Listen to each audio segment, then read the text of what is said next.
it's coming. Hello? Hello?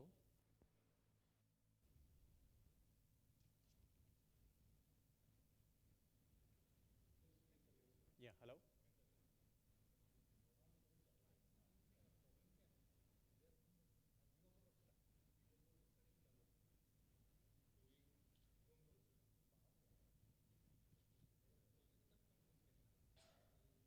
Hello?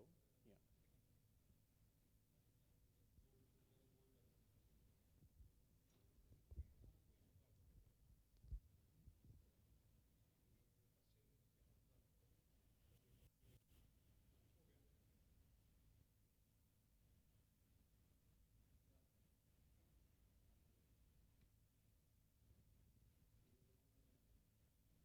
You can have the other thing running.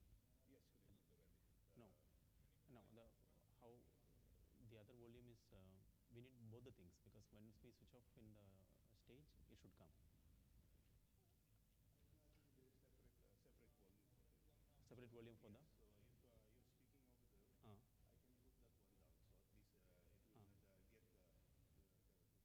Uh, okay. No, we will be switching off the monitor there. Yeah, you can switch on both the things together.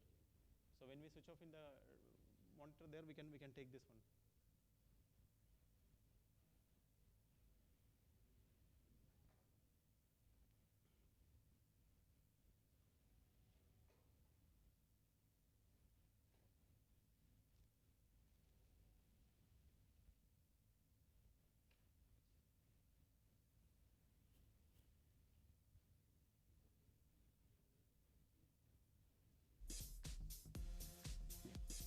Correct. We'll switch off there.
Ladies and gentlemen, good morning and a warm welcome to the third year IBMC UAE-India Business Fest 2019.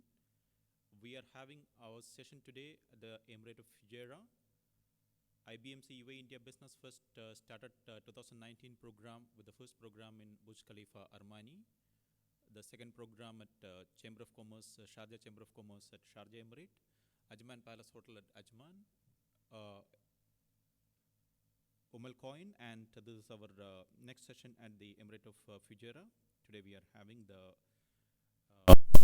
the session at Fujairah Emirate. The UAE-India Business Fest 2019 will focus on more support to the UAE economic development and diversification plans by way of conducting business workshop and industry seminars for business and investment diversification with specific focus to SME business in non-oil sectors. The 2019 IBMC UAE-India Business Fest is officially supported by the Federation of UAE Chambers of Commerce and Industry. And IBMC has successfully conducted UAE-India Business Fest in the year 2017 and 2018 respectively, covering all the 7 Emirates in UAE. This initiative was one of the key factors for selecting IBMC for the United Nations Global Compact Sustainable Development Goal SDG Pioneer Award. The organization advancing the Sustainable Development Goals shortlisting and consideration for the Corporate Social Responsibility CSR Label Award from the Dubai Chamber of Commerce and Industry. The UAE-India Business Fest workshops we are conducting, the third year UAE-India Business Fest 2019 scheduled with business workshops designed to address the industry needs. The workshops will start after this inauguration session, and we'll be discussing the project and opportunities from startups to PPP along with sector-wise presentations, followed by panel discussions. The workshop will host industry panel discussions and Q&A. The UAE-India Industry and Business Seminar will be in the evening session. UAE-India Business Fest 2019 will host industrial seminar and business seminar addressed by industry leaders and professionals from UAE and India. The seminar will cover industry-relevant topic addressing the business and investment opportunities, current industry challenges and solutions pertaining to the selected sectors and the focus.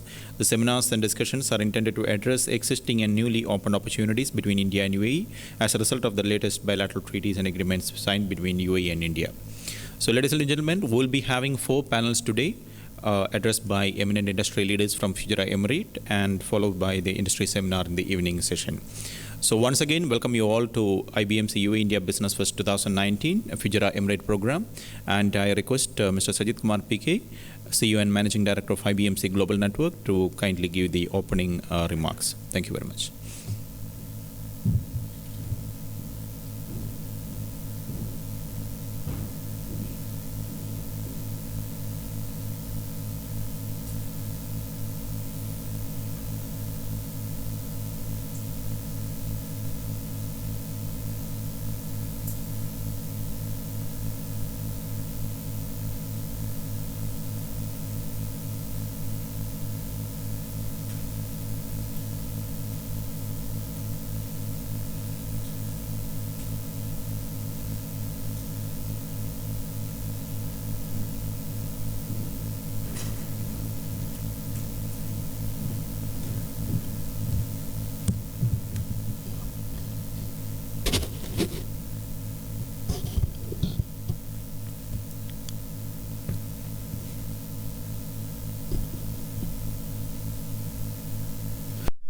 Your Excellencies, ladies and gentlemen, very good morning to all of you and welcome to IBMC UAE-India Business Fest Fujairah Emirate.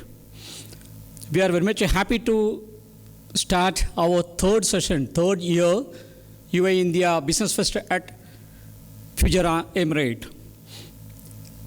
IBMC is also participating the Year of Tolerance, the UAE National Campaign, the Year of Tolerance.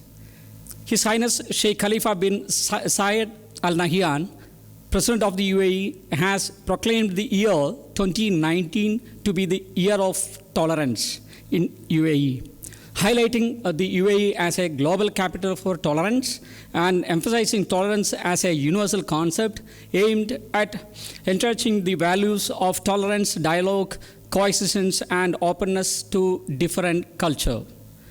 IBMC hereby announce our participation to the national campaign.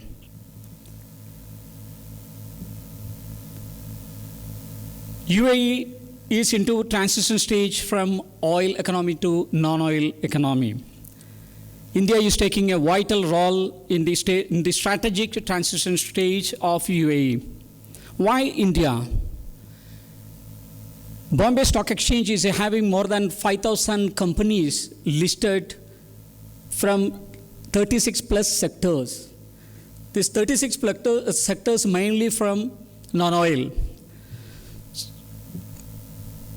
These non-oil sectors, companies can able to contribute more effective results in UAE during the transition period of non-oil sector activation. We are also introducing new project, UAE SME economy. It's a new ecosystem and participation from government to general public. The oil sector trade and revenue flow where happen from MNC to normal public. So SME economy is empowering with a redefined e-commerce, SME trading and manufacturing empowerment, SME business empowerment, redefined customer benefits, redefined insurance protection for SME companies, redefined factoring facilities for SME. Based on this SME economy, we have segregated into 4 sessions today. So first session, Fujairah SME economy, the big picture. That will showcase the growth opportunities from Fujairah Emirate, including the growing contribution of SME sectors to Fujairah GDP, non-oil sector diversification, growth limiting factors, then current SME challenges and how to overcome. The second session, Fujairah SME economy, how to achieve full potential, partnering with India, product diversification and innovation, Make in UAE project, manufacturing opportunities, and new technology adaptation. Third session will showcase Fujairah SME economy, new funding and financial tools, and new regulations. Raising funds using new methods, business protection, trade credit insurance, factoring system and bankruptcy rules, VAT and excise duty, new regulations and best practices, then VAT Information Center. The fourth session will cover Fujairah SME economy, think big for growth. That will cover SME to MNC, the post-Expo 2020 opportunities, SME and startup stock exchanges, emerging possibilities, then benefiting in-country value, ICV initiatives from UAE government. So we will be focusing more into small medium enterprise economy. Small medium enterprise economy will provide both the requirements of the general public, how to make a profit by investing or getting the profit share from the business. On the other side, empowering SME companies or general trading companies, how to do the professional business across UAE. I'm sure that today's all sessions will be very much positive and supportive for business class and investors of Fujairah, and this will also provide the opportunity to become the part of Fujairah Emirate growth.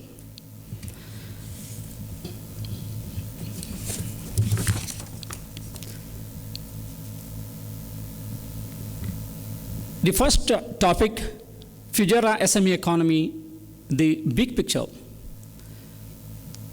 Fujairah also from the oil economy to non-oil economy transition stage. So in the non-oil sector, we are going to get huge opportunities in job creation and doing business.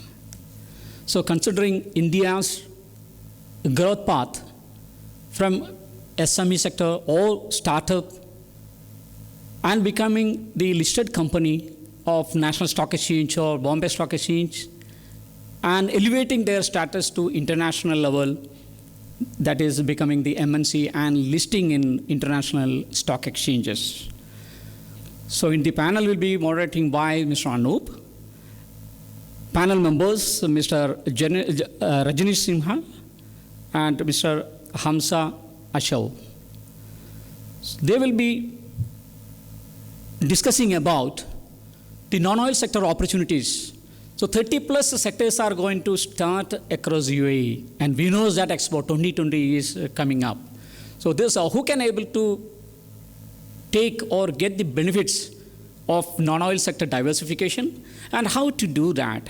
So from the service sector to the manufacturing. So manufacturing is most important and made in UAE or made in Fujairah. So how to make it and how the products can elevate into the national level and international level. So IBMC is also supporting to take up this session, Fujairah Emirate SME economy, the big picture, and how you can able to come to Fujairah and take all these benefits. So job creation, the opportunities are there. We know that IBMC media, that YouTube channel viewers are also there. So how to get the opportunities for job, or how to create your international career from UAE and Fujairah. Considering the business and investments, the investors can also come to Fujairah and take this opportunity when they are opening the doors for the new place of non-oil sector diversified business and investments. So you can come forward and you can invest in different sectors that is very much need for the growth of the economy. Business class, from the intermediary or consultation, the Indian experts can come down for providing the VAT. From the VAT level, India is having that kind of rich experience from the VAT TDS filing or the latest GST filing system. So that will be added support to Fujairah, Emirate and UAE for getting that kind of advices from experts. Business class can also come. We know 28 states, all Chamber of Commerce members, they can also think of, even the startup can also think of how to start business in UAE. And Fujairah government is also supporting such a level to all business class coming from UAE. And in Fujairah and UAE, the existing business class also expecting India's contribution, like coming up positive way, the business class, and partnering with the existing business class of Fujairah and UAE. So you will be getting the opportunities to become the partner for your business in Fujairah. For large scale, the manufacturing, this is the right time to come to UAE and Fujairah. You can start your international production division from Fujairah. Here, the government is providing 100% ownership with you, and you can partner with the UAE nationals, or you can partner with the expats. So more than 20 countries, expats populations are here, the business populations are here, so you can come down and you can start a business with your right partner. And MNC level, so if you want to come to establish that your multinational company, this is the right time. You can focus well before starting 2020. All are focusing for 2020 Expo, and well before that, this is the December. This is the month you can start the discussions and setting up your own business or the partnership business where you can elevate your business from India to international level. Considering Expo 2020, not only doing the business in UAE, so more than 200 countries participations are expecting in Expo 2020, where you can regenerate your foreign business from UAE to other countries as well. So your investment can also, you can extend from UAE, your business you can extend from UAE to international level. This is the big opportunity where UAE government is providing to India and UAE business class. Second panel will showcase more on Fujairah economy, that is how to achieve full potential. So we know that the existing players are having that kind of international expertise and experience dealing with the multinational business class and investors and customer base. So you can also come and discuss on their growth. So they have full potential and how to make it the beneficial for the future business and investment across UAE. So in that second panel, the moderators, myself will be the moderator, and partnering with Dr. Khalid Abu Zahir and Mr. Mohammed Farid. So we will be discussing more on the funding tools. So different kind of funding tools are coming up. So rather than focusing only to the banking sector, the private investments or private financing supports, how it's coming up and how it's doing protected way. So here it is coming up the letter of credit and its guarantees. All points will be discussing on that panel. And again, concern this crowdfunding. That's a new concept of how to make benefit out of that for your business. And factoring concept, how to secure that factoring through the factoring system. And insurance, the trade credit insurance, how it will protect your business. So you can start your business with full protection, and you can do the professional business in non-oil sector as well. So this is the time for you for starting your business. And second panel, we will discuss more on that, the funding, the new funding tools and methods, how the Indian business class or investors or the existing UAE business class can revamp, or they can generate, or they can start professional business with non-oil sector activities across the UAE.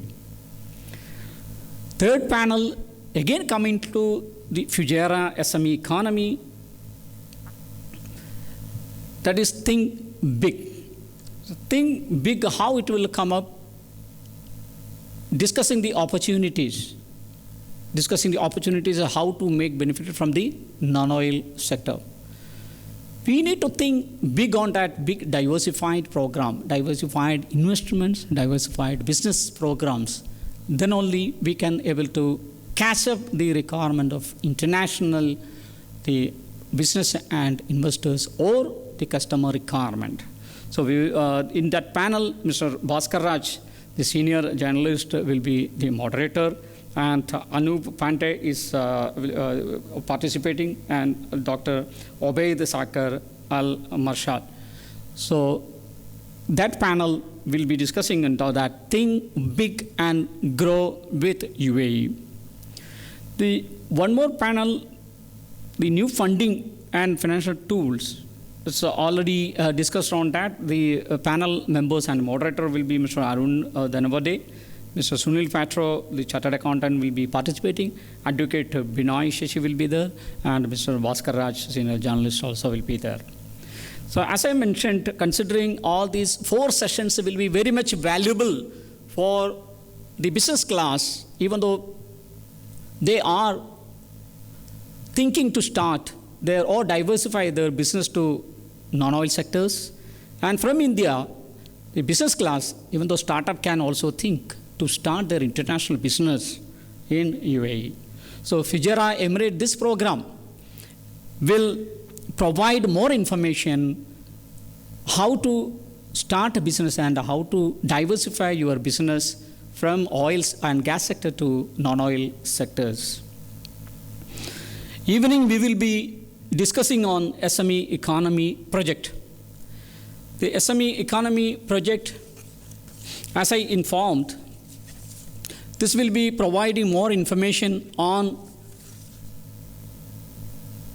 SME sector diversification, or how SME business class can take up their business and investment to next level.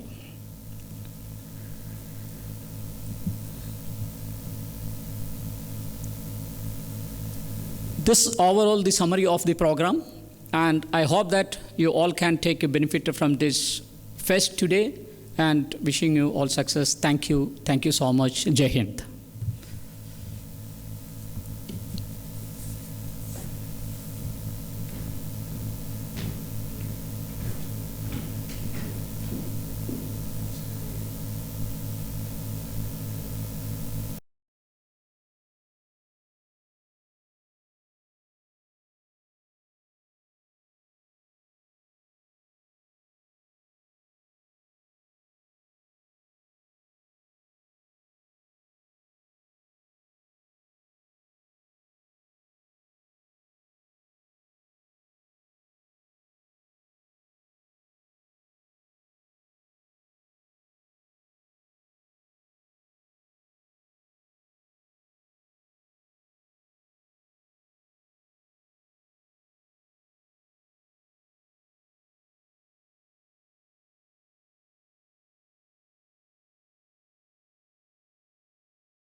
So SME UAE, the big picture of growth opportunities.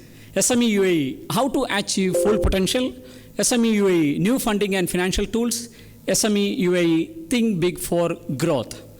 So we are providing all this information across UAE. We have already given this information and started SME economy project at Dubai, Sharjah, Ajman, Al Quwain, and starting today at Fujairah Emirate. IBMC classifies SME economy into 3 categories on trade value basis. The first category, trade value from 10,000 dirhams to AED 500,000. Second category, trade value from 500,000 AED to 5 million AED. Third category is trade value from 5 million AED to 100 million AED. So these are 3 classes we have already categorized and for supporting the SME business. Oil economies are in the verge in the transition stage to non-oil sector economies. Non-oil sector will provide vast opportunities for business and investments. Business class and investors should get adequate support from the market to perform professionally in the economy. IBMC has taken up itself a mission to redefine SME empowerment by offering a host of services to help them grow from the startup level to maturity as large corporate and beyond. SME economy provide a new ecosystem for market trade flow by complementing each stakeholders, which includes government departments, chamber of commerce, free zones, payment gateways, general public, MNCs, large corporate, banks, and financial institutions. IBMC has taken initiative to provide a 4-level supports the SME economy. IBMC SME economy is novel ecosystem encompassing entire life cycle of SMEs from startup level to achieving a critical mass, a large companies in the non-oil sector, capable of contributing immensely to the GDP of UAE. IBMC has realized the important role played by the MSME sector to prop up the non-oil economy. The new ecosystem is conceptualized from a realization that MSME sector is fast emerging as the backbone of UAE's economy by way of contributing to the GDP and employment generation and diversification to non-oil economy, but they face many challenges. So it's a sort of hand-holding of small units to reach their natural growth potential by overcoming every obstacle in the path to success. Realizing from real-time experience of the SMEs, IBMC has devised a strategic plan to help them grow and contribute to the growth of non-oil sector. It is going to be a win-win for all participants and associates of the new ecosystem called Empower SME. The SME economy-uae.com, this is the website, www.sme-economy-uae.com. System operates verticals from startup to fundraising, then project identification, licensing, market study, matchmaking, financial services, factoring, trade credit insurance, payment gateway, investment protection, secure fund transfer, escrow account for investors protection, and special purpose account, credibility, settlement, and ultimately listing on stock exchange to fund growth plans. This is the future expectation from the SME economy. Redefined customer benefits. So SME economy UAE is a simplified customer trade benefits in Sharia compliant system through online buying and selling product. This is a Sharia compliant system we have adopted into that. So overall system, we know that in 2008, when the global financial downturn happened, the international countries, including US and Europe, had taken the two major steps, that empowering SMEs and also crowdfunding system to the business and how they can pass on the business profit to the investors. So redefined customer benefits we are adopting for UAE economy. Dubai Trade Payment Portal Zoom will be providing variety of secured funding transfer methods to customers. So our platform is providing fund transfer methods through Resume, Dubai Trade.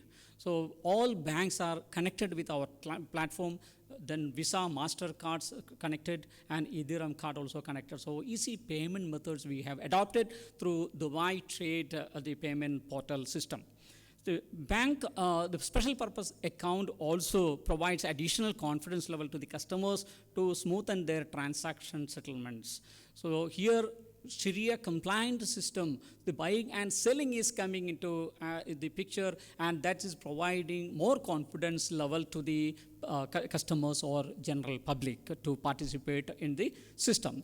Here, we have already launched www.sme-economy-uae.com. So companies can register from that website.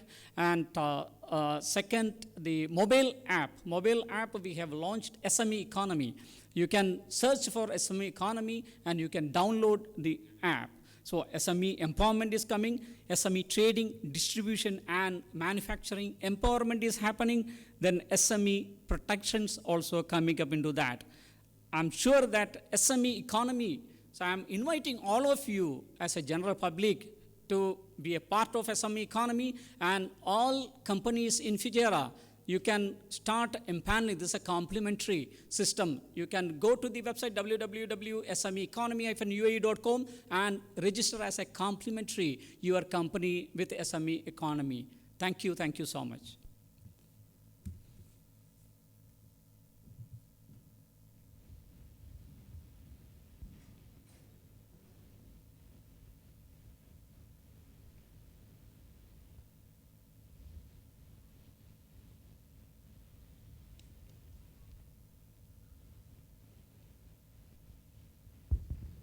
Thank you very much, Mr. Sajid Kumar.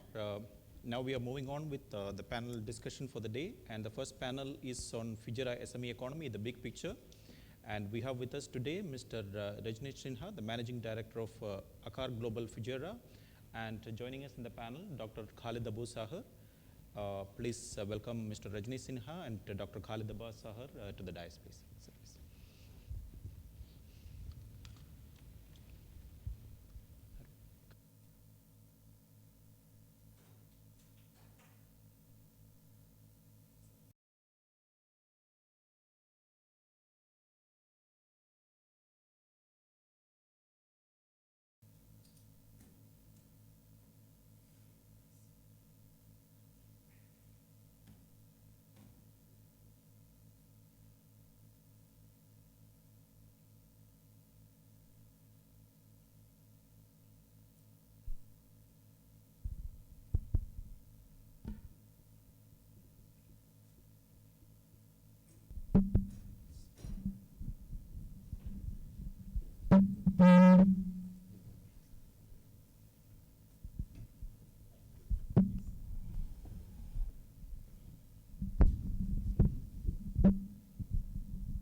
we have two of very experienced officials from Fujairah today with us.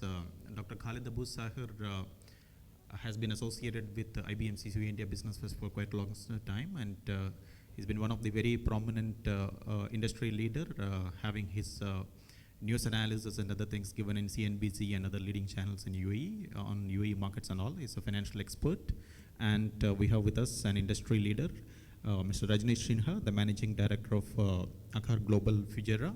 So today our discussion on Fujairah SME economy, the big picture, the growth contribution of SME sector to Fujairah's GDP, non-oils diversification, current SME challenges, and the growth limiting factors. So I would like to open the discussion from Rajneesh Sinha, the Managing Director of Akar Global Fujairah. Sir, based on your long years of expertise here, first of all, we would like to know that your area of expertise, like your industry, your company's activity, which all areas you are having expertise, and your general view on SME economy of Fujairah. Thank you, Anup. Basically, I have been around Fujairah for around 10 to 12 years now.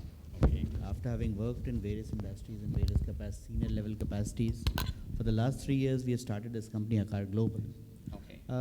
We work with a different business model where we don't call ourselves consultants, we call ourselves managers. Okay. So we are a team of professionals, chartered accountants, engineers, strategy experts, and legal experts. And we offer complete management services to our clients, which means management of the complete business. Okay. We agree on the business plan with the stakeholders, and then we are responsible for delivering it. So we found this model very unique because, and when we started, people said, who will give you a business to manage? Okay. But today we have a client base which is spread across UAE and into India, Okay. with Great. companies into various industries, manufacturing, IT, finance and accounts, lighting, and so on and so forth. Okay. Trading, we have established global trading houses for people, and we are doing well to that extent.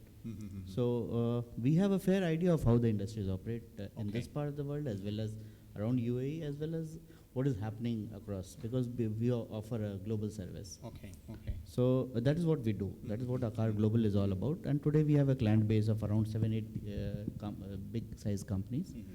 And now the interest is growing because there is a as industries want to grow, they're looking at sound management professionals.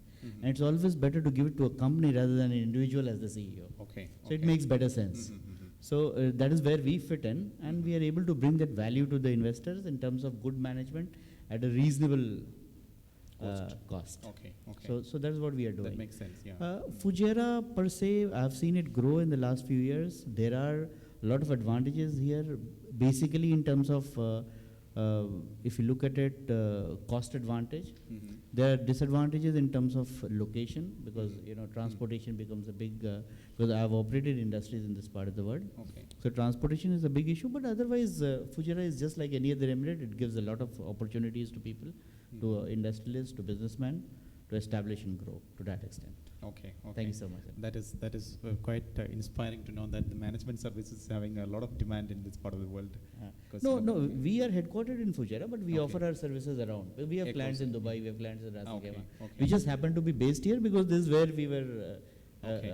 Were for the last few years. So that's the way we headquartered here in Fujairah. Okay. But from here we operate across UAE and in other parts of Middle East as well as India. Okay. In general, in Fujairah, like which all industries are majorly seen? Like which sectors are concentrated much more? Other than oil and oil services, because Fujairah being the bunkering hub of this part of the world, the other industries are in the areas of packaging, in the areas of a little lot of small industries here in various areas. Recycling, one of our clients, they are one of the biggest recyclers in this part of the world. They have the most modern facility here. They are processing PET almost 1,500 tons per month. Oh, okay. So the free zones has a lot of industries, various industries. There is a steel plant here. So there are a lot of non-oil industries which are here, and there are a lot more coming up also. To that extent. Because lately there is a lot of interest in Fujairah. Okay. And how far the government support, because you have been operating here for a long time now. So setting up the company Very in positive. terms of as anywhere, setting up a company is very simple here, and even if you're outside the free zone, the support is phenomenal to that extent. Okay. The support is very good. Okay. And getting access to the local sponsors and That's not an issue convenience. at all. Not an issue at all. Okay, great. They're very investor friendly Mhm. locals here, and we have found them to be always on the side of the investors. Okay, great. Dr. Khalid, you can add a little more point there. How do you see the SME sector is operating in Fujairah? Which are the main sectors you have seen that it is growing over the years? Because you have been here for more than 20 years, I think. So how do you see the growth happening? I think you can speak in English, right? Yes, Okay, yes, no yeah. problem, inshallah. I think Fujairah, for last 2 years, there are so many things have changed. So many sector development. Fujairah, the main advantage in Fujairah, we can say, the locations. Also, we can mention about the costs. If we compare with another Emirates, there are limited costs in Fujairah almost. I think there are some sectors we can concentrate at these sectors, such as packaging, delivering, factory. Some factories may be very important for coming period, like as example, cup factory. This is plastic or paper cup. In other words, we can say the food sector, and what is the food sector need? What is the complete products needed for food sector, such as cup paper? You know now a small shop and so many small business here in Fujairah. There are big demand in the products, like small cafeteria, small these cafeterias and the restaurants. I really in the last 2 years there are development in the restaurant and cafe and these factors in Fujairah. So many restaurants open and new open, and Which means there is an increase in the tourism, like more tourists are coming. yes, exactly. The tourism almost here future in Fujairah. When we said Fujairah, this meaning there are a future tourism, its development, increase. Also from out of the United Arab Emirates, people looking for Fujairah, and they plan to set up their business here in Fujairah, and we see in the several places in Fujairah there are so many new projects coming in Fujairah. This meaning in the summary, Fujairah, it will continue up to inshallah top levels in the near futures. Okay, great. In fact, Mr. Rajneesh, we were also watching the same thing. Like there are a lot of constructions going on in this part of Fujairah. It's not only the roads development and other thing. There are a lot of other construction which is going on. So people normally say that it's an economic downturn and other things globally. But whereas, because we have been conducting this program in all the 7 Emirates in UAE, and we are quite surprised to see a lot of activities which is going on here. Construction-wise, there are a lot of things going on. And there is a lot of news which is saying that India to Fujairah, that connectivity is again getting established, like that news is there out. So which could even further strengthen the transport and the tourism flow of this country. Connected with that, Expo 2020 is coming in, which UAE in general will be getting much benefit. And UAE, in general, Fujairah, we all say that tourism is one of the core industry. But this thing to the panel is that, of course, tourism is one of the core sectors which is going to get, but how for the other industries like manufacturing and this kind of industries, what is the scope we are seeing? How do you see the opportunities which is going? It is equal opportunities there, or it will be much more concentrated on tourism? What is your views on that? As you rightly said, tourism is one of the focus areas, and frankly, we have not seen that slump as seen elsewhere. Fujairah has been constant. We have not seen ups and downs. It is only up and up and up ever since that we are here. As far as manufacturing opportunities are concerned, it's like any other emirate. Manufacturing per se is, it's not in a phase of growth. But when it happens, Fujairah is a very good place, because this is the only emirate which is on the bigger side of the ocean. If this develops as a hub for sea transport, then this place will pick up as manufacturing. Today, if you manufacture here, then you have to ship it from Dubai. Yeah, true. So that is one disadvantage which you have. Challenge is there, okay. So but I believe that with the growth of Khor Fakhan port and with the growth of Fujairah port and all, and if all these things picks up, this is more ideal place because it should be cheaper to ship from here. Okay. And other things are already competitive. There used to be time when electricity was an issue, but today it's no more an issue. And land is available, the government support is there, so it is conducive environment. If these 2-3 things are taken care of, then this place will grow.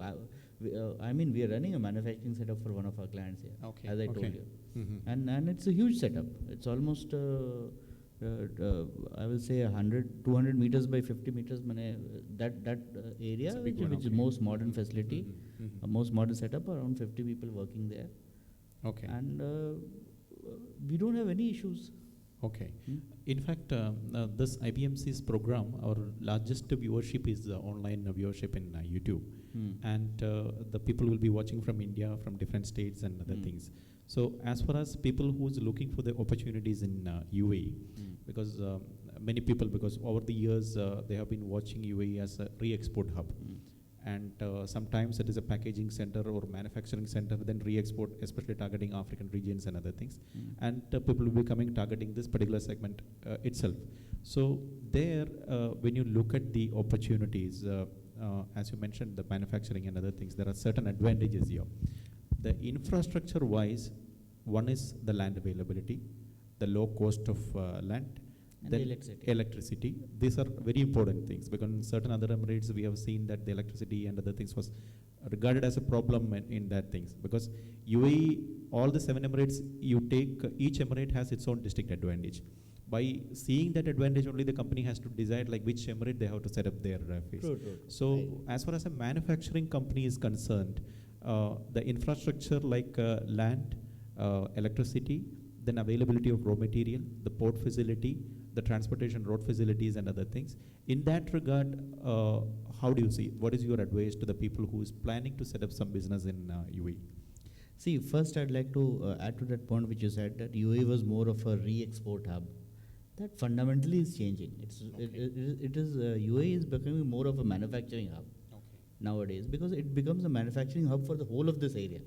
Because UAE is the most stable in this part of the world. True. So if you see per se the growth of manufacturing, which is forecasted as such, then Fujairah is a good place for manufacturing, as I told you. It's a good place based on the advantages that we discussed a while ago.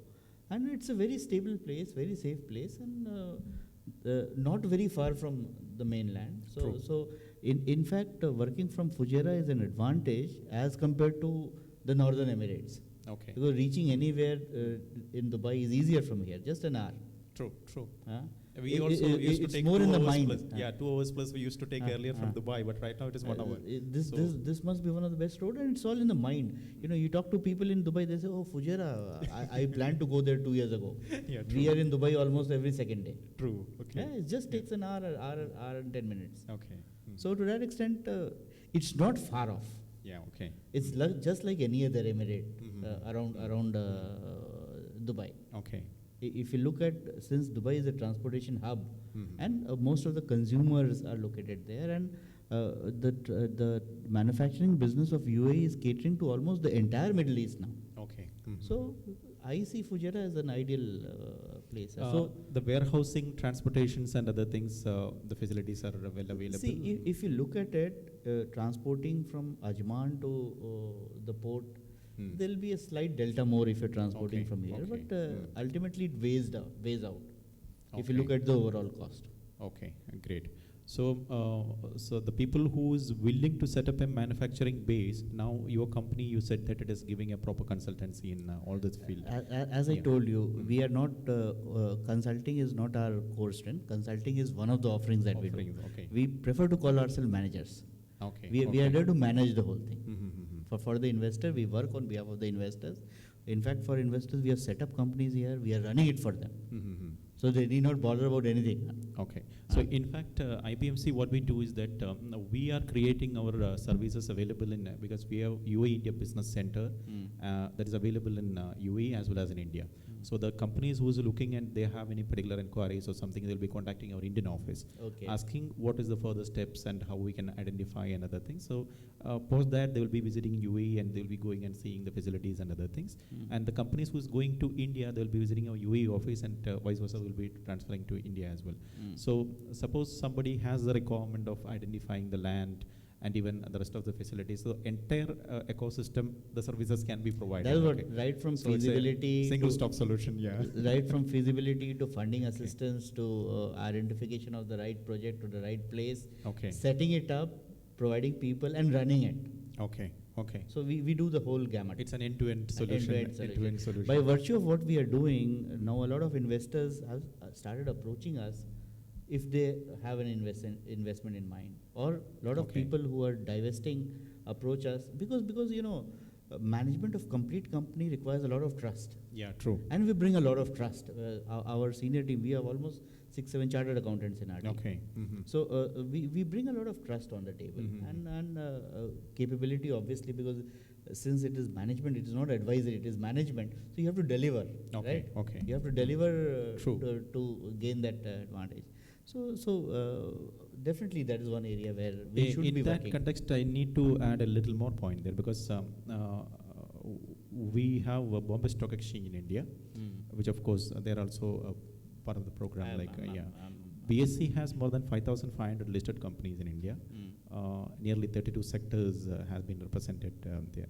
So in case if the companies are willing to do some investment in UAE, based on your expertise, UAE in general, which are the sectors you will say that, okay, investments are welcome because there is a growth potential right now? That's a very interesting question. That's a very interesting question, and I don't want to be very specific on that at this point of time. UAE is in a growth phase as of now. You saw the papers today. They were talking about a better growth rate next year. Correct. So I feel this is the right time to start looking for a potential investment in this part of the world. Okay. Rather than pinpointing as to this industry is doing well or this industry is not doing well. Okay. Because it will not be it will make me us partial towards an industry. Okay. So if that investment is in mind, it's better to look at what are the possibilities there and then come back to it. Okay. Dr. Khalid Abu Sahar, the financial markets are quite active in this part of the world. Fujairah especially, we have seen that there was a very active participation in the DFM, ADX and other things. So the listed companies, how is the performance currently which is happening in UAE, and is there any contribution from Fujairah? Any companies are coming up to the listing level or something? Are the SMA companies growing to such an extent that it is getting listed, or like that the growth is coming from here? The representation to the major exchanges here. Yes, really, there are cement companies listed in IDX, Abu Dhabi Securities Market, and there are factories for the company here in Fujairah. When we say or we said about financial markets, I can add one point, really, Mr. Anup. There are opportunities available for investors from inside or outside UAE. They must looking for the financial markets.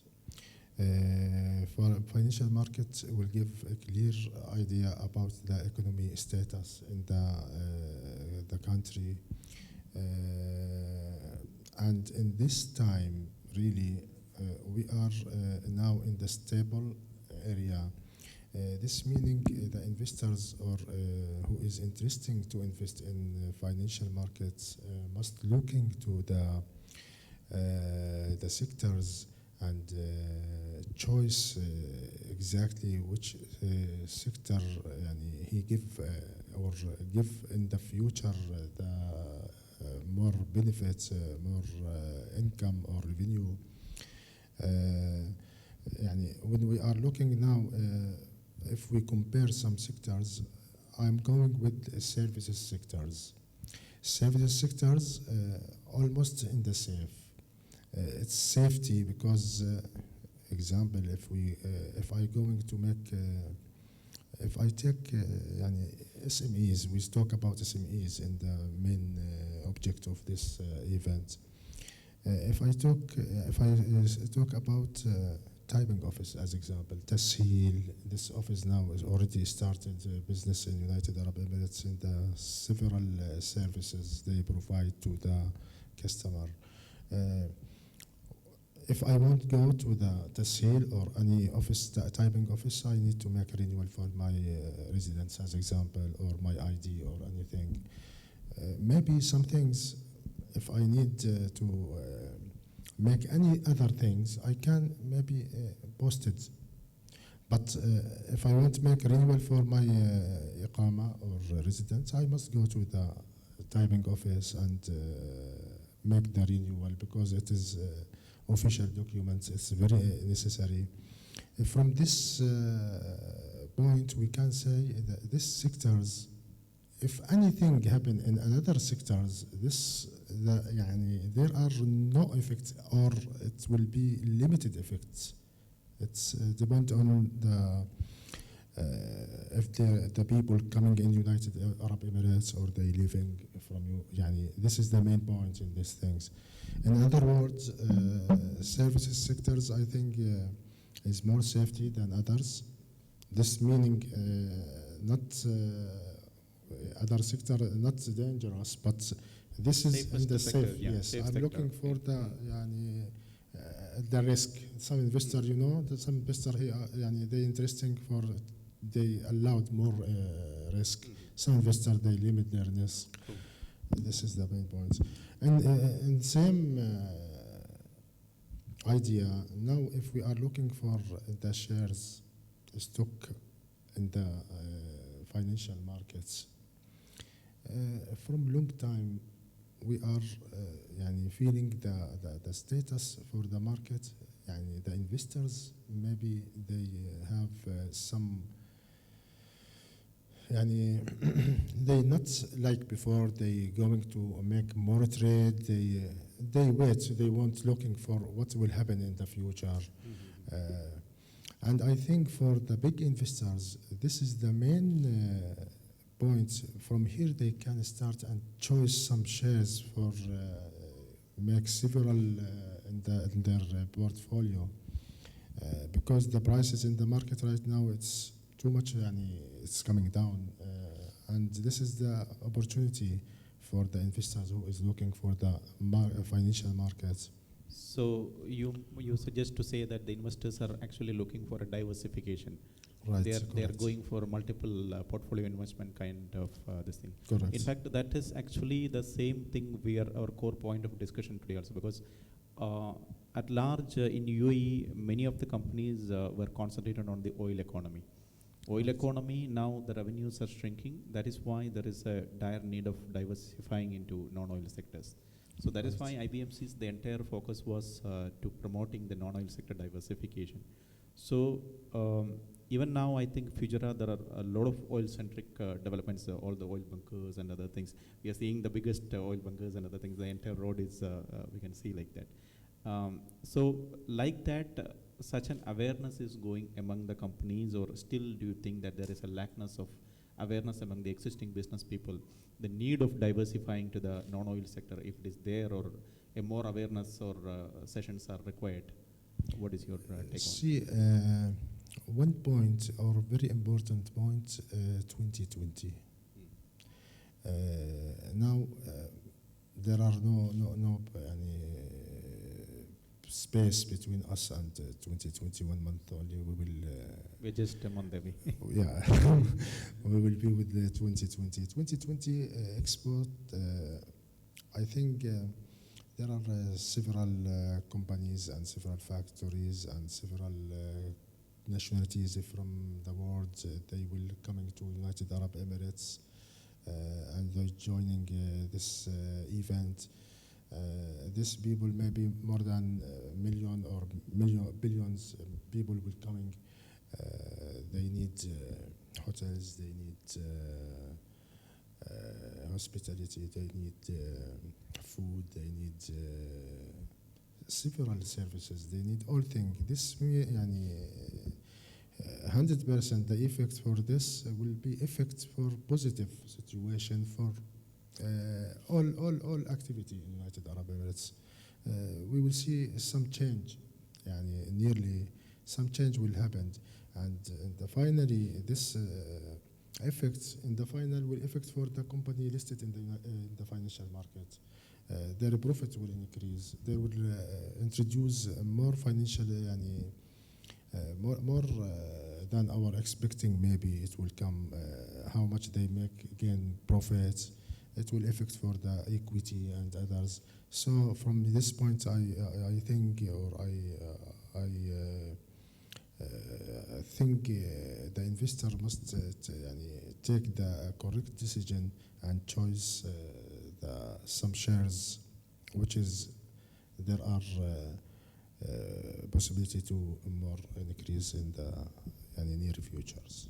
Okay, Register, coming back to the challenges as you mentioned in the beginning, like there are a lot of positive sides which you have seen, but in general, other than the transportation part and the distance of export availability, what are the other challenges what we are seeing? Specifically, my point is that a lot of disruptions are happening in the world right now because technology innovations are happening. So because of that thing, as a management expert, how do you see that, how far our SMEs are educated on the technology development which is happening in this world right now? To cope up with that, is our sectors are ready enough, or do we need more training and education? Because that is going to be one of the key challenges for future SME growth and other things. How far they are ready to face that challenges? Again, that's a very interesting question. See, to answer this question, you have to see the example of Remington typewriters. Okay. The need for typing didn't change, but the form changed. True. So as manufacturer or as service providers, we have to look at what we are doing. True. As long as we are able to comply with this, any disruption will not affect us. Okay. Okay. But if we are focused on just quality of what we are doing, and we are trying, they were the best typewriters in the world, right? True. They were the best. There was nobody other than that. Whereas Xerox, they changed over time, and they're in a position to buy HP today. Okay. They bid for HP, right? So that is, you have to be focused on what you are delivering rather than how you are delivering it. So as long as that is done, we should not be bothered about disruptions, because the need will be there. Right? I was making a presentation on one of the packaging seminars. So they were talking about plastics, this, that, etc., etc. See, the need for packaging is not going to change. The form might change. Yeah. Okay. From plastics, it might move to, we are seeing it, there's a movement from plastics to paper to this to various things. But you cannot have piped milk, right? It has to be packaged. So as SMEs, as our advice to people is, look at what you're delivering. Okay. And as long as you're able to capture that, there's no threat at all at any point of time. Right? Yeah. And another thing is that UAE in general right now, after the introduction of VAT, the companies are getting more and more compliant. There is one side, people are saying that it is a challenge, like until now they were not disclosing their books of accounts and other things, but right now they have started. The outside world is seeing it as a very positive thing because it's coming to a much regulated environment. How do you see how the SMEs are taking this particular step?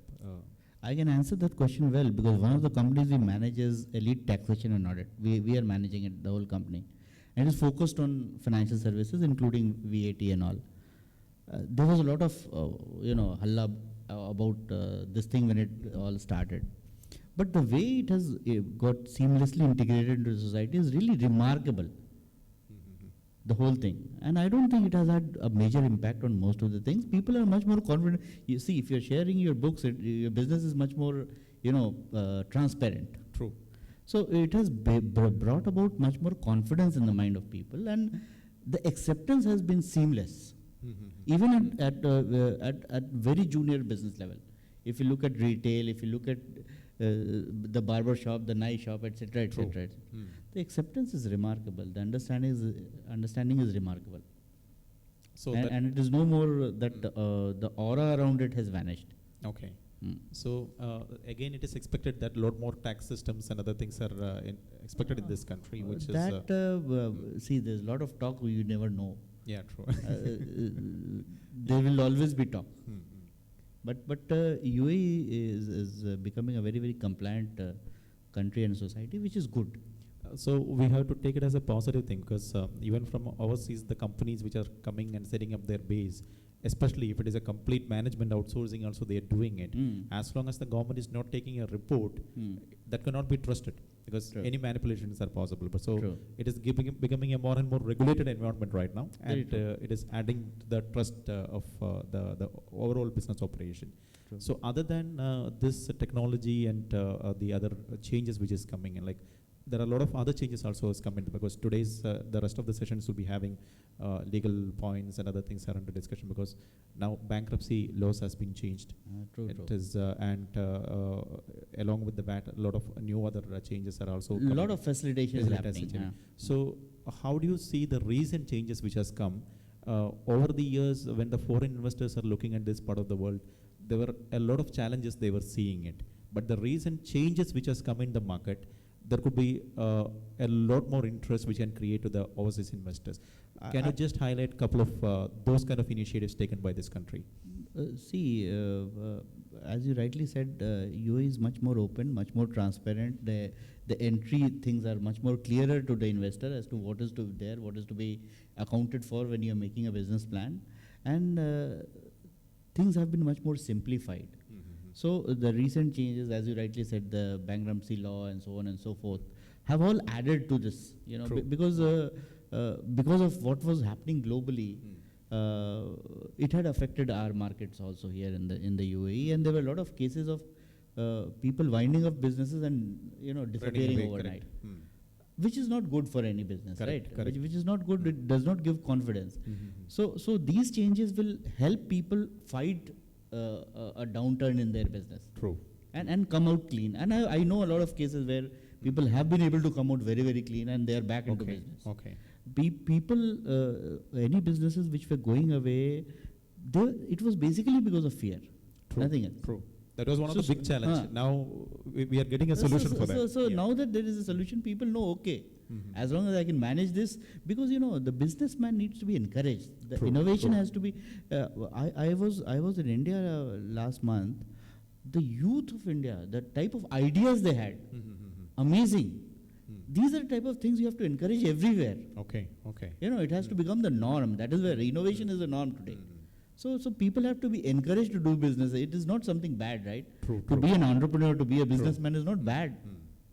That is the most important thing, so which is what the country needs. So I feel these changes are all in the positive direction, which will help us ultimately. Businesses can go through up and down, but when they are down, they need support, right? So the UAE in general is opening up much more investor friendly, that changes and other things are coming up. Assume given a chance to comment on what will changes you expect from the government, which can support this growth much more. Do you have any comments on that? So it's an endless possibility. True.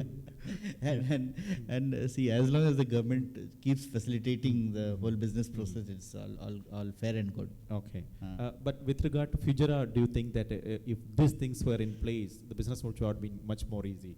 Like that, any other points are there? I think Fujairah has solved the connectivity issues. Maybe if the port is more operational, that is one thing which will help. Definitely that will help. If we have if you are able to ship from here at the same competitive rates as you are able to ship from Dubai and around, that is definitely something which will help. Rest is like any other emirate. It's as with a lower cost of operation is as good as any other. Okay. Coming to Dr. Khalid, like you are also conducted a lot of sessions on VAT and especially Arabic seminars and other things. So how far do you think that this acceptance is there on the new changes and challenges?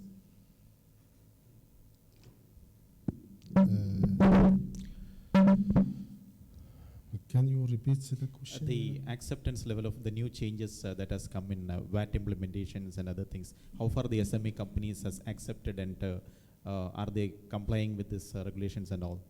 Yes. I think we have Arabic viewers as well, so there is, can you say in a little bit in Arabic also? Yes, it will be much better, yeah.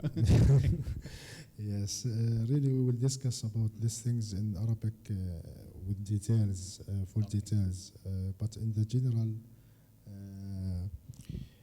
right now, so many people, when I say people, meaning the customers, they're not happy with the tax. Because some costs it's coming add for them. I mean in the specialists, the employees, small employers, and he have maybe some little salary, and when it is coming 5% as VAT, it will affect for him. This is for the general status. But for investors or the companies in the general, they are no effect because the tax it is for the end user in the finally. So any investors, any company looking for invest or make business here in UAE, almost the effect maybe for tax is limited. It depends on the people. If they are looking for these products, they will buy these products which the company produce.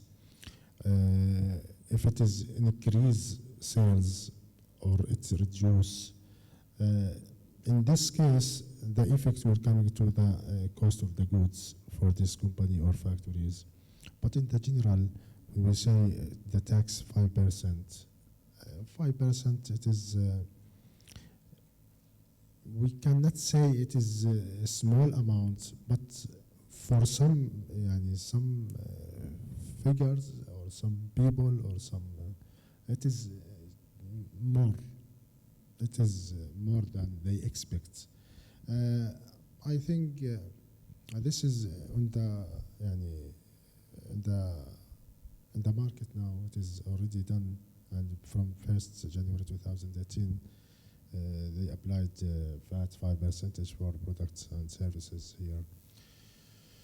And I don't know if there are, we listen from so many people, there are maybe some change will happen in near futures in the tax. They will re-study again what is the status. This is those are all rumors. Yes. Mentioning, yeah. So we cannot expect exactly what will happen in the future. But last 2 days ago, maybe some again increase tax for drinks or for sugar products, including sugar and cigarettes or some products 100%. Some products 100% tax increase. If I talk for cigarettes because I'm smoking. Now, example, if you go for buy Marlboro, before you take Marlboro, meaning before 2018, 10 dirham. After 2018, VAT coming and they make the price 21 dirham. Yesterday, before or from first this month, beginning of this month, it will increase up to. But that is a selective increase which is coming in. But core industries, for example, gold and diamond industries and other things, the VAT is not even applicable. Like they have taken out that this particular VAT implementations and all. Right. So government is going and think industry specific, like they are giving. And tourist friendly. Yeah, tourist friendly or tourist friendly. So Couple of industries, of course, cigarettes and other things, they have to increase, maximum possible increase. So then only we can support the humanitarian targets and objectives as well. Because UAE in general, like possibly this is the first country in the world to start up a ministry for artificial intelligence. And they have set up their plans even for the Mars. So the objectives has been set for 2070 and like that a very futuristic plan in which the country is moving on. So all these 7 Emirates are contributing to this particular aspect. Now the same question I'm just repeating to you, like in Fujairah for the SME sector, what are the challenges you are seeing that, okay, if this was sold, it would have been much more helpful? Like that, do you think anything which was needed in this particular part? If these things were in place, Fujairah would have been much better, growth would have been obtained. Like that, have you seen anything? Right. I think in Fujairah, comparing with another Emirates, in the general, the rent. Now, if we say the rent, maybe it is some places, the rent is still high. It must coming down. For some sectors, really this is in the market now, right now, some big centers, it's close. This month, maybe 2 or 3 big centers, they close because when we discuss with them about what is the main problem they're facing, they said the rent. The rent, it's some center pay around 1,200,000 dirham yearly. It's already available here in Fujairah. Some other maybe 500,000,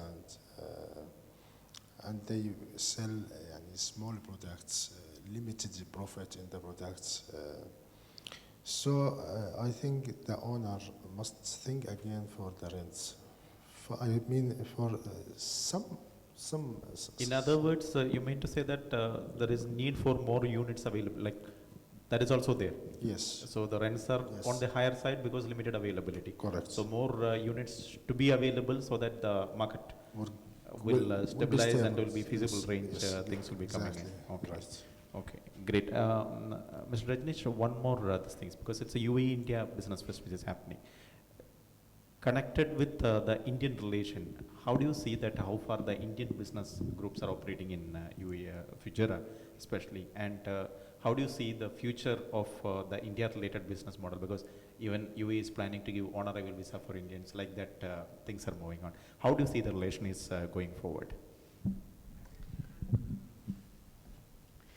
Yeah, Anup, I'll again give an example here, I was sitting with one of the senior officials of one of the free zones here, and they said that 90% of the businesses are owned by Indians here, and the 10% which are not owned by Indians are run by Indians. So to that extent, we feel very comfortable here. It is just like extension. And to that extent, there's no change hardly when you come from there to here. So the Indians in general feel very, very warm when they come here, and they feel like they're operating from home itself. Okay. So as long as the business environment is conducive and supportive, it becomes interesting to operate. If you're coming out of India, this is a good place to be in. So that is a very positive message to the Indian investors willing to come over. They will not feel that they are in a foreign land. Absolutely. I never felt that way. The moment I landed here, I felt at home. Okay. Huh? So and today also, when we land, whenever I land in Dubai, the moment we start moving towards Fujairah, I feel I'm coming home. Okay, okay. And with the opening of, say for example, by next year, if they make it's a on-arrival visa kind of thing, that could be a big boost in the tourism industry. Come again? They are planning to make Indian people on-arrival visa in UAE. Like that, changes are in pipeline.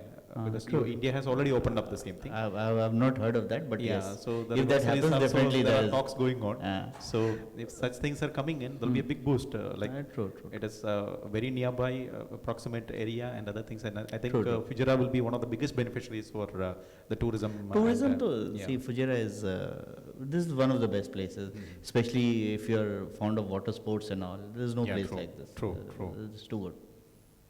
Great. So we foresee a lot of Positives. positiveness and the things coming forward. To sum up this particular session, do you have any particular comments like how to extend more support to the SME community in this particular world? What are the things which, as per your experience, they are lacking currently, which by giving a proper consultancy or education, which can make it better? Like that, any comment is there? I think in that respect you're doing a good job. That platform is important, you know. Okay. Anybody coming from outside should know which is the right place. Otherwise, Okay. anybody is skeptical, na, whether I'm talking to the Okay. right guys or not. So you are providing a right platform. You also have funding options, etc., True. etc., as I Yeah. understand. So what else is needed? If somebody comes with an idea and some sort of, if there's a platform, if you know the right people to go, if you know that whatever advice I'll get will be the best suited for Okay. that, I think that's fair enough. It's not rocket science. Okay, okay, Huh? great. Dr. Khalid, any last comments? Like, what is your comments on SME?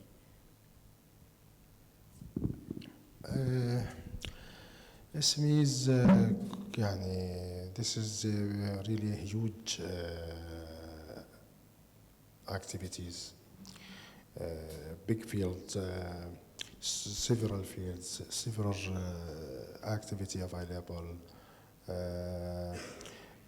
There are يعني some selected projects, we can say, that already have يعني opportunities in Fujairah and another Emirates of United Arab Emirates. This sector is really development. Daily there are change. Now technology also adds stamp in these sectors. Nothing more.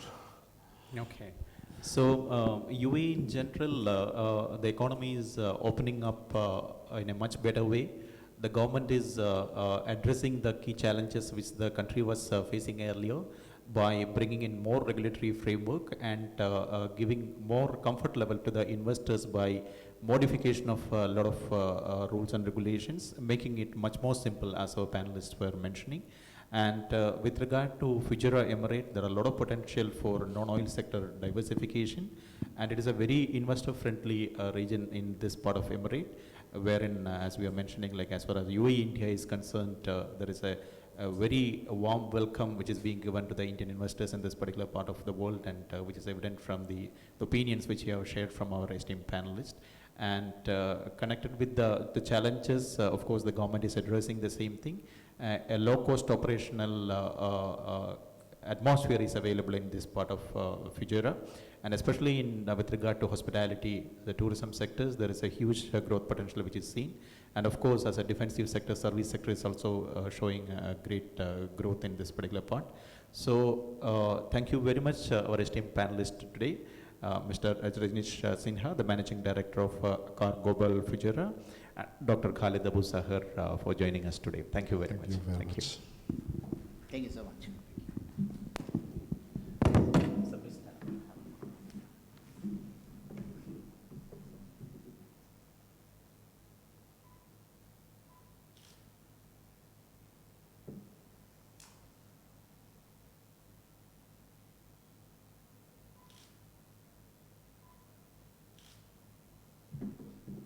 Thank you very much.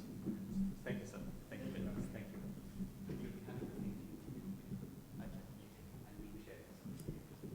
Perfect. Thank you.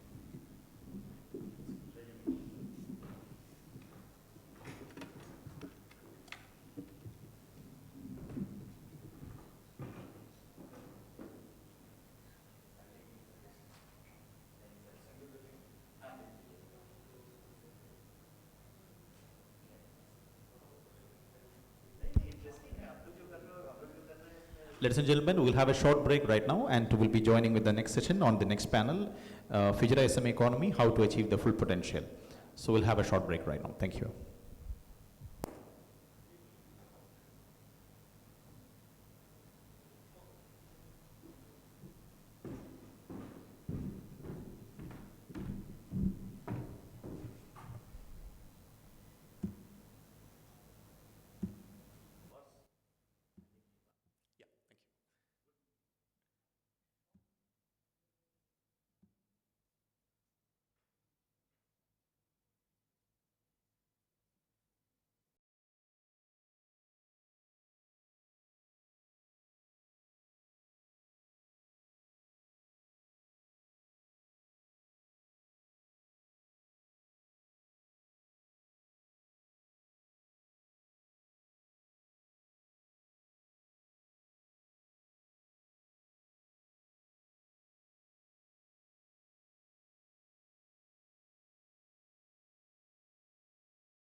Ladies and gentlemen, we are moving on to the next panel discussion for the day, the Fujairah SME economy, how to achieve the full potential.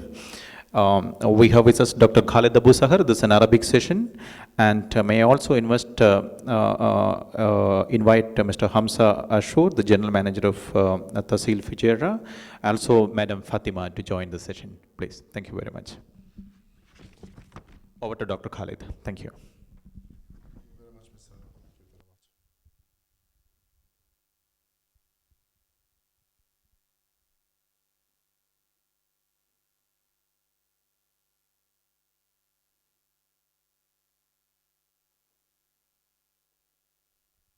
تفضل استريح. اهلا وسهلا فيكم.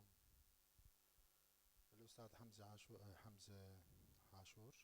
اهلا وسهلا فيك. مدير عام تسهيل للمحاسبه وتدقيق الحسابات والضرائب.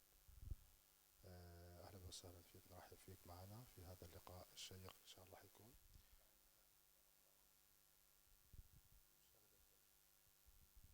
استاذه فاطمه برحب فيك، اهلا وسهلا فيك. بداية اسمحوا لي أن أتقدم بجزيل الشكر والامتنان لمجموعة IBMC العالمية على هذا الدعم المستمر والعطاء الدائم لمختلف إمارات الدولة من حيث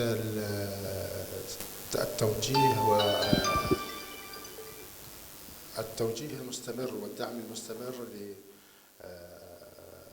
مختلف المستثمرين على شتى أنحاء العالم.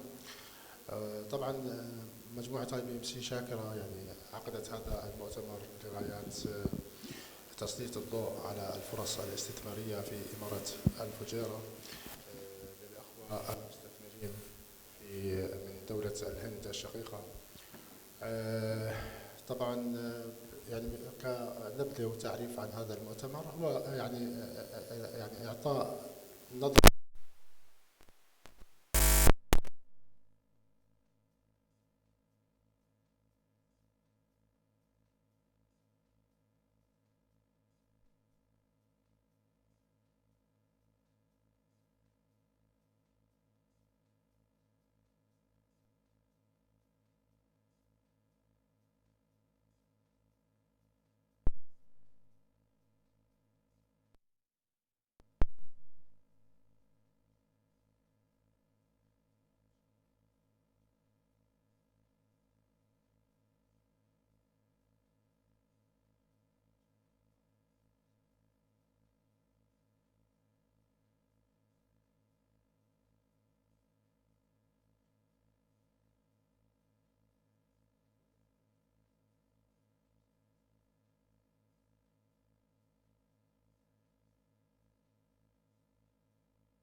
متى تم تأسيس هذه الشركة؟ تم تأسيس الشركة من تقريبا 4 شهور.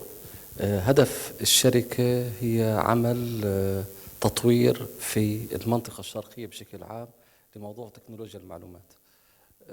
الحمد لله رب العالمين، اعتمدنا على خبرات مميزة من داخل الدولة ومن خارجها حتى نوصل لأكبر عدد ممكن من شريحة أصحاب الشركات وأصحاب الأعمال. الشركة فيها أكثر من قسم وفيها عدة أقسام الحمد لله رب العالمين، منها أقسام متخصصة في مجال البرمجة، وفي منها مجال التصميم، وفي منها في مجال أعمال التسويق الإلكتروني. في كمان عندنا المهندسة فاطمة، هي المسؤول عن العمليات وإدارتها، هي ممكن تشرح أكثر مني في هذا التفصيل وهذه الأمور لخبرتها وفي مجالها التقني أكثر مني. لكن أنا هذا فاتني الموضوع. بشكر المنظمين وتميزهم الدائم، وإحنا في العام الثالث حاليا في هذا المؤتمر. الحمد لله رب العالمين، وإن شاء الله نتمنى لهم التوفيق. وممكن نترك الكلام للمهندسة فاطمة حتتكلم في التفاصيل أكثر. أشكرك على كلامك الطيب، بارك الله فيك، ونشكر حضورك وحضور المهندسة فاطمة صراحة. شاكرين يعني أخذنا من وقتكم. المهندسة فاطمة أهلا وسهلا فيك مجددا. إذا تكرمتي بس تعطينا انطباع عن حول طبيعة عمل الشركة، توجهات الشركة، خططها المستقبلية، بنيتها الأساسية بشكل عام. يعني أنا ما بدي، يعني أنا انبسطت صراحة لما سمعت إنه الشركة تأسست منذ 4 شهور، فهذا شيء طيب. إذا إحنا في صلب الموضوع الرئيسي أو الأساسي اللي بنتكلم فيه، هو اللي هي القطاع الشركات الصغيرة أو المتوسطة الحجم، السيميز كومبانيز. فشركة الآن نشأت في هذه الآونة أو في هذه الفترات، يعني متزامنة مع مؤتمرنا. يا ريت تعطينا هيك فكرة شاملة عن موضوعكم ومنتجاتكم وخدماتكم وطبيعة العمل وطبيعة الخطة الاستراتيجية على المدى الطويل بشكل عام، يعني بمبسط.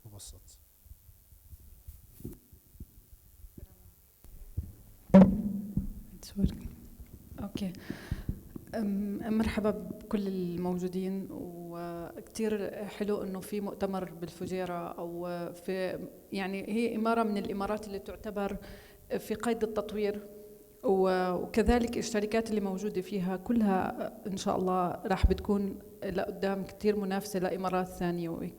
من ضمنها شركة وان كليك اللي تم إنشائها من 4 شهور. إنه فكرة وان كليك كانت كتير ضرورية في عصر في التكنولوجيا مسيطرة على كل شيء، ولا إحنا نوصل هاي الفكرة لأصحاب الشركات وأصحاب المحلات، كل مين هو يحمل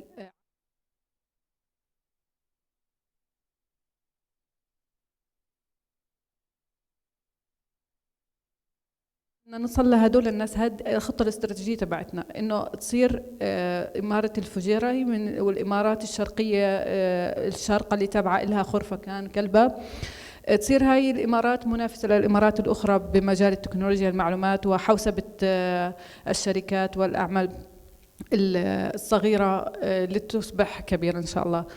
أول حاجة إحنا ركزنا على الموضوع السوفت وير اللي بخص المحاسبة، وموضوع المحاسبة كتير من خلال عملنا بشركة تسهيل وجدوا إنه في كثير من الشركات تعاني من احتساب المالية لديها بسبب عدم توفر سيستم واستخدموا النظام اليدوي.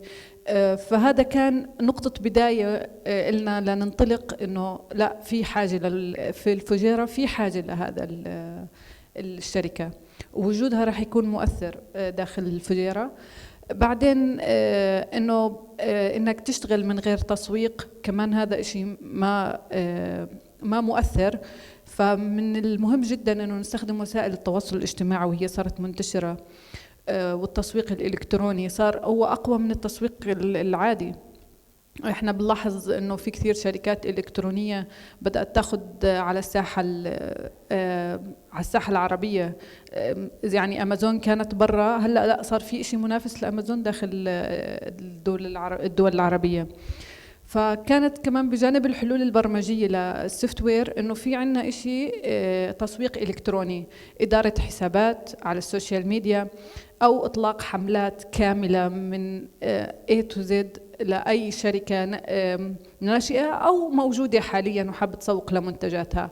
فهم المنتج بشكل صحيح وتسويقه بشكل جيد راح يساعد الشركات الناشئة أيضاً مثلنا الموجودة بالفجيرة أو موجودة بالمنطقة الشرقية لأنها تتقدم.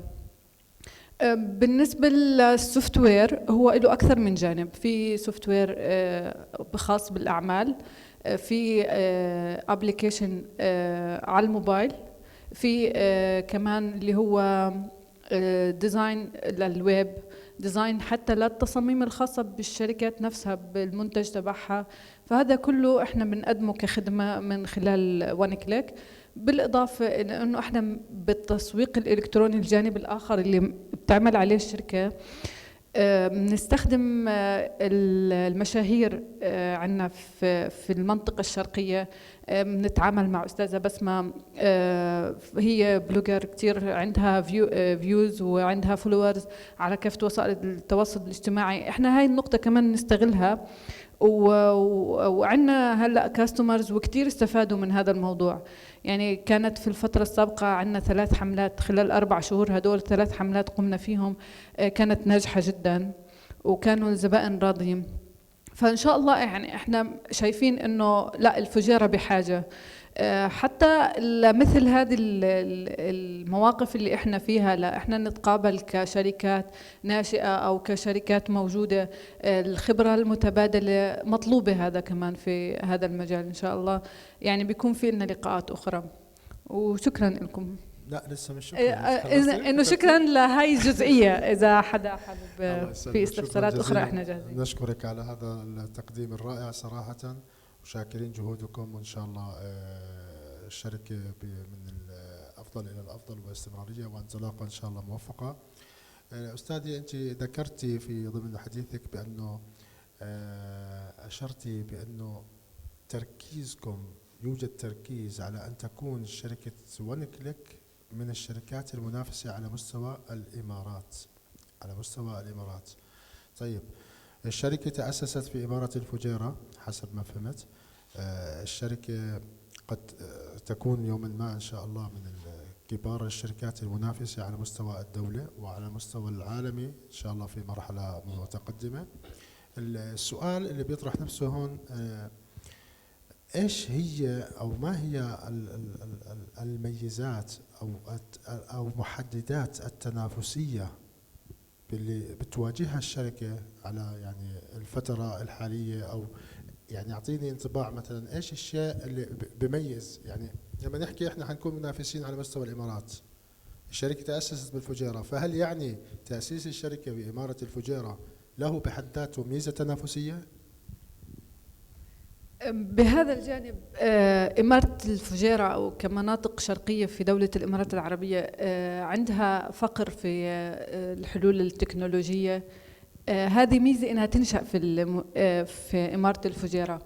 أنا بعرف إنه في كثير من التحديات الموجودة حوالينا، وخاصة إنه أصحاب الشركات ممكن إنه يتردد في إنه يدفع عشان سيستم مبلغ وقدره ويقول له أنا شو راح أستفيد. هذه من التحديات اللي إحنا بنوصلها للكاستمر، إنه إحنا نكون على قدر المسؤولية، إنه إحنا نوصل لأي زبون ما يرضيه وما يعني يقدم له حل مناسب. كيف ممكن احنا بعدين ننافس على مستوى الامارات اذا احنا قدرنا ننافس داخل السوق في الفجيرة وقدرنا بالمنطقة الشرقية نثبت وجودنا؟ اكيد هذه راح يكون يعني زي خطوة اولى لسمعتنا في باقي الامارات. تمام صح. يعني تفضل. لي اضيف في موضوع، يعني في البدايات لما كنا نحاول انه فكرة إنشاء شركة وان كليك، لأنها هي من مشاريع أصلا تسهيل. إحنا تسهيل الحمد لله امتدينا إنها هي السنة الثالثة في إمارة الفجيرة من 3 سنوات في العمل فيها. مع دراسة السوق وأوضاع السوق ومشاكل السوق، وجدنا إنه إمارة الفجيرة إمارة مميزة في لها انطلاقة ومستقبل إن شاء الله. من أي ناحية؟ حاليا أنا كمستثمر جديد في مجال جديد تكنولوجيا معلومات، بدي أنافس شركات كبيرة في دبي، ممكن تكون عائق إلي. أنا ممكن أوصل لدبي لما أكون واصل لمرحلة من مراحل إنه صارت عندي دعامة من العملاء هي بترشحني في دبي وأبو ظبي، في الدول الخليج بشكل عام كامل، وإن شاء الله في العالم كامل. هذه هي الميزة في إمارة الفجيرة، وخصوصا الحمد لله رب العالمين إمارة الفجيرة بفضل الله عز وجل، ثم الإدارة الرشيدة في هذه الإمارة الطيبة، تمام، عم تخطو خطوات واثقة ومعروفة وبتتجه وسريعة بالفعل. اللي بشوف إمارة الفجيرة اللي عاش في إمارة الفجيرة خلال 10 سنوات السابقة وجد التطور الهائل في إمارة الفجيرة. هذه نتكلم فيها، وإن شاء الله بإذن الله يعني أحد الاجتماعات إن شاء الله أو المؤتمرات القادمة نجلس فيها كلياتنا بإذن الله بعد 2 و3 سنوات، رح نتكلم عن هذه التحديات كيف تجاوزناها، ورح نجد تحديات جديدة.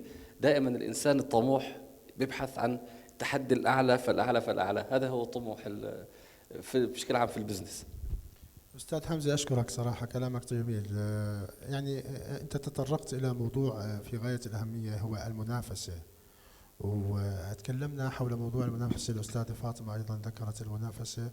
هنالك محدوديات لهذه المنافسة، يعني بمعنى آخر أنتم الآن كشركة تأسست في ظل يعني هذه الأوضاع الاقتصادية العامة. أنا ما بتكلم عن إمارة الفجيرة في هذا المنطلق، بتكلم بشكل عام عن الأحوال الاقتصادية أو الركود الاقتصادي في العالم ككل. الآن المرحلة هذه اللي احنا بنمر فيها هي مرحلة ركود اقتصاد عالمي في جميع أنحاء العالم. فكرة تأسيس الشركة في إمارة الفجيرة هي فكرة إيجابية. طبعا هنالك دراسة مسبقة قبل ما بدأتوا هذه الخطوة،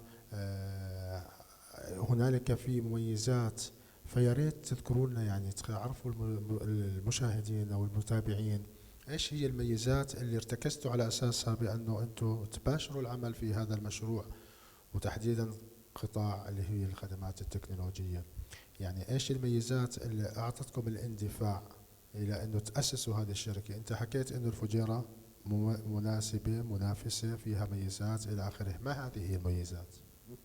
هل ارتفاع الاجور او انخفاض الاجور تعد ميزة من الميزات على سبيل المثال؟ هل تكلفة العمالة، هل هي الإيجار الموقع أو تكلفة الإنشاء أو التأسيس أو تكاليف أخرى أو ما إلى ذلك؟ ما هي إيش الدوافع؟ يعني بمعنى آخر ما هي الدوافع اللي حكيت من خلالها إنه أنا بدي أبدأ بالفجيرة؟ تمام دكتور، زي ما تفضلت في بعض احنا بنتكلم في الامور الماليه، وانت يعني ما شاء الله استاذ في الامور الماليه. بنتكلم عن امور، في عندنا امور مصاريف التشغيليه، تمام، ومصاريف التاسيس بشكل عام. هذه النقطتين هذول انا كمستثمر او صاحب عمل بتوجه دائما لهم، يعني ببحث عن انه اقارن ما بين او اوازن ما بين عند دراسه الجدوى لما اشتغل في اي مشروع، اوازن ما بين المصاريف التشغيليه والايرادات المتوقعه. تمام، انا ممكن يعني نبسط الامور، انا ممكن يجيني ايراد في الشهر مثلا نحكي 100,000، لكن مصاريف التشغيليه 80,000، فنسبه المصاريف التشغيليه بتكون جدا عاليه. تمام، فانا بالتالي ببحث عن اماكن لو كان الايراد اقل من هذا المبلغ، لكن بكون في عندي المصاريف التشغيليه فيها او نسبه المصاريف التشغيليه اقل من هذه النسبه، فبتكون الجدوى الاقتصاديه، الجدوى الماليه كمستثمر. وهذه دائما بنصح فيها دائما اي مستثمر. بعض النقاط لازم ينتبه عليها. اول شيء يكون عنده المام في الاستثمار اللي بيتجه نحوه، هذه نقطة جدا مهمة. رقم 2، إذا ما كان عندي أنا الإلمام في هذا المجال، الاستعانة بأصحاب الخبرات. الاستعانة بأصحاب الخبرات هذه جدا مهمة. وممكن كنا نعاني احنا بتذكر دكتور خالد في بداية مثلا نتكلم عن ضريبة، إن شاء الله نتكلم عنها لاحقا، مع بداية صدور القانون أصبح يعني مجموعة كبيرة من الأشخاص غير متخصصين بفوتوا في هذا المجال. يعني استعاني بأصحاب الخبرات الموثوق فيهم، عندهم خبرة أنا بستفيد منه صاحب المعلومة، إن كان على سبيل المثال خبير إداري أو خبير مالي أو خبير استراتيجي في أي مجال. بالعكس أنا ما أنظر من الناحية المادية، لا أنظر من الناحية المستقبلية، كم الإيراد اللي راح أحصل عليه من مقابل الاستشارة، مقابل استشارة لو استشارة بسيطة. إذا معنى الكلام أستاذ حمزة أنه من إحدى المحفزات الأساسية في إنشاء هذه الشركة هي موضوع التكاليف التشغيلية المنخفضة مقارنة مع الإمارات الأخرى. فهل هذا صحيح؟ صحيح. إذا إحدى الميزات الرئيسية في إمارة الفجيرة في قطاع التكنولوجيا تحديدا، نقطة رئيسية ذكرها أستاذنا حمزة، ألا وهي التكاليف التشغيلية، محدودية التكاليف التشغيلية مقارنة مع الإمارات الأخرى تعد محفزا لاستقطاب المزيد من الاستثمارات في جانب التكنولوجي في هذه الإمارة. إذا انتقلنا إلى النقطة الأخرى أو المحفز الآخر اللي من وجهة نظرك أستاذ حمزة أو الأستاذة فاطمة، السؤال مفتوح. ايش الشيء الاخر اللي اعطاكم يعني بنفس الموضوع، احنا بنحكي بنفس المبحث، انه ايش المشجعات اللي بالفجيرة انه نيجي نعمل مشروع مثل هذا المشروع الخاص بتكنولوجيا المعلومات؟ يعني ايش المحفز الاخر؟ ممكن احد المحفزات اللي تكلمت فيها المهندسة فاطمة، موضوع سوق ناشئ.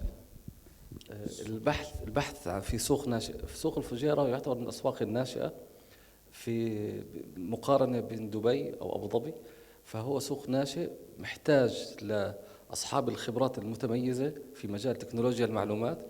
والحمد لله رب العالمين كشركة تسهيل أو ون كليك استقطبنا الحمد لله رب العالمين أصحاب خبرات وأصحاب كفاءات عالية.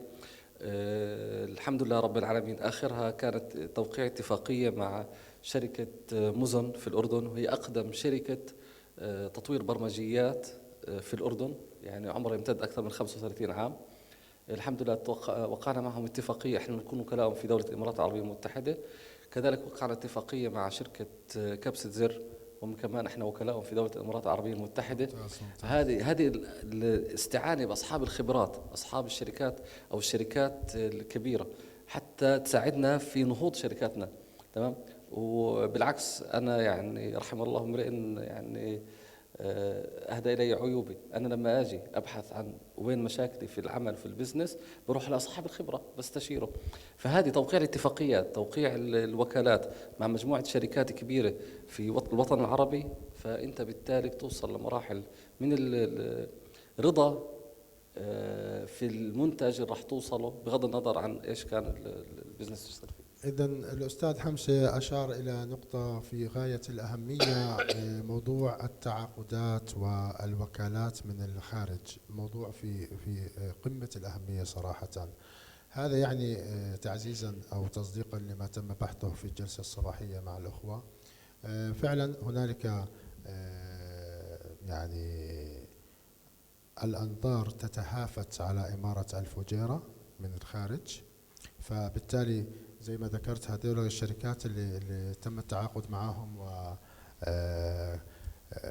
اتفاقيات أو ما شابه أو وكالات، هم إذن حاطين في عين الاعتبار أنه الفجيرة محط أعينهم، فبالتالي هم أيضا بدأوا بالبحث والتحري عن من الشركات اللي احنا ممكن نعطيهم الوكالات لدخول هذا السوق. فهذا بحد ذاته مؤشر جيد ومؤشر قوي بيعطينا الانطباع أنه هنالك أنظار من الخارج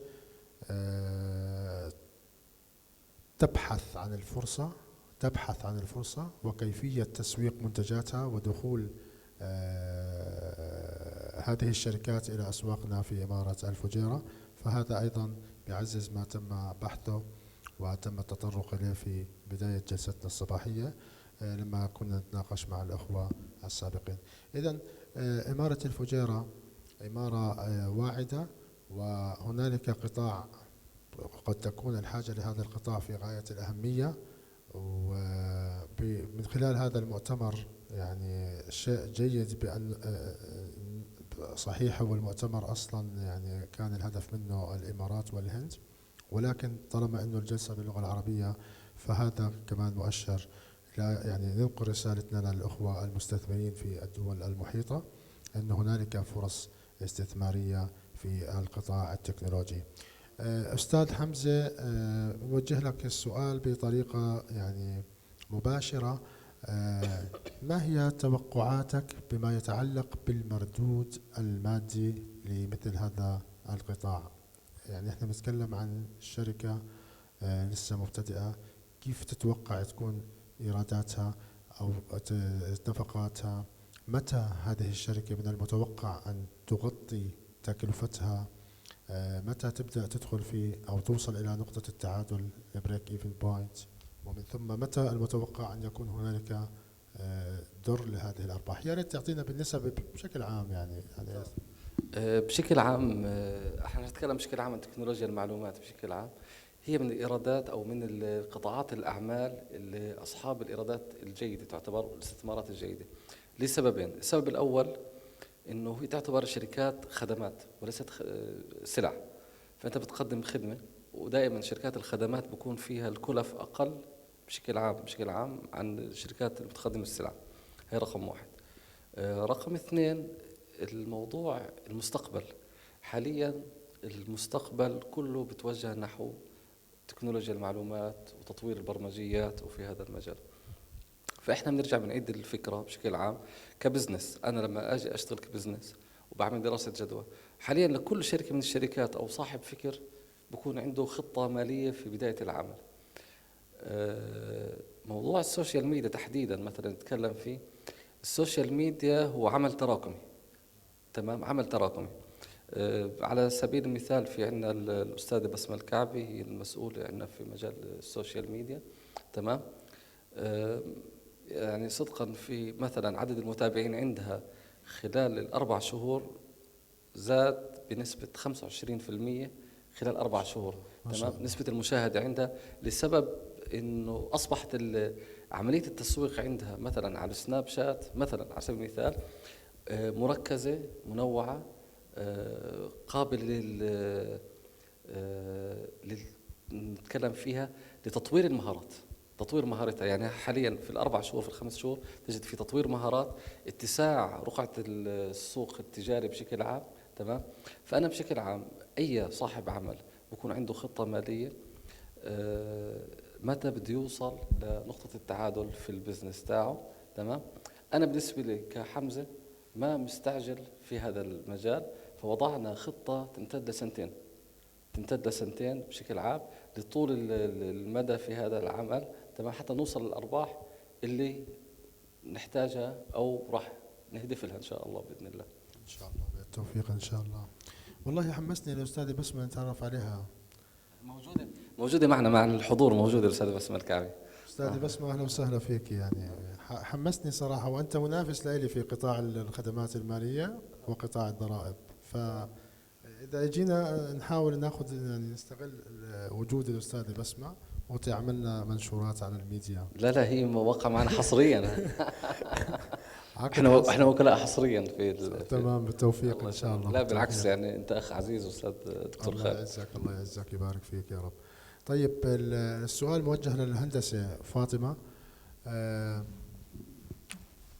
ما هي الخطه الاستراتيجيه لاطلاق المنتجات البرمجيه من خلال يعني الفتره القادمه، خلينا نحكي على مدار السنتين القادمتين؟ هو أهم حاجة بالبرمجيات يوفر وقت وجهد ومال. يعني هدول الثلاث أشياء كتير رئيسية كاستراتيجية واضحة لأي حدا، إنه هذا السوفت وير لما أنت تستخدمه راح يوفر عليك أيدي عاملة، راح يوفر بالتالي توفير مال، راح يوفر عليك وقت بحفظ المستندات واسترجاعها بكل سهولة، وراح يوفر عليك جهد بإنك تحتاج وقت طويل ولأنه تدقق كل شيء. خلص مجرد ما أنت تستخدم السوفت وير أنت صار عندك كل شيء متاح، بضغطة زر بتقدر تصل لكل شيء. وان كليك. وان كليك. في مقدمة حديثك أستاذة فاطمة أشرت إلى نقطة بأنه قد تواجه بعض التحديات اللي من خلالها تكون اللي هي القدرة على إقناع العميل، صحيح، المستثمر في إمارة الفجيرة. لما بدك أنت توصلي له معلومة إنه أنا بقدم خدمة، بعطيك برنامج محدد، هذا البرنامج بيخدمك في 1 2 إلى آخره. الآن ما هي يعني أهم الصعوبات اللي بتواجهها في عملية الإقناع؟ يعني بمعنى آخر بدنا نعرف إيش عقلية المستهلك بالفجيرة. يعني للأسف هل هنالك وعي؟ أيوة، هاي النقطة اللي أنا بحكي فيها، إنه معظم الأشخاص أصحاب الشركات أو مش مدركين لأهمية التكنولوجيا بعملهم، وهذا شوي بيواجهنا صعوبة. إنه أنت بتجيب لي سوفت وير أدفع حقه هالقد وهالقد، شو حيفيدني؟ شو هعمل فيه؟ فإنه أنت قديش فيك توريه منتجات عندنا موجودة، سامبلز، أشياء تقنعه بإنه هذا راح يفيدك. هذا كتير مهم. وتجاربنا مع العملاء الآخرين كمان فادتنا بأن نقدم أنفسنا لعملاء جدد. إذا بتسمحي لي المهندسة فاطمة، أنا بدي أحكي على سبيل المثال أحد الشركات اللي اشتغلنا معها في بداية إنشاء من 4 شهور. وهذه تعتبر قصة نجاح لشركة من الشركات بالفعل، حتى نشوف كيف مدى موضوع التكنولوجيا المعلومات. هذه الشركة كان في عندها فرع في أبو ظبي، هي الشركة موجودة أو هذا العلامة التجارية موجودة بالفجيرة، عندهم كان فرع في أبو ظبي. تمام. هذا الفرع كان في نفس النقاط، كنا نتكلم عن التكاليف التشغيلية العادية وكذا زي هيك، وصعوبة المتابعة ما بين الفجيرة وأبو ظبي. فكانت الفكرة إنه نشتغل على موضوع نعمل موبايل أبليكيشن لمبيعات هذا العلامة التجارية. تمام. بفضل الله عز وجل خلال 4 شهور وصلت المبيعات الموجودة خلال موبايل أبليكيشن توازي فرع أبو ظبي اللي عندهم موجود ومفتوح في أبو ظبي. فأصبح قيمة المبيعات عندهم أعلى من قيمة المبيعات بفرع كامل. أنت فاتح فرع كامل مقابل موبايل أبليكيشن. اشتغل على الدعاية شوية، نشتغل على الموبايل أبليكيشن، نحط منتجاتنا بطريقة جميلة ويكون منتجنا جميل، بالفعل راح نوصل للهدف المنشود له. هذا اللي بتكلم فيه مثال عملي يعني وقعنا فيه وشاركنا فيه وساهمنا فيه، نجاح مؤسسة ممتازة وقائمة ما شاء الله عليها. أحسنت. يعني خلال هذا الحوار اللي تطرقنا إليه، يعني أنا فهمت بأن هنالك فرصة استثمارية أيضا واعدة تتعلق بقطاع التعليم. من خلال ما تطرقت إليه هنالك أو المستثمر أو المستهلك في إمارة الفجيرة، العميل اللي أنت عم تتعامل معه، هو بحاجة إلى مزيدا من الوعي، مزيدا من التعليم، التدريب، التأهيل، حتى يكون في عنده رؤية واضحة عن مدى الاستفادة التي قد يحققها عندما يستغني عن الوسائل اليدوية واللجوء إلى التكنولوجيا الرقمية أو التكنولوجيا وما شابه. إذن من هون يعني من خلال هذا الحوار احنا توصلنا أو استنتجنا بأن هنالك فرصة حقيقية واعدة لقطاع التعليم والتدريب المستمر.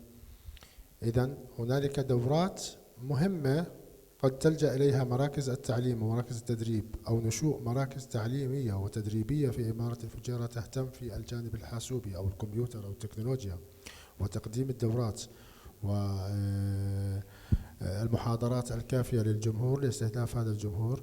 وقد يكون هنالك بعض الشيء من يعني العقبات التي قد تواجه هذه الفئة، لكن هي حقيقة هي فرصة استثمارية متاحة، لأن هنالك العديد من الفئات العمرية في الإمارة بحاجة إلى المزيد من الوعي والتدريب والتعليم المستمر.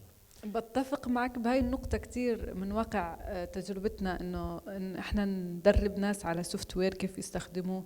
واجهنا صعوبات، هذه من إحدى الصعوبات اللي واجهناها، إنه لما تعطي حد سوفت وير إنه هذا السوفت وير كتير ايزي، مش إنه كتير، مش هذه الصعوبة في التعلم، بس إنه قلة الوعي والتعليم في موضوع التكنولوجيا بيأثر على توصيل المعلومة. وكتير مهم قطاع التدريب على التكنولوجيا، استخدام تكنولوجيا المعلومات والاشياء هذه. يعني احنا من خلال حوارنا فقط توصلنا الى هذه النقطة، بأن هنالك حاجة، الإمارة بحاجة إلى رفع الوعي في مجال تكنولوجيا التعليم. إذن الاستثمارات في الجانب التعليمي أو التدريبي هي فرصة متاحة صراحة في إمارة الفجيرة، لا سيما أنه هنالك مراكز تعليم محدودة أو قد تكون مش موجودة متخصصة صحيح في البرامج والبرمجيات، قد تكون غير متاحة صراحة. فهذا بحد ذاته مؤشر أيضا لاستقطاب المستثمرين في هذا الجانب. ما بعرف أستاذي فاطمة إيش حابة تضيفينا، شو حابة تعلقي على موضوع يعني كيفية أو التوسع والانتشار في المستقبل على مستوى، يعني إذا أنت أنشأتي مشروعك زي مشروعكم حاليا، هو مشروع حديث منذ 4 شهور تم تأسيسه، على مدار 1 2 3 إلى آخره حسب خطة معينة أنتم واضعينها، هنالك انتشار وتوسع. فكيف حيكون، ما هي خطة الانتشار على مستوى إمارات الدولة الأخرى؟ إنه بحب أضيف يعني من خلال التجربة اللي حكى عنها الأستاذ حمزة، سهولة المراقبة والمتابعة للشركات، خاصة اللي موجودة بأكثر من فرع، موجود إلى فرع في الفجيرة، فرع في أبو ظبي. مراقبة العمليات المالية والإدارية الموجودة بهذه الشركات ممكن يصعب على صاحب الشركة أو المالك الأساسي، بس مع تكنولوجيا المعلومات أنا ممكن أربط 3 أو 4 شركات الموجودة بكذا إمارة وتقدر تتابعها وانت بأي إمارة.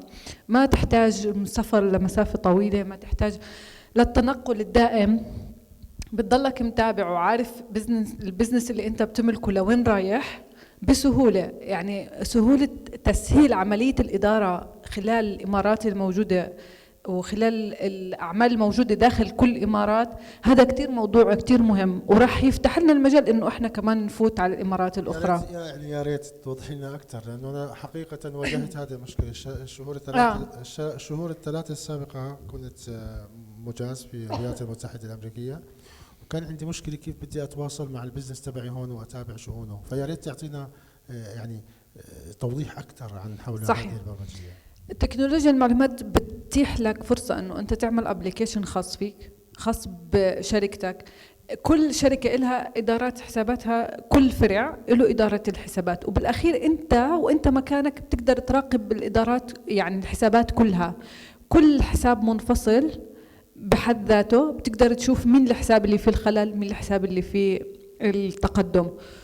يعني وانت قاعد ببيتك بتفتح الابلكيشن تبعك، بتفتح الفرع الفلاني، انت عندك فرع او الشارقة، بتفتح فرع الشارقة، بتشوف كيف العملية المالية بتصير فيه، ايش النتائج، ايش المبيعات، ايش الارباح، ايش الخدمات اللي تقدمت خلال الفترة اللي راحت، خلال الفترة الجاي ايش متوقع.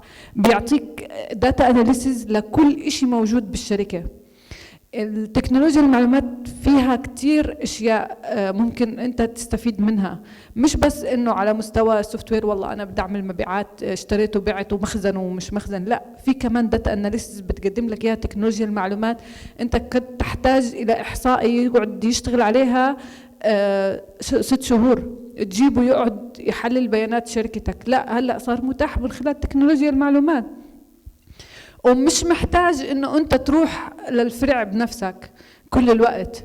يعني ممكن انت بس انه تفتح الابلكيشن اللي انت عندك اياه، تشوف قديش هذا صار عندي مبيعات، ايش الفرق بين الشهر الاول والشهر الثاني، ايش الفرق بين السنه هاي والسنه اللي، كله هذا من خلال بعض الاكواد احنا بنحطها بالسوفت وير وبتشتغل. يعني هي بس مجرد بروسيجر انا بحطه مره واحده وبضله شغال معك طول الوقت. هذا كمان بالإضافة لأنه حتى إدارة الموظفين، الاتش ار عندي أنا ليش أروح أحط موظف بس يعني أضل أقول مين أجا ومين ما أجا، أجي أفتش؟ لا، أنا في عندي سيستم، صارت البصمة هلا مربوطة بسيستم. السيستم هذا أنت بتقدر تعرف مين أجا وبكم وقت من الويب أبليكيشن أو الأبليكيشن اللي بين إيديك. ما محتاج تغسل على الاتش ار وتعرف هذه الأشياء. في البرنامج اشتغلنا عليه من فترة، موضوع بتخصص موضوع الخدمات، يعني مجال مثلا العمل المحاسبة أو ما شابه، تمام، أو مجال تكنولوجيا المعلومات. أنا موظفين منتشرين في أكثر من مكان، إذا فتح السوفت وير تاعه فهو صار زي كأنه دخل بالبصمة. يعني نظام البصمة عبارة عن لما يفتح السوفت وير، أنا موجود مثلا على سبيل المثال أحد المدققين عندنا في الشركة راح زار أحد الشركات زيارة، بمجرد ما فتح السوفت وير بدأ يشتغل عليه حتى يدخل بيانات الشركة أو ما شابه، هو عبارة دخل لوجن على الشركة، فأنت بالتالي عارف متى دخل الشركة ومتى أنهى العمل وشو نتائج الأعمال. هذا موجود كسوفت وير، موجود عندنا الحمد لله، اشتغلنا عليه من فترة وصار شبه جاهز يعني، بس بضل اللمسات الأخيرة. فهذه الفكرة، أنا ممكن أدير العمليات عن بعد. حضرتك أنت في أمريكا، تمام، اشتغلنا حاليا مع إحدى الجامعات بالفجيرة، وقعنا يعني زي اتفاقية عملية دراسة عن بعد، دراسة عن بعد، الموديل، واجبات الطلاب، اختباراتهم في كل هذا المجال. الحمد لله رب العالمين صار في اتفاقية ما بيننا وبين إحدى الجامعات الحديثة بالفجيرة. إن شاء الله راح نكون إحنا المزود التكنولوجي لهم إن شاء الله بإذن الله. إن شاء الله بالتوفيق. الأستاذة فاطمة، سؤال بيطرح نفسه، سهل السؤال، لا تخافي، سهل. السؤال اللي بيحكي إنه هلا تفضلتي يعني مشكورة وأشرتي إلى موضوع التكنولوجيا والبرمجيات وما إلى ذلك. السؤال اللي بيحكي ما هي البرمجيات المتوقع ازدياد الطلب عليها في المرحلة القادمة، في مرحلتكم القادمة؟ يعني إيش هي البرامج مثلا الناس يعني أو بنشوف إنه إمارة الفجيرة بحاجة يعني مثلا برامج الصيدليات أو البرامج المحاسبية، إيش هي أكثر أنواع البرامج التي قد تكون أو تحمل طابع ذو طلب عالي مرتفع في الفترات القادمة؟ الفترة الحالية يعني معظم الطلب موجود على برمجيات المحاسبة وبرمجيات المبيعات والمواضيع اللي بتحكم الضريبة والأشياء، لأنه موضوع الضريبة جديد على معظم كتير شركات وبيواجهوا صعوبة بأنهم يحسبوها، وصار بدهم حدا يتابع لهم وهيك، فصارت البرمجيات هذه بتسهل الموضوع هذا.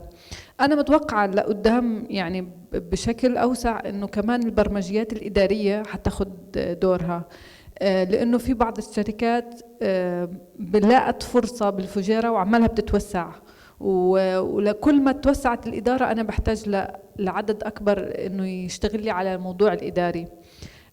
معظم الشركات لو جيت قبل سنتين على الفجيرة ما عندها محاسب، ما عندها حدا بيشتغل لها محاسبات، لأنه ما في ضريبة، ما في، بس أنا بحسب إيش أجاني وإيش راح وخلص، وأنا هذا مبلغي بحطه إلي وخلص، والباقي يعني بيشتغلوا بهاي الطريقة. وجود قوانين دائما متجددة بالدولة بيفرض على الناس حالة، هاي الحالة مثل حالة الضريبة، إنه أنا فرض علي إنه أنا خلاص لا أنا بعرفش أحسب ضريبة، وهذا حياخد من مخي شوي وهذا حياخد من جنبي شوي، صار كتير يتجهوا لإنه يصير حاجة لمحاسبين أو حاجة لبرامج محاسبية. هذا على الفترة الحالية. فأنا يعني بتصوري بتطور إمارة الفجيرة وبالتسارع اللي إحنا بنشوفه ووجود عدد كبير من الشركات الناشئة، إنه هاي الشركات حتصير بحاجة إلى موارد إدارية لقدام. كمان إنه إمارة الفجيرة إنه ماخذة حتى قوانينها الداخلية في تسهيل فتح الشركات، وهذا تغيرت من السنة اللي فاتت للسنة، تغيرت. هذا حيدعم كمان حدا إنه يفتح الشركة. تغيرت، أشرتي بأنها تغيرت للأحسن أم للأسوأ؟ تغيرت للأحسن طبعا. لا تغيرت للأحسن، صار في تسهيل. يعني الأستاذ حمزة بيعرف تسجيل الشركات وهيك خلال الفريزون، خلال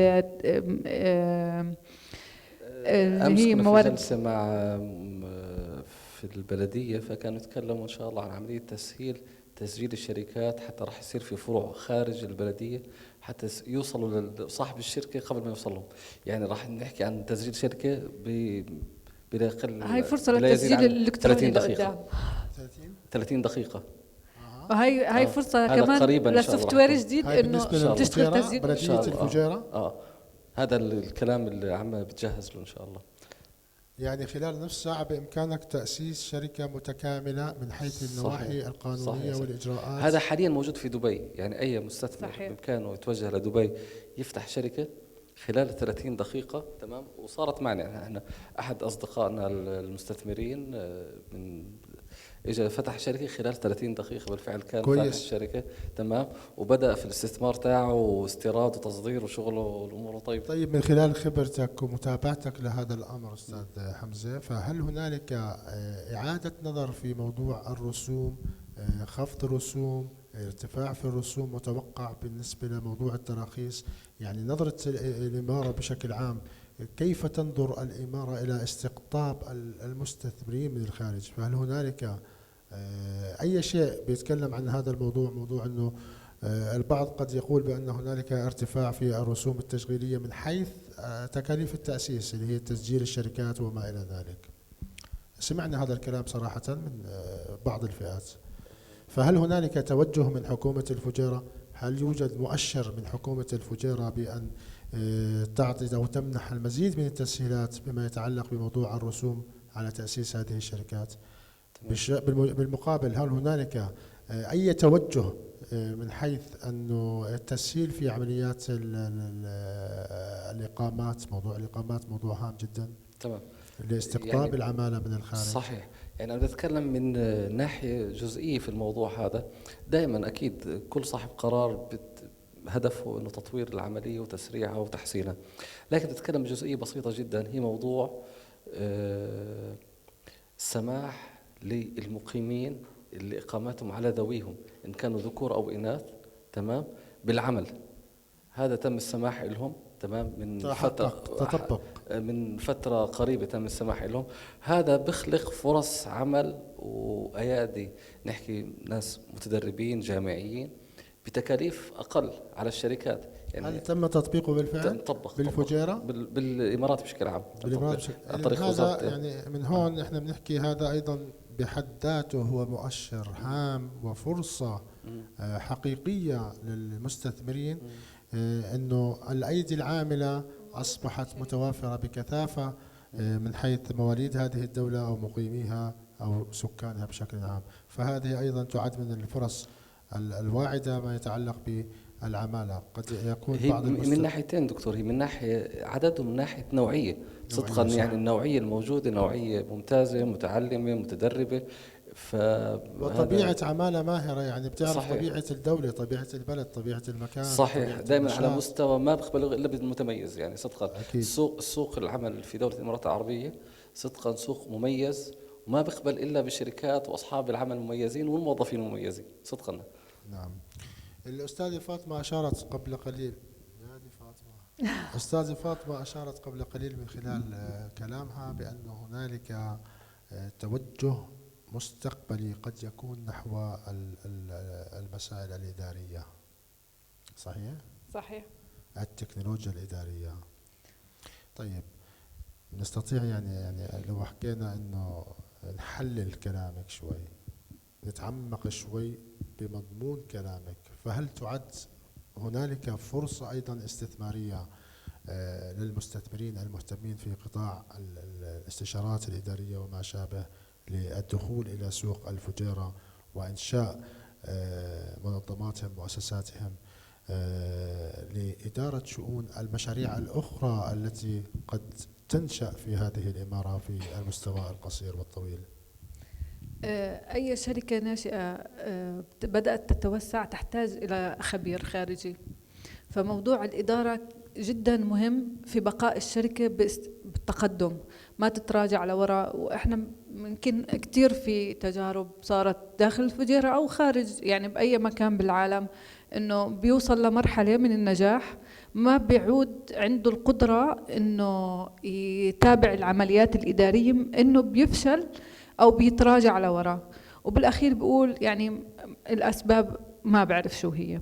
فأي شركة في توسع تحتاج إلى خبير إداري، فمن الضروري أنه وجود الخبرة الإدارية لمساعدة الشركات للاستمرار في التوسع وعدم التراجع. هذا كتير نقطة مهمة. صحيح. وحاليا للتميز، يعني أنت شركة ناشئة طموحة لازم تتميز.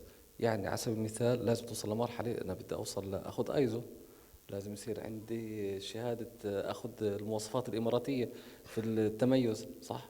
يعني هذا أحد المجالات اللي جدا مطلوبة حتى نوصل نأخذ زي بعض مراكز تقديم الخدمات حاليا فيها منافسة شديدة ما بين الحصول على 4 نجوم و5 نجوم. وشفنا احنا يعني قبل فترة الشيخ محمد بن راشد أعلن المؤسسات الحكومية وفي لها المؤسسات المميزة، والحمد لله رب العالمين كانت المؤسسة الأولى في الدولة هي كانت من ضمن إمارة الفجيرة، وهي دائرة جوازات الفجيرة كان هي الدائرة الحكومية رقم 1 على مستوى الدولة، وهذا شيء بنفخر فيه جميعا يعني بالفعل، والكل بيشهد لهم في هذا المجال. فبالفعل التميز وصلنا لمراحل الأمور الإدارية، وهذا المجال حتى تواكبه لازم تواكبه كمان في تكنولوجيا المعلومات. 2020 على الأبواب، ما يعني رؤيتك؟ يعني يا ريت تعطينا هيك رؤيتك أو انطباعك أو عن نظرتك المستقبلية لهذا العام الذي قد يكون انتظرناه سنوات سابقة، والكل يعني يتفاءل وينتظر هذه اللحظة لما تصير الساعة 12 بالليل وبتشوف برج خليفة الإمارة وعام جديد، الألعاب النارية عام جديد، ما بالك دخول العام الجديد مع أنه يكون عام الإكسبو. ما هي توقعاتك لهذا الحدث؟ كيف سينعكس أثره على إمارة الفجيرة؟ هل هنالك انعكاس على هذه الإمارة من حيث نهوض المشاريع أو دخول مشاريع أو أسواق تنفتح أسواق جديدة وما إلى ذلك؟ احنا نتكلم عن إكسبو بشكل عام 2020 في إكسبو. تمام. أنا راح أعمل مثال بسيط عن هذا الموضوع. 2020 أنا بعتبره مثل اختبار طالب بجهز نفسه الاختبار. الطالب اللي بجهز نفسه وبحضر نفسه وبحضر معلوماته، التاجر الشاطر صاحب العمل، صاحب مطور العمل تاعه بحضر شركته، بيشتغل على منتجاته، بيبدأ يجهز نفسه للانطلاقة 2020، أكيد راح يستفيد. أما اللي بينتظر من غيره يفيده راح يضل ينتظر. لازم تسعى وتجتهد على نفسك وتطور شركتك، وهذه النقطة بتكلم فيها. وممكن هذا المجال اللي فضلته مجال التسويق الإلكتروني، يعني كان في مثال زمان نتكلم فيه دائما دكتور، موضوع إذا كان عندك رأس مال خلي 9/10 منه لتسويق، والعشر الأخير اشتغل فيه.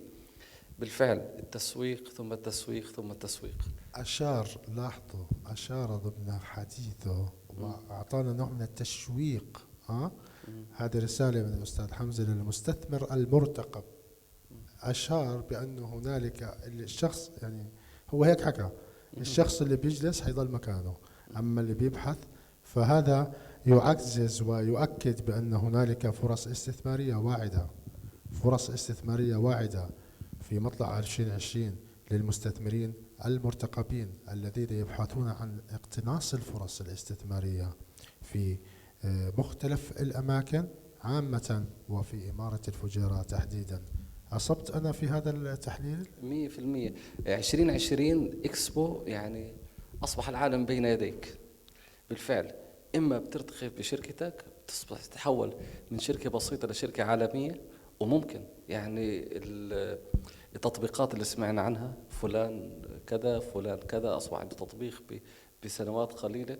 يعني أصبح أي تطبيق موجود من التطبيقات المشاهير هاي الموجودة مشهورة، يعني تتفرج على تاريخ إنشاء هذا التطبيق لا يتجاوز 2 و3 سنوات، تمام، وأكثرهم ممكن توصل ل10 سنوات.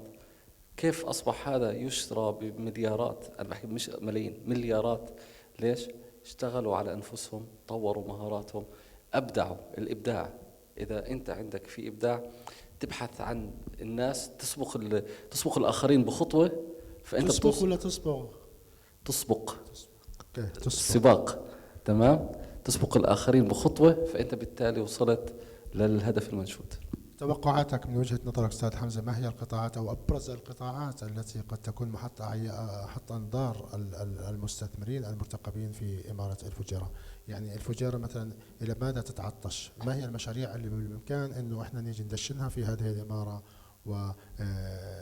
وترتقي فيها طبعا أصحابها أو مستثمرينها يحققوا طموحاتهم، يحققوا إنجازاتهم من خلالها؟ إيش هي أهم أو أبرز القطاعات بشكل عام؟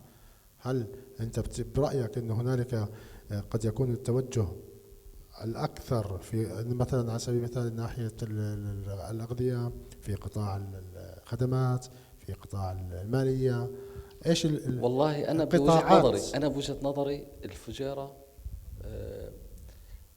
ممكن راح تستغرب شوي، المجال الصناعي. إذا إمارة الفجيرة تفتقر إمارة الفجيرة تفتقر القطاع الصناعي. هذه بحد ذاتها انطلاقة حقيقية صراحة. لا، وفي إضافة كمان مجال الترفيه كمان، والسياحة الترفيه أيضا.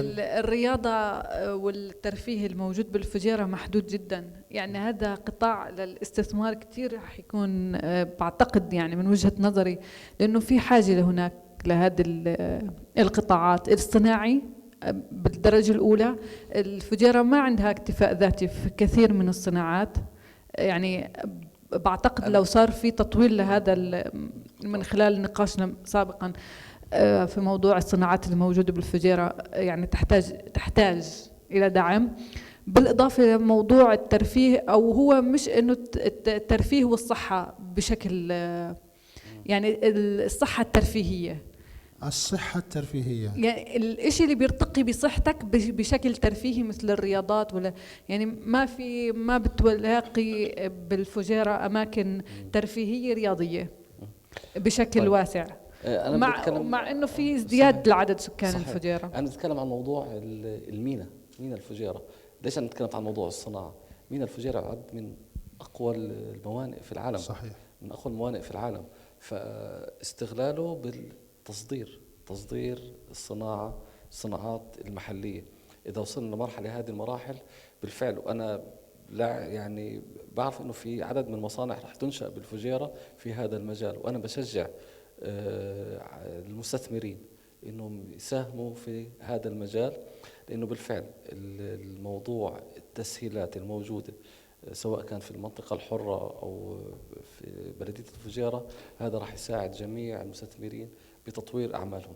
إذا في تسهيلات بالنسبة لاستقطاب المستثمرين ولغايات تدشين مصانعهم في إمارة الفجيرة. طيب الفجيرة شو إذا بنتكلم من ناحية المستثمرين مثلا في المنطقة الحرة، دكتور خالد، يعني بالضرائب على سبيل المثال، يعني هي منطقة معفاة من الضرائب، فأنت بالتالي حتى الضرائب المدفوعة إذا اشتريت أي مشتريات من السوق المحلي فأنت بإمكانك تستردها. فهذه إحدى المزايا الرائعة جدا كمستثمر. يعني المستثمر عنده ميزة صراحة، هي موضوع أنه ميناء الفجيرة والمناطق الحرة في الإمارة طبعا تخلو من الضرائب، فهنالك فرصة واعدة لخلق الصناعة في الإمارة ومن ثم إعادة التصدير إلى الخارج. طيب إيش هي الصناعات اللي قد تكون يعني مهمة في هذا الجانب؟ يعني إيش الصناعات اللي ممكن تكون بتحمل طابع الارتكاز أو الركيزة الأساسية في هذه الإمارة؟ يعني مثل إيش الصناعات اللي ممكن تنشأ هون مصنع لأي منتج مثلا، ويكون سهل إنه يكون يعني سهل إنه ينجح ذوي القرار أو متخذ القرار في هذا الموضوع؟ يعني ما هي الصناعة الغائبة خلينا نحكي التي ممكن أن تكون إمارة الفجيرة بحاجة لها؟ في عدد من الصناعات، ممكن نبدأ بالصناعات الغذائية. الصناعات الغذائية ممكن تكون هي أحد المجالات القطاعات اللي ممكن نشتغل فيها في إمارة الفجيرة، هذا بوجهة نظري، بالإضافة إلى مجال الاستفادة طبعا في المصانع التشغيلية في المعادن وما شابه من هذا المجال. تمام. أستاذي بتحبي تضيفي أي شيء؟ بس أنا إنه بحب أوضح وأركز تاني إنه الصناعة الترفيهية اللي بتقدم للأشخاص الموجودين داخل الفجيرة إنها كتير مهمة وكتير ضرورية ولا تقل أهمية عن الصناعات الأخرى. أشكرك على كلمة الصناعة الترفيهية، بس توضيح عشان المستثمرين أو المستمعين أو المتابعين يفهموا شو القصد بالصناعة الترفيهية. أعطينا. الصناعة الترفيهية اللي بقصد فيها اللي هي الأماكن العامة، مش يعني بتروح دبي، بتروح أبو ظبي، بتلاقي أماكن تعمل أنشطة ترفيهية كثيرة. يعني إحنا عنا في بحر مفتوح هون، ما في استغلال للغطس، في موجود بس انه نادي واحد وبتكلفة عالية جدا، ما في تنافسية ليوفر للمستهلك شيء يقدر التزلج على الماء. حتى احنا في جبال كتير موجودة بالفجيرة ممكن حد يستغلها بالمشي، يعملوا أماكن سياحية على الجبال نفسها، أماكن تسلق، يعني هذه الصحة أو هذه الصناعات كتير بتجلب سياحة وكتير مهمة لإمارة الفجيرة. إمارة الفجيرة من الإمارات المهمة للسياحة، وخاصة اللي موجودين بآسيا وأوروبا، كتير فيها، بس تحتاج إلى تطوير كبير. إذن الأستاذة فاطمة بتنقل رسالة إلى المستثمرين في الخارج يعني التركيز أو صب الأنظار أو لفت النظر إلى شاطئ الفجيرة. شاطئ الفجيرة قد يكون هنالك العديد من الفرص الاستثمارية الواعدة في استغلال هذا الشاطئ بطرق مختلفة، قد تكون في الجانب الترفيهي، قد تكون في الجانب الرياضي، الجانب الصحي. هنالك عدة مشاريع قد تكون محتملة لإنشائها في هذه المناطق، لا سيما مناطق الشاطئ أو المناطق البحرية. إنشاء العديد من الصناعات المتعلقة بالصحة المهنية، خلينا نحكي الصحة الترفيهية، الصحة الترفيهية وما شابه. إذن هاي أيضا هنالك العديد من الفرص بهذا الجانب. ممكن الأخوة المهتمين في هذه الأنشطة أو المجالات أو الصناعات أن يباشروا بالتواصل مع القائمين على إدارة هذه المواقع والوزارات المعنية للحصول على مزيد من التفاصيل ومدى التسهيلات المتاحة من الإمارة لاستقطاب وتطوير البنية التحتية وتطوير شاطئ الفجيرة في المرحلة المقبلة. أستاذ حمزة، هل هنالك أي شيء بتحب أنك تضيفه للإخوان بما يتعلق بموضوع التكنولوجيا، وأي إضافة أي شيء، سواء أنت أو الأستاذة فاطمة إذا عندكم أي شيء؟ بس هي ملاحظة بسيطة، هي التجهيز والتحضير والتخطيط للوصول إلى الهدف. يعني أتوقع إنه أي إنسان بخطط صح وبنفذ صح أكيد راح يوصل للهدف المنشود إن شاء الله. أكيد. في نهاية هذه الحلقة أو في هذا اللقاء نتقدم بجزيل الشكر والتقدير من الأستاذ حمزة عاشور، هو المدير العام في شركة تسهيل لتدقيق الحسابات، والأستاذ المهندسة فاطمة جبريل، هي مهندسة تكنولوجيا الحاسوب في شركة ونكليك. شاكرين جدا تواجدكم معنا وتزويدنا المستثمرين في وجهات نظر مختلفة وتوضيحات متكاملة حول الفرص الاستثمارية التي قد تكون محط أنظار العديد من المهتمين على الصعيد المحلي والصعيد الخارجي. شكرا جزيلا لكم حضوركم معنا، بارك الله فيكم، والسلام عليكم ورحمة الله وبركاته.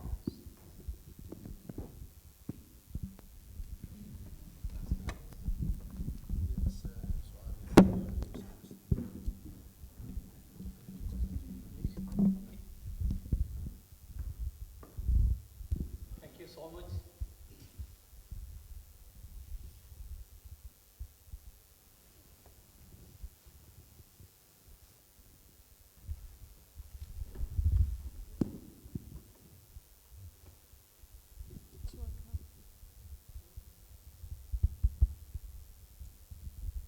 Yes, it's working. Thank you so much, and I hope that this was a good learning session for Arabic community. And about this panel, Fujairah SME economy, how to achieve full potential. That's important actually. So how we need to develop. So in this case, I will ask first question to Mr. Hamza about partnering with India business community. So for non-oil sector, India is having that kind of the strength in the industry-wise. 36 plus sectors listed, the companies listed in the Bombay Stock Exchange. So if you are inviting, or the Fujairah business community is inviting Indian business community to be a part of the Fujairah's growth in non-oil sector. So where do you see that the scope for India business community to come and join hands with the Fujairah business community?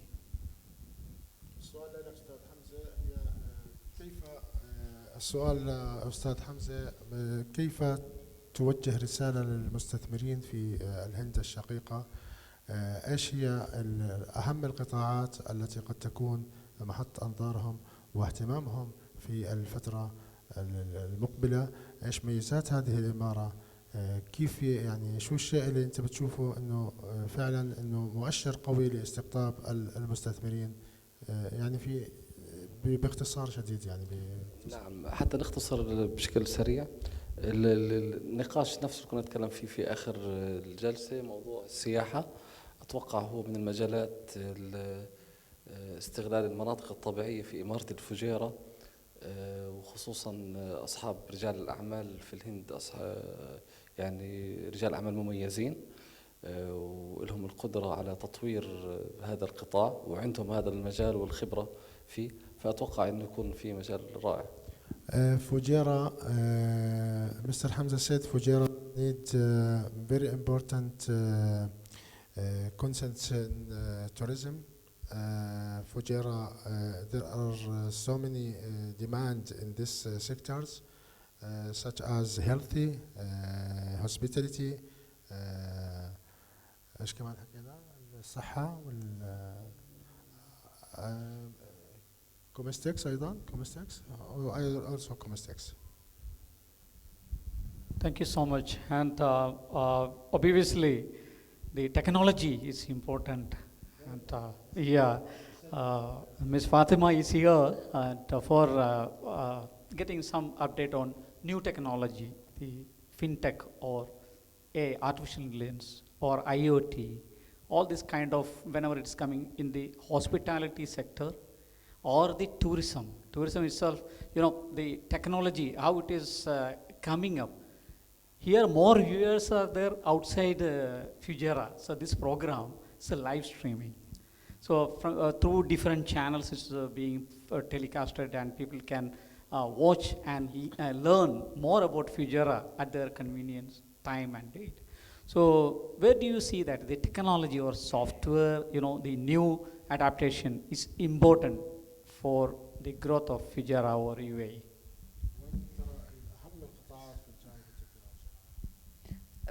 تعتبر الفجيرة هي من الإمارات الناشئة في مجال التكنولوجيا. حتى هو ذكر المجال التكنولوجي في الصحة كتير كتير كتير مهم، وتطوير المجال التكنولوجي في الصحة وتقديم الخدمات الصحية عبر المجال التكنولوجي هذا يعني أنا بعتقد إنه له مستقبل كتير منيح.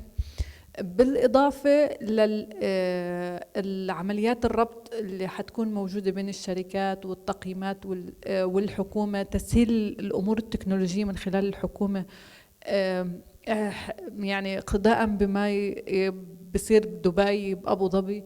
كتير كتير هذا مهم، وحيكون يعني الحكومة ما حتحتاج تقطع التكنولوجيا أكثر من الشركات الأخرى، أنا بعتقد ذلك. She said the government need to development the technology more important than the companies in the first, and القطاع الصحي, the health sectors also in this field the technology very important. They يعني very important for Fujairah to development this field. ايش كمان نشرتي؟ هم هذول أهم قطاعين اللي احنا حكينا فيهم. هو قطاع الربط اللي هو يعني الربط بين الشركات والحكومة، هو هذا اللي حتحتاجه الحكومة، إنه راح تصير الحكومة تقدر تتحكم بكل الشركات وتتابع كل الشركات من خلال التكنولوجيا بشكل أقوى من ما هو موجود عليه. The government will need to make joint between the companies and the government establishments. So it will affect in the future for back يعني as one hand. Yes.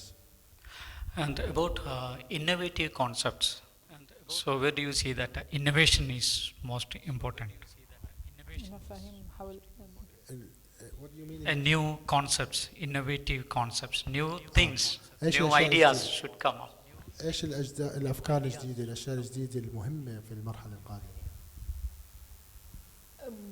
بعتقد يعني الاشياء المهمه والجديده انه احنا ناخذ على قدر المسؤوليه التكنولوجيا انها اساس كل شيء. اذا ما اسست التكنولوجيا داخل الشركه من البدايه راح تواجه صعوبه في انك تحوسب الشركه فيما بعد. إنه يعني أي شركة ناشئة بنصحها تبدأ بأساس تكنولوجي. In her opinion, all company must يعني concentrate in the technology. Without technology, the companies cannot growing. First thing and main thing is development the technology. In another word, she meaning the main thing or main sectors in Fujairah. There are big opportunity for investor in this field, meaning technology sectors. Yeah, Mr. Hamza, about the business diversification, that is most important.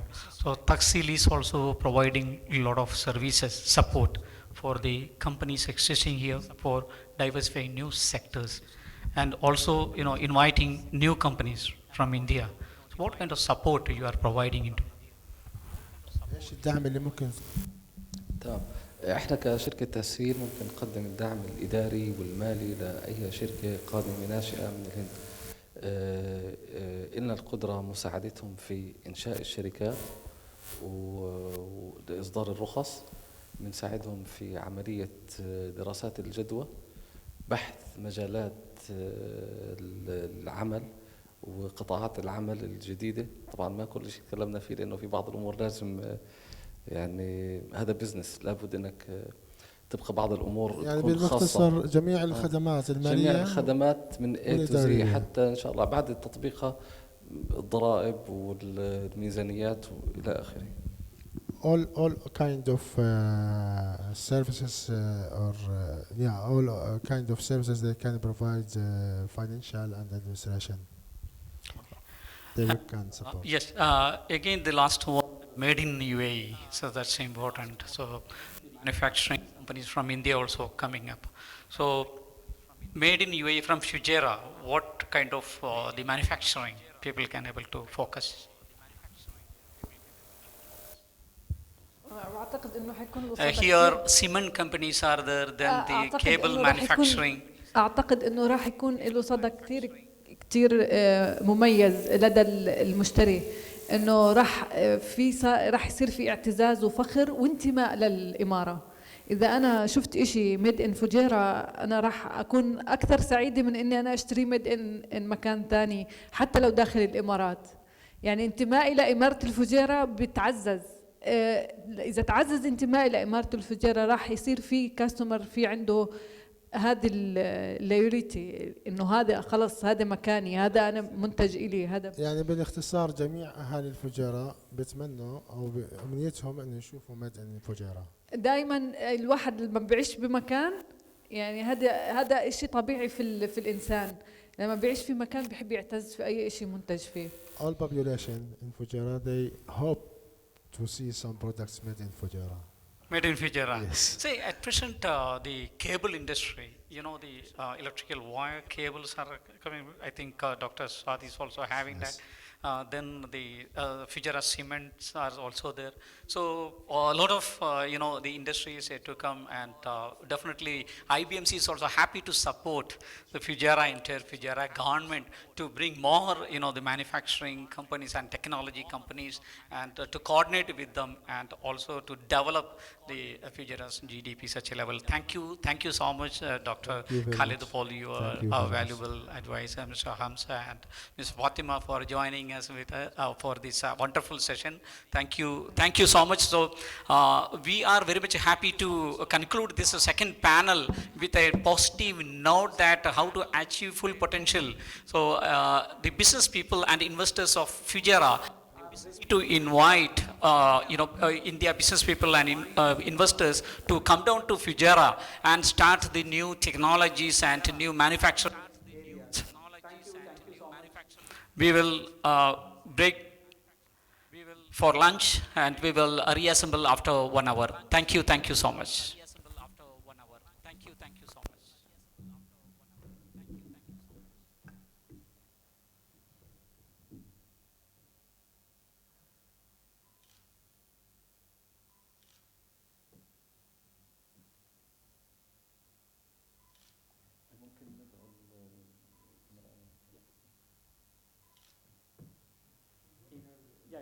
Please join.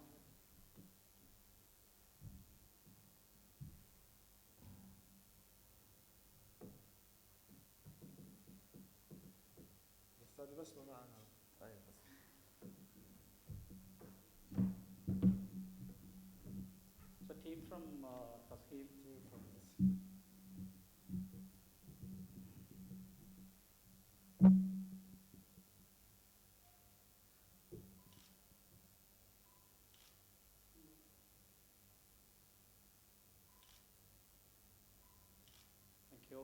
Thank you, sir.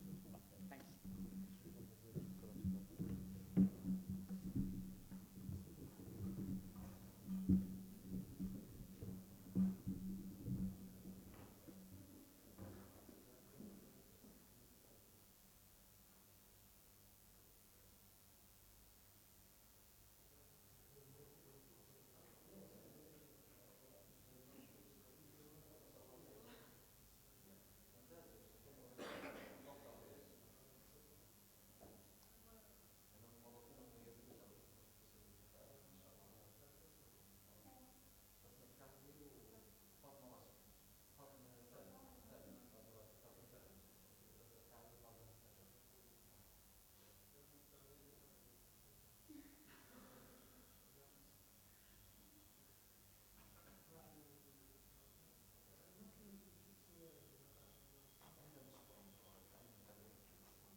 Ladies and gentlemen, welcome back to IBMC UAE-India Business Fest 2019 Fujairah Emirate program, the afternoon sessions.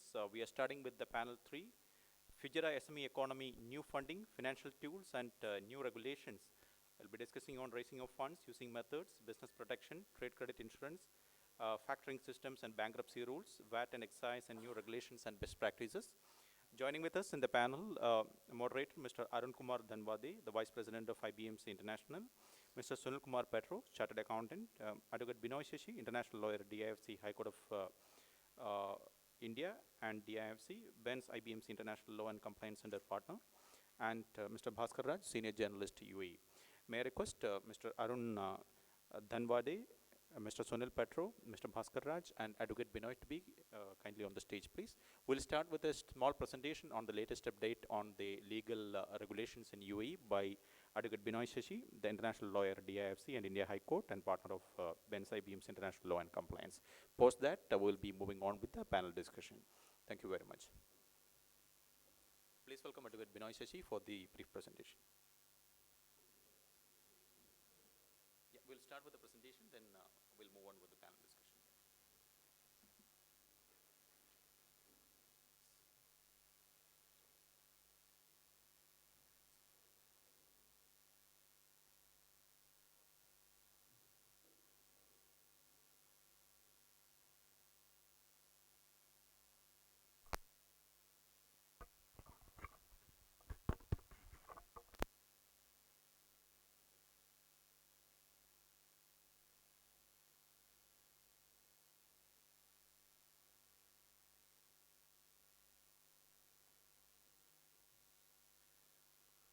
Good afternoon.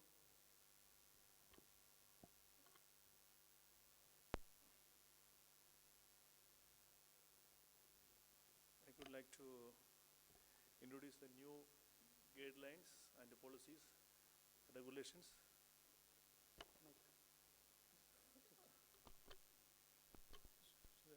Hello? Okay. New regulations introduced by UAE government, promote SME and also save the existing business entities. For small and medium entrepreneurship, now introduced instant license, issuing the commercial license through only one step without the need for the company's memorandum of association and site's lease contract for the first year. The site will be transferred and company's memorandum of association will be attached upon the renewal of the license after completion of the first year. The activities that for the initial licenses are all by DED, all activities in the case of general trading activity, applying through the e-services and choosing limited liability company, that is a mandatory. And also service availability there, and smart launch, there is a 24-hour service, e-service that also available for the SME sector. And for the terms and conditions, all partners or one of them shall visit the outsourcing center to apply for the service. Provide copies of the passport for all licensed parties, including partners and the managers. Provide a copy of residence visa and the NOC issued by the sponsor for foreign parties. Provide a copy of the visit visa to foreign parties. Provide e-service through e-services. Fees. Only one payment voucher issued, including the fees of the final initial approval, reservation of trade name and issuance of license, and the market fees of AED 3,000 shall be the fixed. The main things, the memorandum of association is required in the case of license renewal or amendment during the first year. And for the big investors, there is investment visa. The minimum requirement for the investment visa for 5 years is 5 million, and capital of 10 million required for 10 years. But there is no bank loan to be taken for this matter, and minimum 3 year your fund must be in the cannot take them back, must be in the project. As for the limited liability company, there is a new article introduced by Article 71 and 255, that it is clearly mentioned that it is a one natural person or corporate entity may be the sole shareholder of the limited liability company, and one corporate entity may be a sole shareholder for the private joint stock company.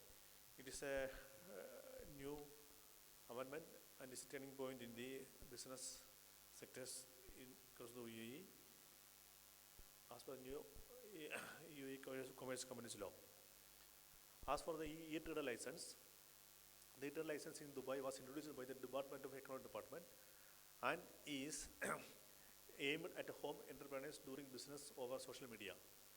The e-trader license will make it easier for individuals or single order businesses to sell their services and products on social media. It will also bolster customers' confidence when they are shopping online.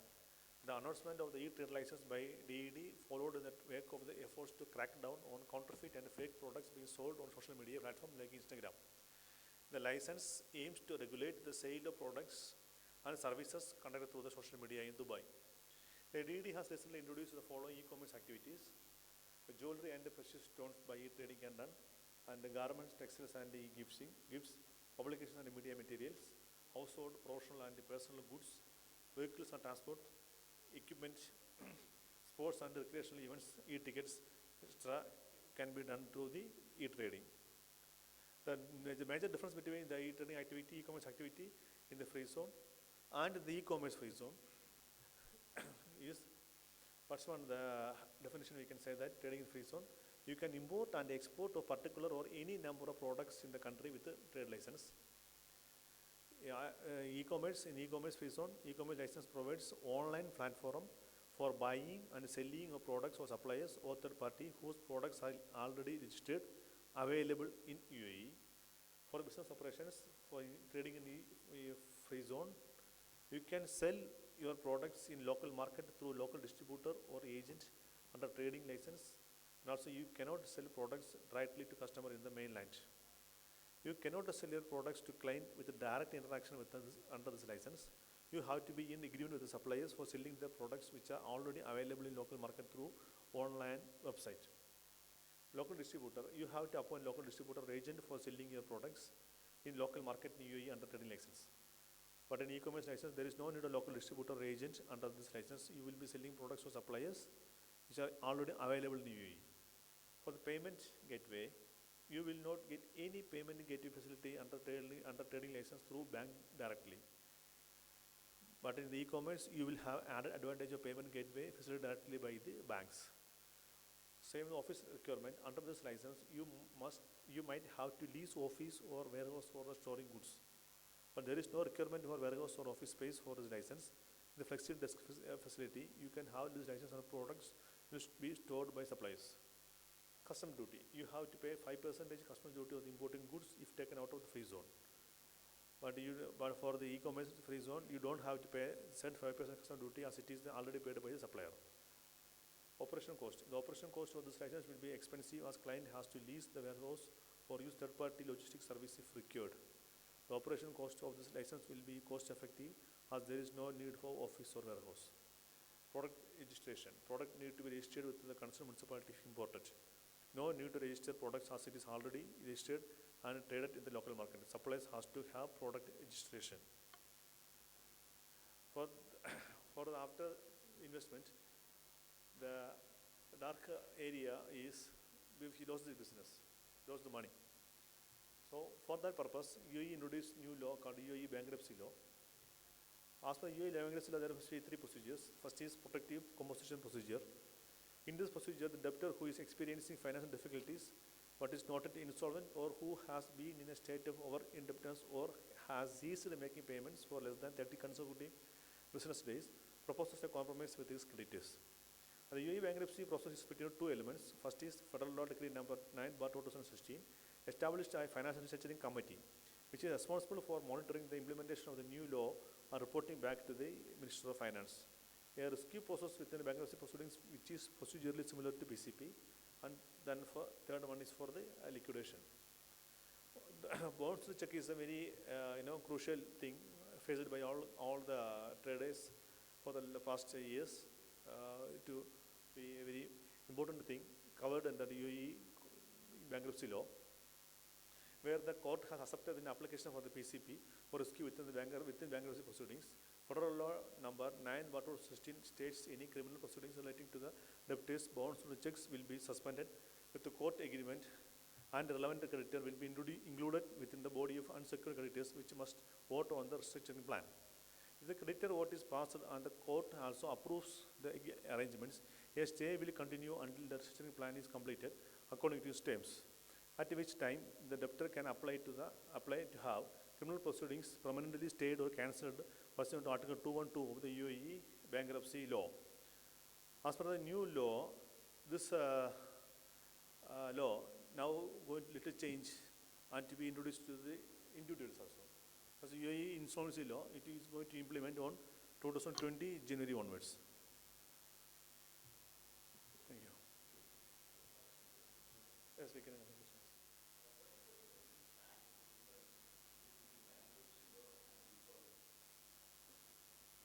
The main difference is bankruptcy for the companies, insolvency for the individuals.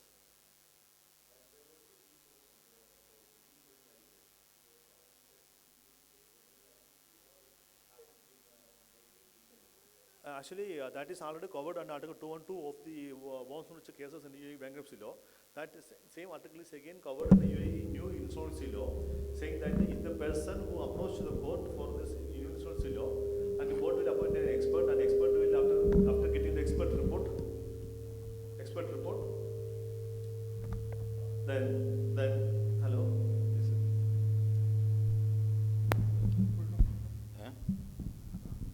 After getting the expert report, then court will suspend his check cases and civil cases as usual by Article 2. From January onwards only. Yes.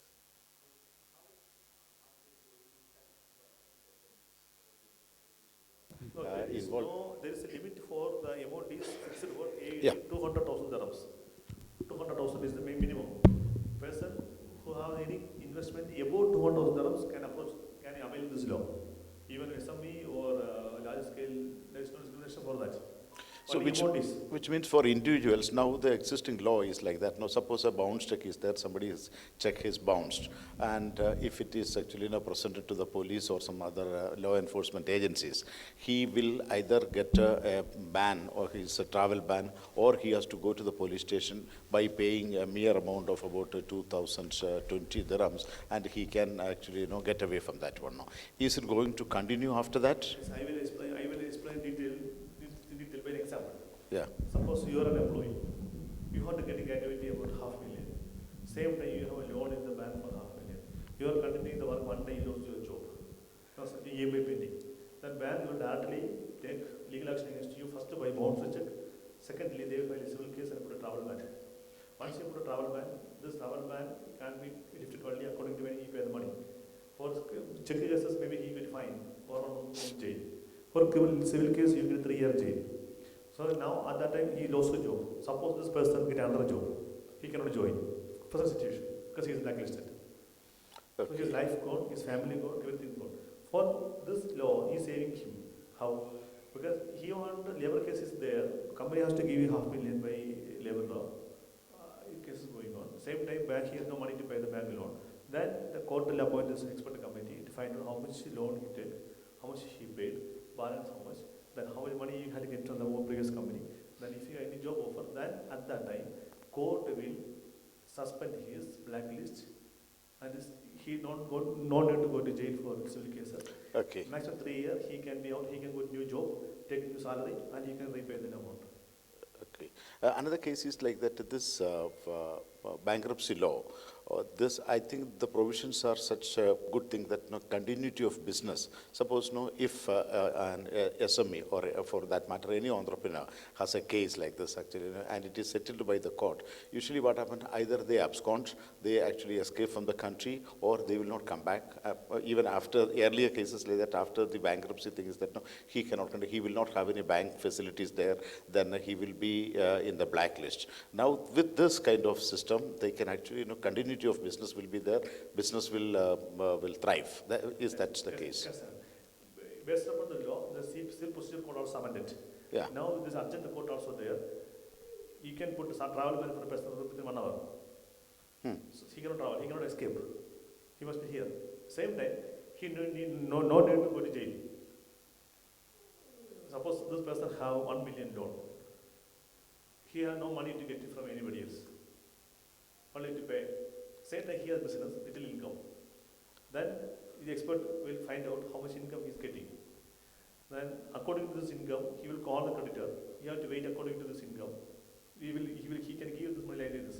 If he want more money, then according to expert report, bank have to give loan, again loan.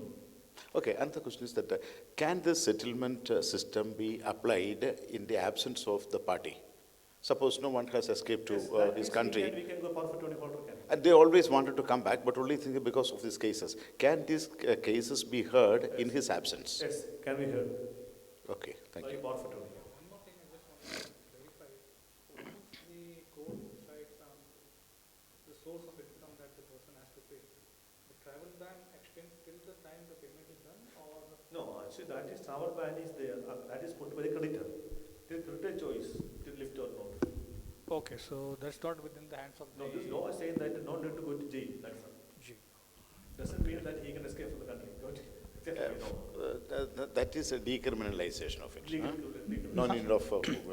Now, if suppose a small salary employed, he started his business and he flourished. In a good time, he flourished. But during that process, he took loans from the banks and everything was moving on smoothly. And suddenly there is a collapse. Okay. Now, as you told, he can go and negotiate with the bank and get some other job and pay. No, he directly cannot go. Now, this new law, he had to approach the court. Yes, he has to approach the court. And which court he has to approach? Even if he approach the court, but what happened now if he has to do job? He's a small salary employed. He's not a white collar job. He is not. His salary will not be to that extent to cover up the loans. No, that means the expert will come. Then how they can? That is the job of the expert. Court expert will calculate. Yeah, suppose if he want more fund raised by bank, he will recommend bank to give more fund. They will calculate his paying capacity. Okay. Yes. In that case, even if his paying capacity is not enough, what is the more consequences? No, then? actually, this law is very strictly saying that over burden debt created. That's the responsibility of the. That's the responsibility of the creditor. And if in this bankruptcy law, is the private properties, can government or court has authority to take away private properties and pay back to the bank loan? Individual loan can take away private properties. For individual. Is possible. Definitely binding. Property binding. So the main purpose of the law is to give time for the debtor to pay the money back and to generate business, generate income. Okay. As we said, the main purpose is the continuity of business. Continuity of business. That's all. Okay. Is there any other way? Suppose I have a problem here, but I have a good business in India, and I make a settlement with the bank that I will pay you installment from India on this basis, that basis, whatever the agreement is through court decided. Is that possible? Yeah, that bank has to agree on that. If your money is in India, bank agree for that, they will okay. Creditor has to agree.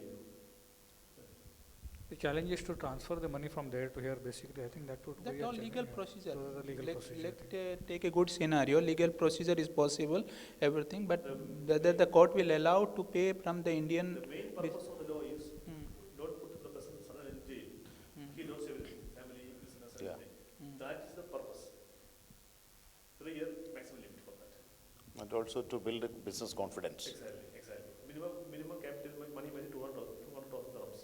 This is basically to avoid an abrupt. Now also I read in the newspaper that there is no jail for in case of check bounce. No, that's generally you cannot say like that. Only the person who come under this law only can do the protection. Okay. Generally no. There is no limit that on this much amount there is no jail or anything. Any limit is there? By up to 200,000 dirhams there is no jail. Okay. As one day court is already formed. Okay. There is only fine. For about 200,000 they will apply.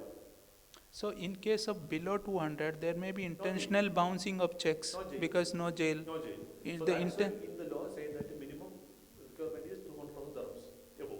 No, that is the person who gives the checks. He may be intentionally bounce it by to up to 200. Before it was he was scared.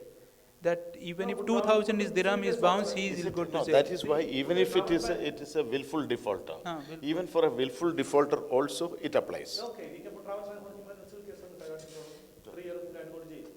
So he cannot, nobody cannot misuse the law. If misusing, punishment is there. No, the law cannot be misused. But it doesn't basically. end there. You know what happened actually, he has settled it. Suppose you gave me a check of 150,000 and you deliberately didn't have the money when I actually presented to the bank bounced the check.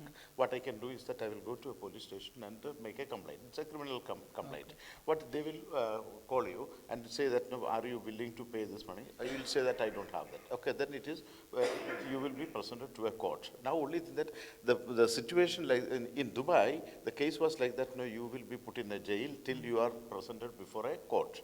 Here it is not, they will give a date, you go before the court, the judge will ask you whether this is your check or have you done it or something like that. Yes, you will have to answer. Then he will actually, give a judgment, pay this much fine, and your travel ban will be lifted and your liability also gone. But the creditor has the right to go for a civil case. So you are not let off. But in this case, even after paying this money, you will be blacklisted. You cannot get a bank facility. You cannot get a credit card. All those facilities will be blocked. Isn't it? Isn't it? Yeah. Yeah. Thank you, sir, for that brief Okay, presentation. now let's continue with Let's our... continue on the regular session. This session is basically on new funding, financial tools and new regulations, raising funds and using methods, and the trade credit insurance facilities and the factoring system, and the bankruptcy rules, VAT, and new regulations and best practices to be followed. Now, with the introduction of our earlier two sessions, we have seen that the Fujairah government, Fujairah's free zone, has been providing facilities to the entrepreneurs and encouraging them to do business with ease. And most of them have indicated that it is much more easier to have business run from Fujairah, being with the proximity to Dubai and the ports, to export manufactured goods from here. We see that a lot of opportunities are available here. We would like to focus on the funding methods which are available in the market today, given the cash flow situation where some of the small and medium enterprise companies are facing, and they are not able to cope up with the demand and the requirement that are available in the market. So what are the new funding tools that are available? Today the banks are flush with funds. However, the banks are not in a position to lend the facilities to the small and medium enterprises. Basically, they look for the track record of the company, the 3-year balance sheet of the company, and they have to make sure that the company, without having these requirements, cannot be given the funds or requirement. So how do we look into what are the opportunities available? You have been in the market for more than 15 years, Mr. Patro, and you have been looking at most of the companies with the audit requirements. And what is your general experience with these small and medium enterprises? What are the alternative ways in which they can find funds for the business? See, basically what happened, there are two sections of SME business are run. One is run by professionals and one is run by unprofessional. Unprofessionals are those who are into job and they see there is an opportunity for business, they enter into that business. And they initially in a good stage, they come up and make a good business. To advise that type of business is very difficult because they don't want to listen to professionals. But those SMEs which are run by the professionals, they are ready to understand, they are ready to discuss, okay? So the problem lies with the unprofessionally managed SMEs, okay? And there are so many business, they have lot of opportunity. Sales are they have orders, everything, but they doesn't have funds. The banks are not providing, since they are run by unprofessional, they doesn't have good accounting records. Nobody is there to advise. And similarly, I came across with many of these such companies, And with my two of my clients, I linked one way of funding is I linked receivables with payables. So I told had a meeting with the supplier, saying that if you want to increase your sales through your customer, then don't pressurize your customer to give the money upfront. Why don't we will link your payments with our receivables. Once the receivable comes, you will get the payment. And if there is stocks are unsold, you will take back your stock. So this is the one way of funding. And you will come to know, see one of my client who was making 200,000 per month, like around 1.5 million to 2 million. Now he had made 4 million in a year in 2019 because of this. And he is the bath fittings and G-Pass bath fitting sole distributor entire UAE. And he has linked the same thing with G-Pass also. All the receivables, whatever he collect, he give it to G-Pass. But that is an arrangement between these two companies. These 2-3 companies. We have to arrange. If you are finding alternative source of funding. Yeah. Discussion, not need to mention the name of the company. No, we are not mentioning. No, I think, okay. That's right. But this is a change in method, and change in internal management of the system, wherein the cash flow is regulated, and to find a way in which you can solve your own problem, basically.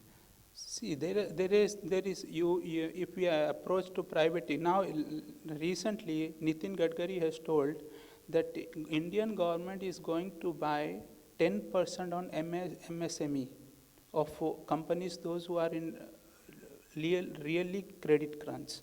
So those who has potential to improve. If that kind of private equity companies comes and invest in the SME business, I think so that will be a good idea. Private equities funding would definitely come into ventures where they see the potential of their funds coming back immediately, yes. or and assurance of money. And a lucrative exit. Actually, private equity, why SME business are suffering? Because of private equity doesn't want to come because they want to have a valuation double within 2-3 years. Yeah. And where you don't get in SME business, even if it run by professionals. So the valuation concept, private equity normally works on valuation concept. They don't work on what is your profit, how the valuation will be doubled. Even if you have a loss over the year, like Flipkart or Amazon, they are having a loss. Even their valuations are tripled or 5 times, 6 times. So they are looking into, that's the reason they are not, even if you try to convince them, I approach some private equity, why are not opening a line of business with SMEs? We want to venture into those startups or those business which have a valuation within 3-4 years double. Then only we will enter, otherwise we are not going to enter, because we have to report to our own investors, and we cannot say that we have invested in a transport business or we invested in a hotel chain, small restaurants or anything, where the investors are not ready to give money to them. Yeah, and what is the view on the funding mechanism which the banks are following? Do you find any issues, or what is the concerns? Banks are little bit hesitant to giving, but at the same time, if you have a good balance sheet or good record, they can give. They are ready to give. But to have a good record, you need fund again. The past records are only an indication, but it's not a true reflection of future that it will be this type scenarios will only on a projection basis. Also, they are not ready to give. So there are so many businesses, those who runs on cash basis, okay, this 50% they run on cash basis, 50% they run on banking transaction. This cash basis transaction does not reflect in their bank statement. So they say we have a revenue of 4 million or 10 million, but actually in the bank statement cash flow, it is around 50% of it. So the bank are ready to give only based on that. They are not ready to listen to the cash business what they have already had. So in other words, what you're saying is basically it's a cash transaction which is not reflected in the books of the accounts, Yes. and buying and selling takes place off the records. Is that what you're trying to say basically? Off the record, you can't say. Unprofessionals, they don't maintain record at They all. don't- okay, okay. So in that case, it is very difficult to convince bank that I have a good amount of sale, but this is all cash portion. But why you are not depositing regularly the cash collected. So we have to convince the bank that this has been utilized for the bank, business purpose. And also another problem of SME is that they are not allocating their profit for reinvesting into the business. Unprofessional managed SME, whatever they withdraw the profit, and they either put in some other new business or buy properties. If they reinvest, then they will flourish also. They are not reinvesting. That is the lack of information, lack of knowledge, lack of experience, no professional advice. That is one. And another SME problem is the costing analysis. They just buy product for 20 dirham, they put a markup of 25%, they sell it. But this markup is really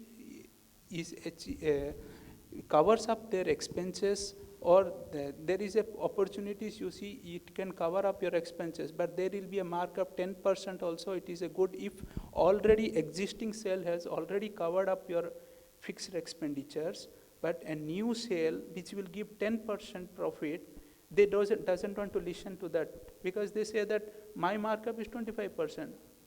But they doesn't want to listen that they already covered up their fixed expenditure on their, suppose their total, their break-even is total revenue is 2 million.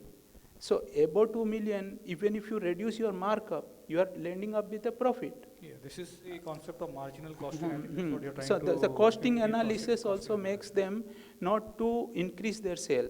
When they don't increase their sale, it doesn't reflect in their balance sheet, and doesn't reflect in balance sheet, and again banks doesn't want to give. So the concept is that even if you make a sale, even with the lesser margin than your usual margin, that lesser margin is contributing towards recovery of your fixed cost, which is already incurred by you.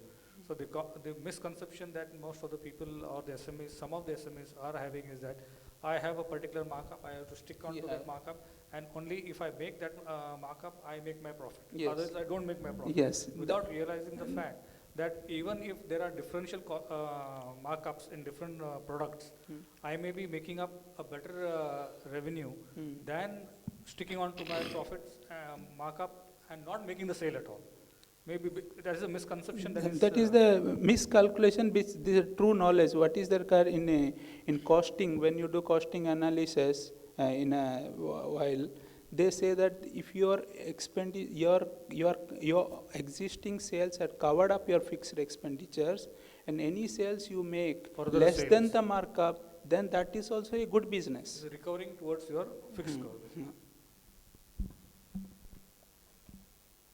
Yeah, any other, your light on Mr. Bhaskar Rao? Yeah, for one point which he mentioned that this comes only when it is professionally managed. He said most of them, at least 90% of them are not professionally managed. Others are by chance, they got into business by way of most of this case facilities management companies, then other smaller businesses by herd mentalities. If I find that a juice business, vending juice is a profitable thing, and he will open his shop there, it's an SME there. But at the same time, he will not see the market study or even the feasibility of that being there. What are the advantages of the market? So they are doing it without a pulse on the market. So then they venture then.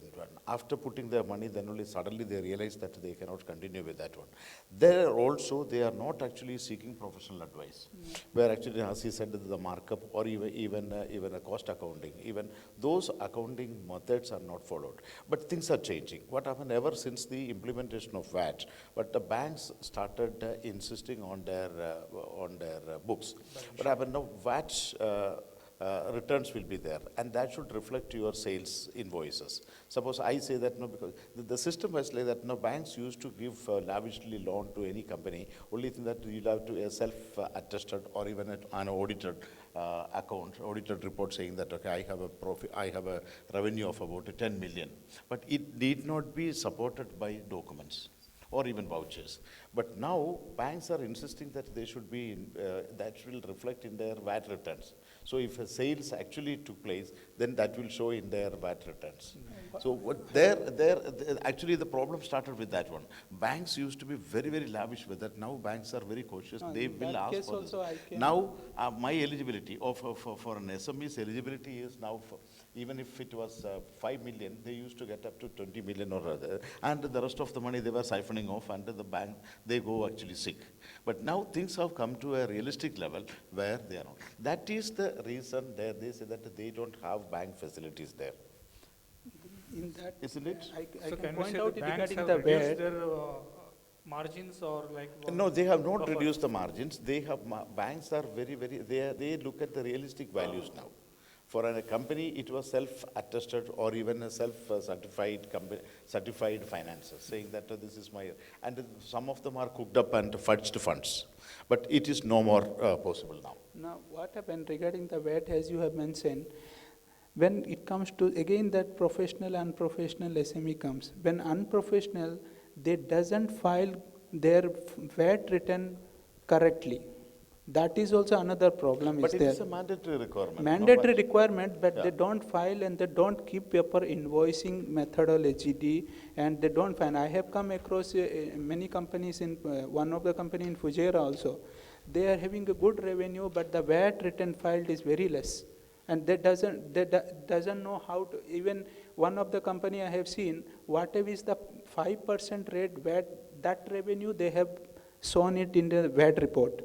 But zero rated revenue, they haven't shown that. It's not required, they told. Then who is the guy who advised you? But it is not we are not charging VAT on that, so we are not mentioning this amount in our VAT return. But that depends on the category they are in, the VAT. No, that three categories, No, zero rated, 5% and exempted category. All the revenue you have to mention in the different categories. If you don't mention your revenue in one category, zero rated or exempted revenues, then it will reflect in your, to the banks, bank will think that your revenue is not to that extent.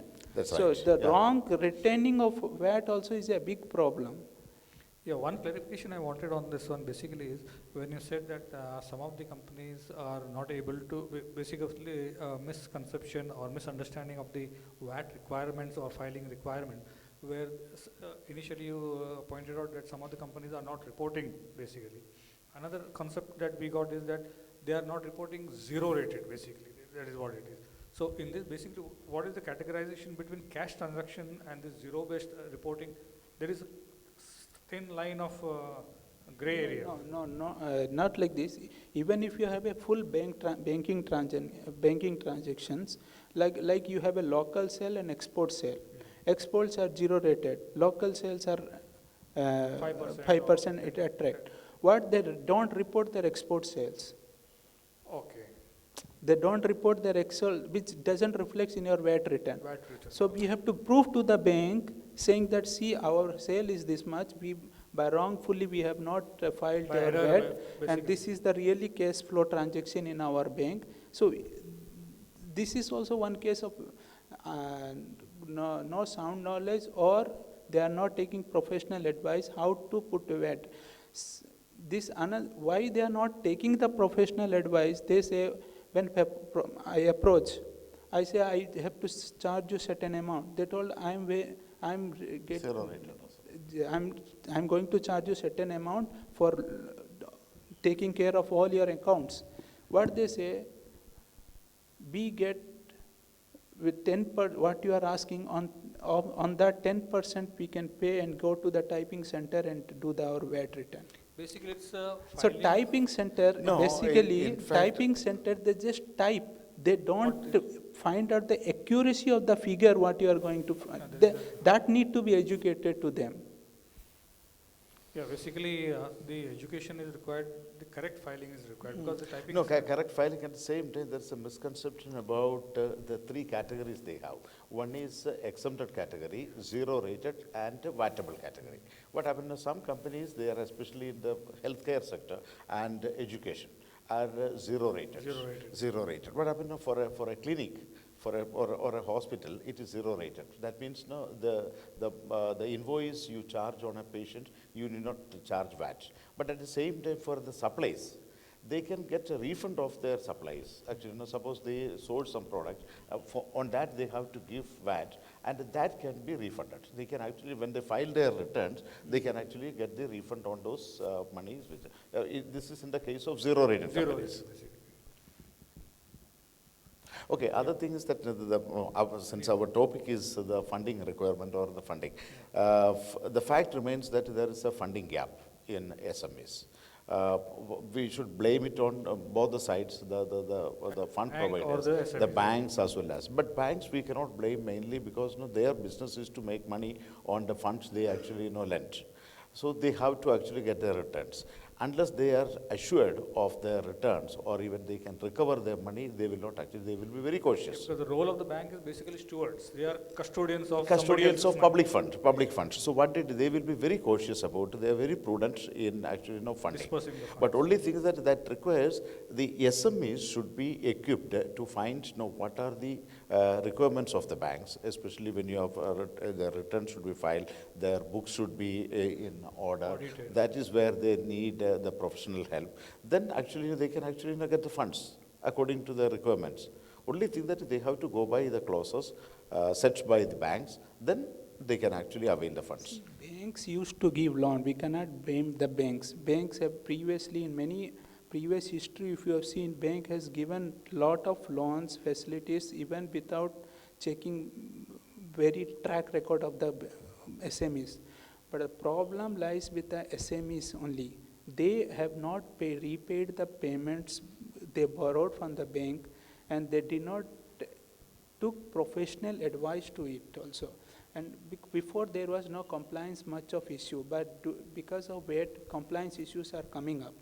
Once these compliance issues are coming and these unprofessional managed SMEs understand this the importance of compliances, and they take the service of professionals, I think so that will be a good idea for them to have a well-maintained record, and that well-maintained record will help them to approach the lenders. Okay, what are the requirements of an average SMEs they need for their, initially for their capital, second for the working capital? Working capital, okay. Much of the SMEs doesn't look for capital, they look for working capital. Yeah, because that's what I said. capital is what they already started with their own fund. And then the next stage, once they have a diversification or expansion, there they require that. No. That means, so that similarly I told you one company, is from 1.2 to 3.8, how he has increased. There are 2-3 companies have increased their, that means at this stage also you have a business. We say that business is not there. Actually business is there. The problem is that liquidity is not there. When you give a right concept to them, they can happily increase their sales. Okay, so what are the financing tools in that case? No, for is a bridge loan or even for working capital requirements? What are the facilities available to an SME for that, to meet those expenses? SME is only, one was the bank, and one is a private source.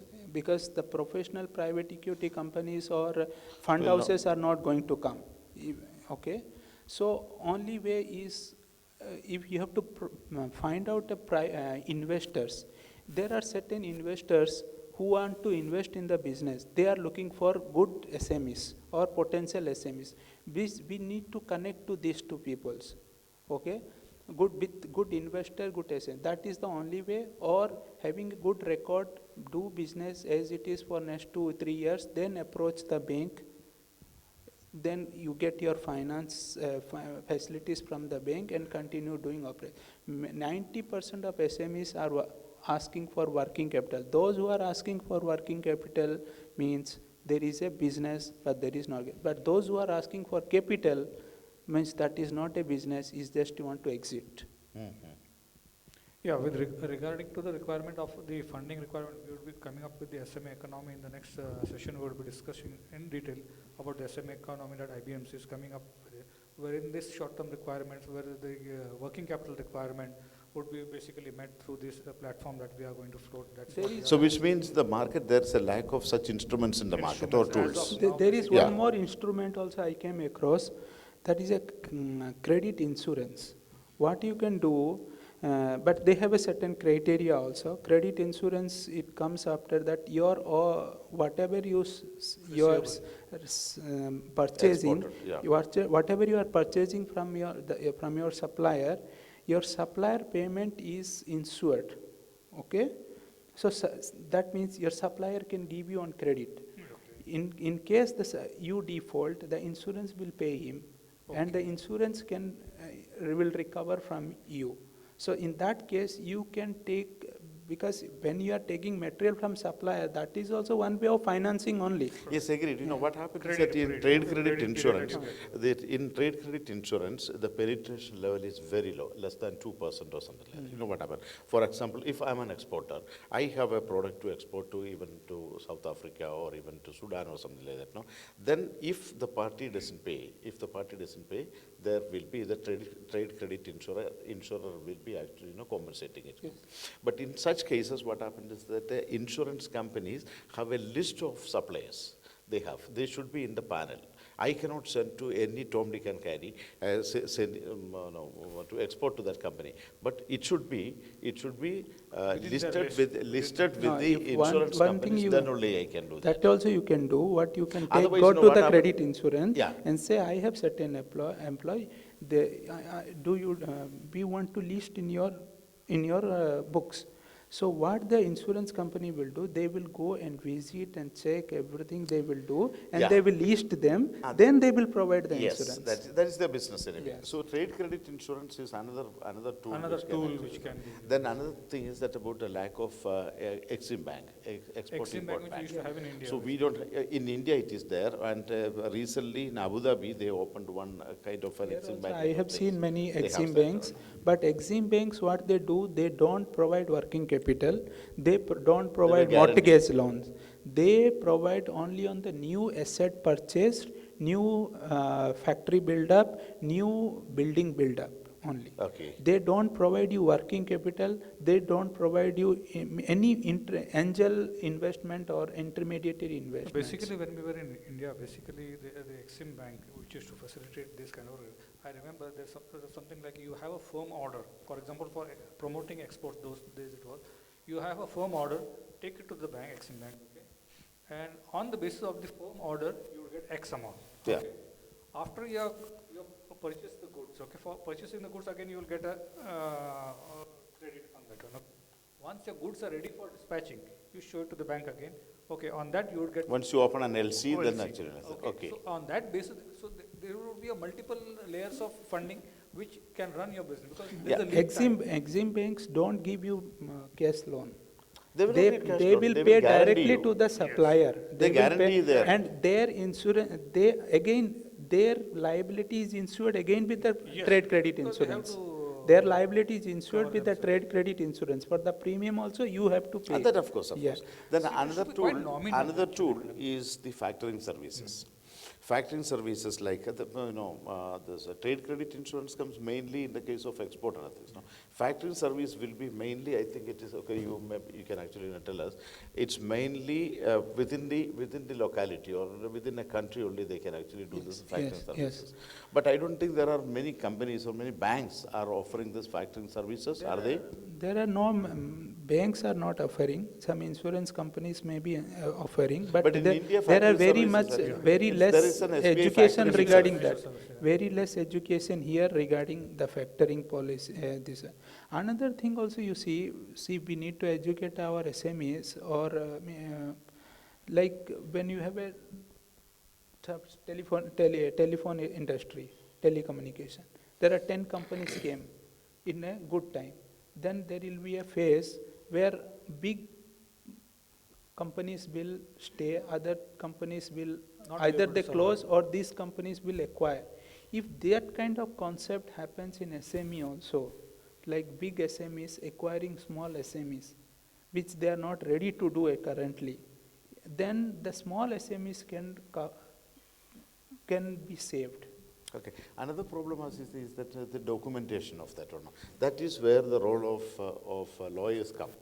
I don't know whether what is the requirements. No, mainly often the documents are not even legally drafted, or then if the default is there, they are left to large. Actually, this is the right thing. For those two purposes, even if you go to apply UAE bankruptcy law, then university law, these two law is protecting the business now. The books of account is mandatory. As per UAE commercial companies law, new amended, saying that within 3 years, every year, you must take this book of accounts to economic department there is a register appointed for the verification of the accounts. You have to take counter seal from him, signature, because for not avoiding the tampering later. And also the hard copy, soft copy must keep the head office for minimum 5 years. So this is the mandatory provisions to all UAE commercial companies law.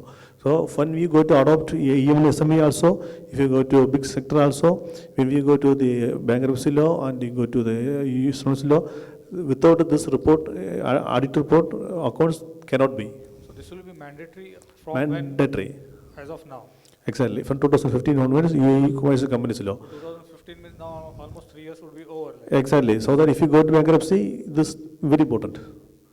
Without this, no documentation, no items, no law will come to you. Even now, Ras Al Khaimah Free Zone has made it mandatory for all Ras Al Khaimah registered companies to have audit report. Yeah, most of the free zones are having mandatory requirement that they have to file their audit reports, financials on a yearly basis before renewing of the license. I think that is a compulsory. Before 2015, it is only mandatory for the partners inside the company only. Okay. Not compulsory by the government. Now, after new law, it is compulsory by the economic department. That is even the mainland companies? Exactly, yes. So then, I think with this kind of requirement that is already there, I'm not sure whether many of them are aware of this one. So most of the companies, say, for example, at least 50 or 80% of the companies should have been having audited financial reports basically. So what is your experience on that basically, as far as the actual reality is concerned? Reality now also, many companies doesn't have audit report. Okay, so they are not ready to do audit report, or they are delaying that, or they say that it is not our requirement. They do audit report only when the requirement comes, either their investor comes or a bank asks for it. So basically lack of awareness or not intention also not there to do the audit. Not awareness. Awareness is there that there is an audit report is there involved. There is an audit report exist in this world, but they doesn't want to go for it because that is they think it is an extra cost for them. Why we should we pay? And when they think of doing audit report, they will search the past record which is done by the past accountants and has been scattered here and there. You don't get proper documentation, then they do some estimation and do one audit report, which based on which they are not going from left or right.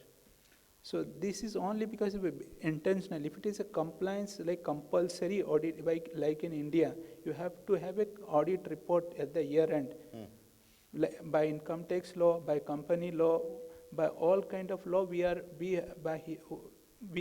bound to have audit report. If that kind of situation comes in Dubai also, as he has told all from 2015, compulsory audit he has to do, and he has to be filed to the certain authority within 3 months, 4 months. If such kind of rules comes, then I think it will be a good. to what Mr. Minash has said, that it is already in existence, right? Already there. Maybe the compliance level is not there. Basically, I think that is the compliance is that similarly VAT is there. You have to file VAT return, but many are not doing that. So I came across many people in the VAT. They are not crossing 175. I think the limit is 175. The 170, 200,000. There is their revenue is not more than 200,000. But somebody came and fooled them and they made VAT registration. Now they are in a soup. They cannot increase their product. Now they are filing mandatory without, but that is the case. They are mandatory, they are filing. But the problem is that they cannot increase the price. So before VAT, they used to sell for 100. Now also they are selling for 100, inclusive of VAT. Now, if they increase their price, No, how The is VAT it- amount, extra VAT amount, they if can- if they put, the customer is not ready to buy. No, Last time I purchased from you 100 dirham, now, because they have certain type of customers. now what we have basically seen most, when the VAT was initially introduced, everybody was under the impression or the practical problems they were looking at. Okay, if it is 100, it should be 105 for the ultimate customer. So the customer say, why? Sometimes this 5% would come in fractions. So how would I pay? How would I get the change? So now I think most of the people have adopted or accepted a line of thinking to make things more convenient, more business friendly. Say 100, okay, 100 this would be inclusive of VAT. So they will adjust their profit margin within that person. Yeah, even the pricing strategy is like that. Now, So, suppose I want to sell my product at 100 dirhams. What they do is that inclusive of VAT, it should be 105. What they do is that many of them, they reduce the price from 100 to 95 or 96 or something, that inclusive of VAT, then the price remains the same. That is mainly in the case of... There is also a software which they say, okay, 100. So it will automatically calculate what is the percentage of the... even rounding off cost, also cost like that. and VAT. So I think that is a business sense, basically business decision. Other problem which we see in the SMEs is most of them don't have a growth plan. Because they are growth plan. They are complacent with what they have, the existing market. Then only they require the fund. As you said, no, you can gauge from their requirements what is called working capital requirement or capital or something like that. And then a capital infusion is required only when they have a growth plan, either acquisition or expansion, forward integration, whatever it is. But so from there we can. So they don't have a growth plan. A recent survey was there. Now they say that especially they don't put money in innovation. So innovation also, the recent survey was like that, no, about 98% of the companies don't want to access funds for innovation. In this internet era, like that, no, the technology era, because technology is disrupting everything, even small businesses, grocery business, right from travel business, everything is actually disrupted by technology. So either they invest in technology, and for that investment they need funds. They should foresee what are their requirements, then only they can actually have their fund, then they can stay afloat. They have to stay afloat in the market. Otherwise, they will just survive. The survival is a question now. It's because of the technological advancements. The technological challenge is so much that unless you change with that, you are going to be out of the business. Yeah, and many people thought that, okay, we are not a technology company, even a small supplier or trader or something that, no. He is not worried about that, why technology is going to... The technology will change suddenly when you find that the suppliers, because e-commerce is right into everywhere, even our neighborhood groceries, they also have problem. Even for VAT also, for VAT billing, they have to have a package. Yeah, most of them are having a package. Technology is there. There are certain people who are doing business. They started from grassroots. Okay, they started business for 30, 40 years, and they're doing in a traditional way, typical business. That a chopdi business or something like that. So Baniyaka business, chopdi business. So if that they are running professionally, but they are lacking knowledge on technology and the latest development. So one of my friend, he was in a senior marketing manager for one of the guy, and he lost the job. He said, he told, why you are firing me? He told, you are not able to generate the revenue. So he took the excuse of the market condition, the recession. He told, you don't teach us. We are running this business for last 40 years. This mentality of recession is there with you professional, not with us. So this is one of the factors. They don't want to believe there is a recession, but actually there is a recession. Or not recession, but there is a slowdown in the business. That's what people are reporting. But according to the World Bank report and the IMF report, now what they have projected for at least UAE, as they have said, see, there is a growth.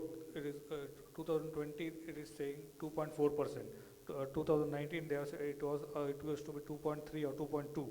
And in 2018, it was approximately 1.8 or something like that. So there is a steady growth coming up, and that is what the projection shows. Okay, and with the Expo 2020 coming into picture, the GDP growth has to jump.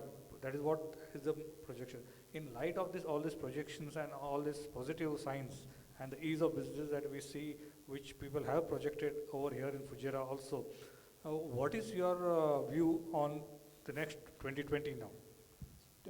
See, 2020 was a major boost. Major boost for the economy. For the economy, because there should be a booster. Some booster should be there to run an economy, like we need a fuel to run a car. Similarly, there should be some boost to run an economy. So there came a 2020 with many expectations, and with that expectation, people already started invested long back.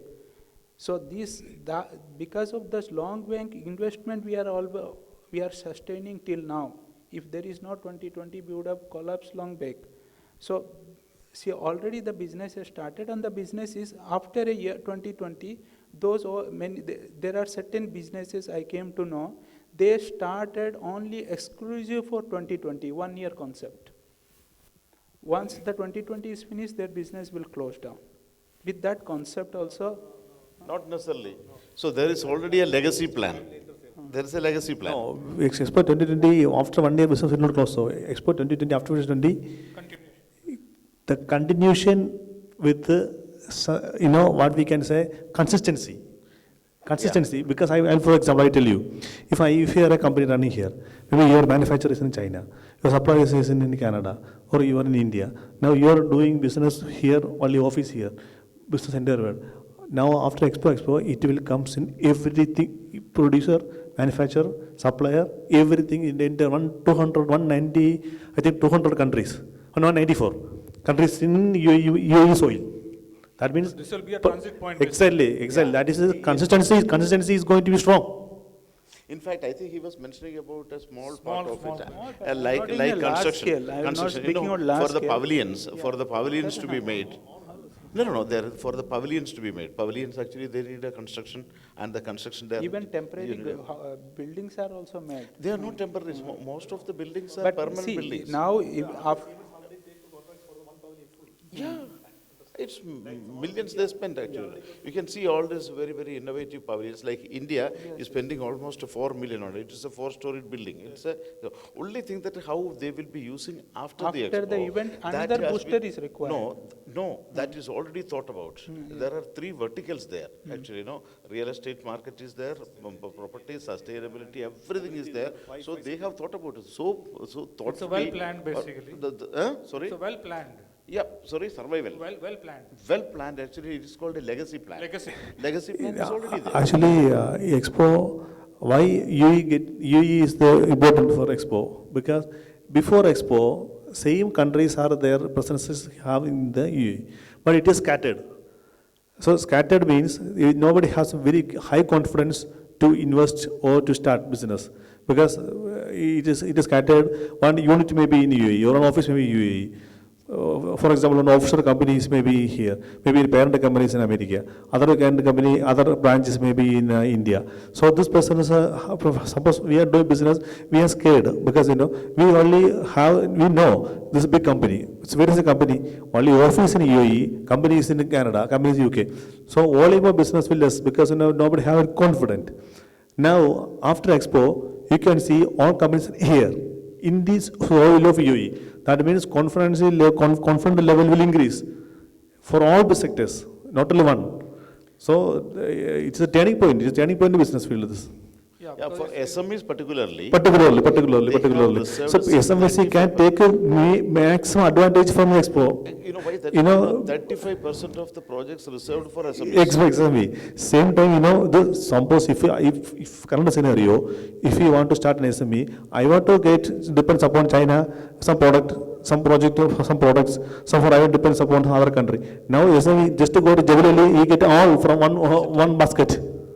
Understand? That's all. Basically, it will be a one-stop solution. Exactly, one-stop solution. Yes. Yeah, I think we are run out of time now. We'll ask if there is any questions within the audience. If there is any particular question, we had a good session on SME. Any question? Since there are no questions, I think we can conclude the session with a positive note that with the 2020 coming into the picture and with the opportunities coming into the picture, we would be having more and more SMEs with more opportunities and more sustainability and a plan which will be useful for most of the economy in the country. Thank you very much. Also, One more thing I want to add is, yeah. see, this is the best opportunity for the existing business person to study about the opportunities and facilities what they have get from the expo. So IBMC now make a clear platform to all the Chamber of Commerce in India Emirates. So every members of the Chamber of Commerce in all Emirates have taken this opportunity to study this, what is going to happen in UAE. Otherwise, they will eliminate from the business field. Yeah, basically that is why very thoughtfully IBMC has thought about that. Yes. The market needs innovative schemes, funding schemes, and IBMC's that SME economy is an ecosystem which addresses all these factors of right from starting of a company, of an SME, right from their next graduation level or the maturity level. Everything is funding requirements, legal requirements. Everything is addressed. One more thing I want to add this. This platform had a continuation of 10x. So 10x must be emphasized by our platform. So I will explain to you very short. This is the idea from the ruler of Dubai. Before 10 years, he will make a projection. Next 10 years, what is Dubai? So 2010, 10x already he launched. At the time, what the ruler declares that 2020 we are going to smart application, no paperless. Now this is a time for next 10x. He is declaring that 2030. So 2030, what is Dubai? So this is the starting of Expo. So all the business persons now doing business have to look upon how they can upgrade their business to be with the Expo. So innovation is the important thing. Only the innovators can only have taken good profit from this market. Otherwise, if the person is sitting there, don't know anything, maybe tomorrow they will suffer. So just to come to the Chamber of Commerce, to go with this seminars and to take advantage. This is my request to all business persons. Entirely, because tomorrow good law is for you. Good regulations for you, everything is for you, but if you don't know nothing, what is the use? But Arun also said, in a nutshell, the funding gap should be bridged. That's the only thing. That is the thing. And if you have to make money, this is the right time to be in business. This is the right time to be in the economy, because the boost is coming up. Exactly. And the 2020 is the building stock for Right. it. And the government is also thinking 50 years ahead. They are not just looking for 5-year plan. They are not looking for 10-year plan. This is the only country which is looking for 50 years plan ahead. And if you are not in innovation, you are not in the business. Exactly. Simple as that. Exactly. Thank you very much. Thank you for your participation. Thank you very much, panel members, and we'll have a short break right now, and we'll be joining for the fourth panel for the day. Thank you.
IBMC UAE-INDIA Business First Fujairah Emirate.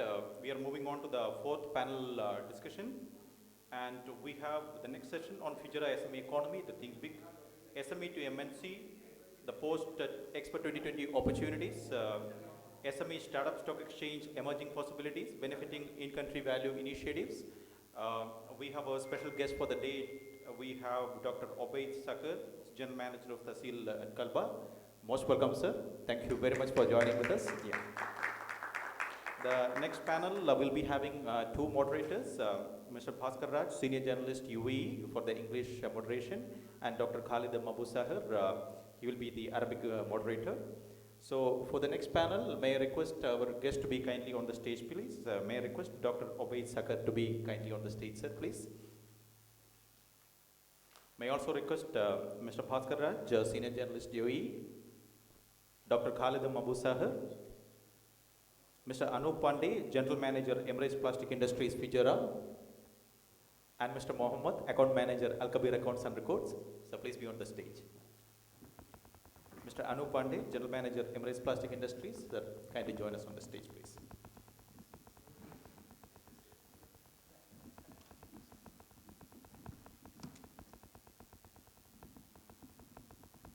So this session will be in English as well as in Arabic.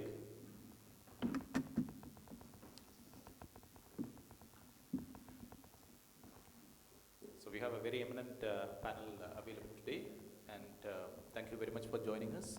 Over to the moderator. Thank you very much.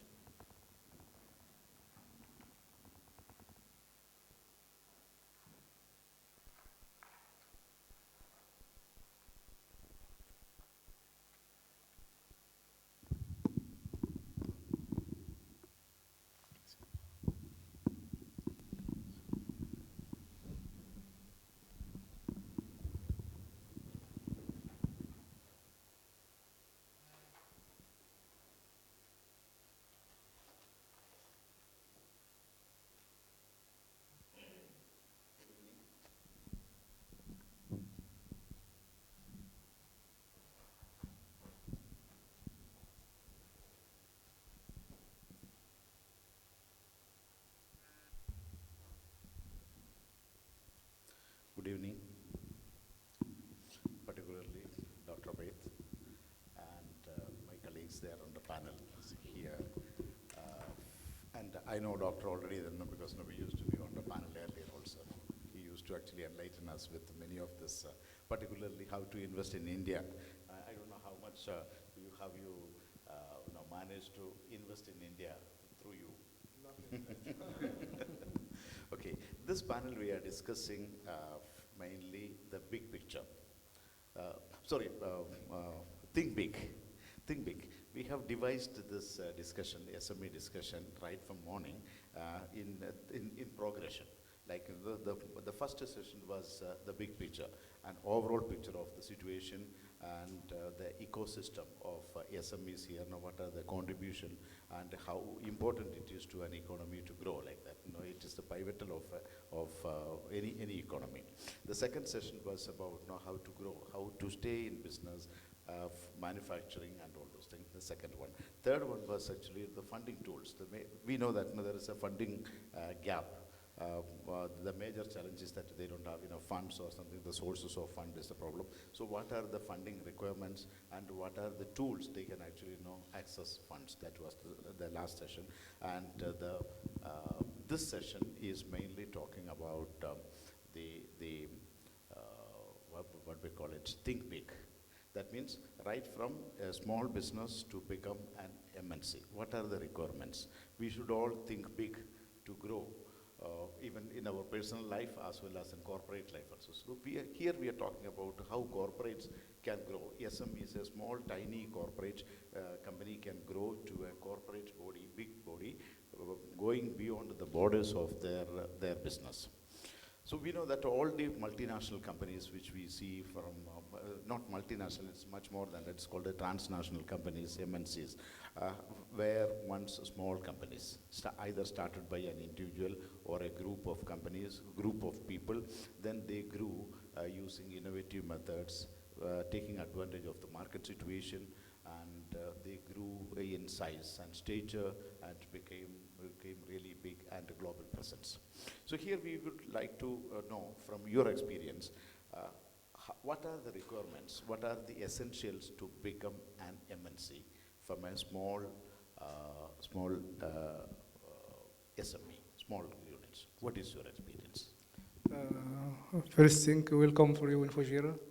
We hope you are really enjoying here in this our city, and welcome anytime to come in Fujairah. We invest in Fujairah also and UAE. Second things, according to my experience in Fujairah here, long time, I'm almost 23 years here in Fujairah.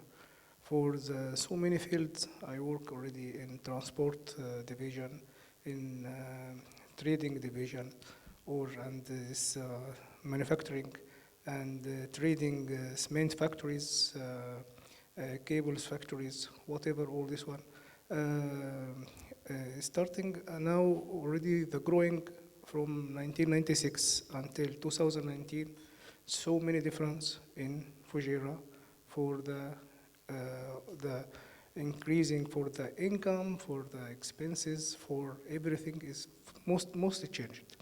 In 1996, when I joined here in UAE, the only one street, main street in Fujairah.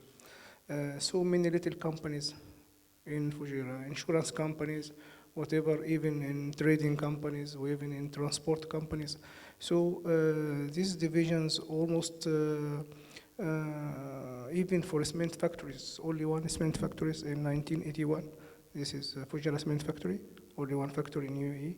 After that, most of the factories coming to Fujairah, in Ras Al Khaimah, near Tuyin, to so many manufacturing came, the investment coming in Fujairah. So it's the Fujairah government, like seaport, like free zone, they increasing. They encourage the people to come to invest here. For give more facilities, like trade license, cheaper trade license. They give you the power for the staff, for the whatever facilities they give it already. So so many companies, I saw it starting small, as you tell, sir, starting small companies and growing, make some branches in Fujairah first, other one in Sharjah, in Dubai, whatever, in Abu Dhabi, all UAE Emirates. The main manufacturing, the main already here in Fujairah, almost people depend on Fujairah Association only, not going to outside Fujairah. So if they want to open another branches in another, like in Deba, in Khorfaka, whatever, it's already, they think that before they're going for these steps. So, but in last these 23 years, so many changes happened in society. The people already have the power, the people already have the encourage to go to invest money, ready to pay the money, and waiting the income after 2-3 years, after 2 they are not thinking. So even the mentality of the people is changed. Mentality of the people is changed. I already faced so many companies here. They already starting only 10 or 15 staff. Now they already started coming now 250, 300 staff. They open branches not in Fujairah. They open branches in Dubai, in Abu Dhabi, in Sharjah. So the mentality of the people changed. They have only before the limitation only. I am thinking only down my leg. I'm not thinking for the future. So the people here, the local businessmen, so many the big local businessmen, they encourage. Like I am from Egypt, they encourage the people from outside the country ready to start the business. They give the chance, they give the power, they give you the help for you to just you can start. Go ahead, give me what is your idea. What do you think? How you will do a business in Fujairah here, or can do business in Oman, in Kuwait, in Bahrain, whatever. You just give you the power, encourage you. So the power of the people here already coming more. They give you ideas. The local people here in UAE nationality, they already very encouraged you. They give you the chance to improve yourself, to study. Just you give you study, to study more. Give me what you think, how I will improve my business. What is the status? What is the ways to increase the business? You give me chances. You just tell me what is this. So, for myself, I already started to open a business in Oman. Oman very near here in Oman.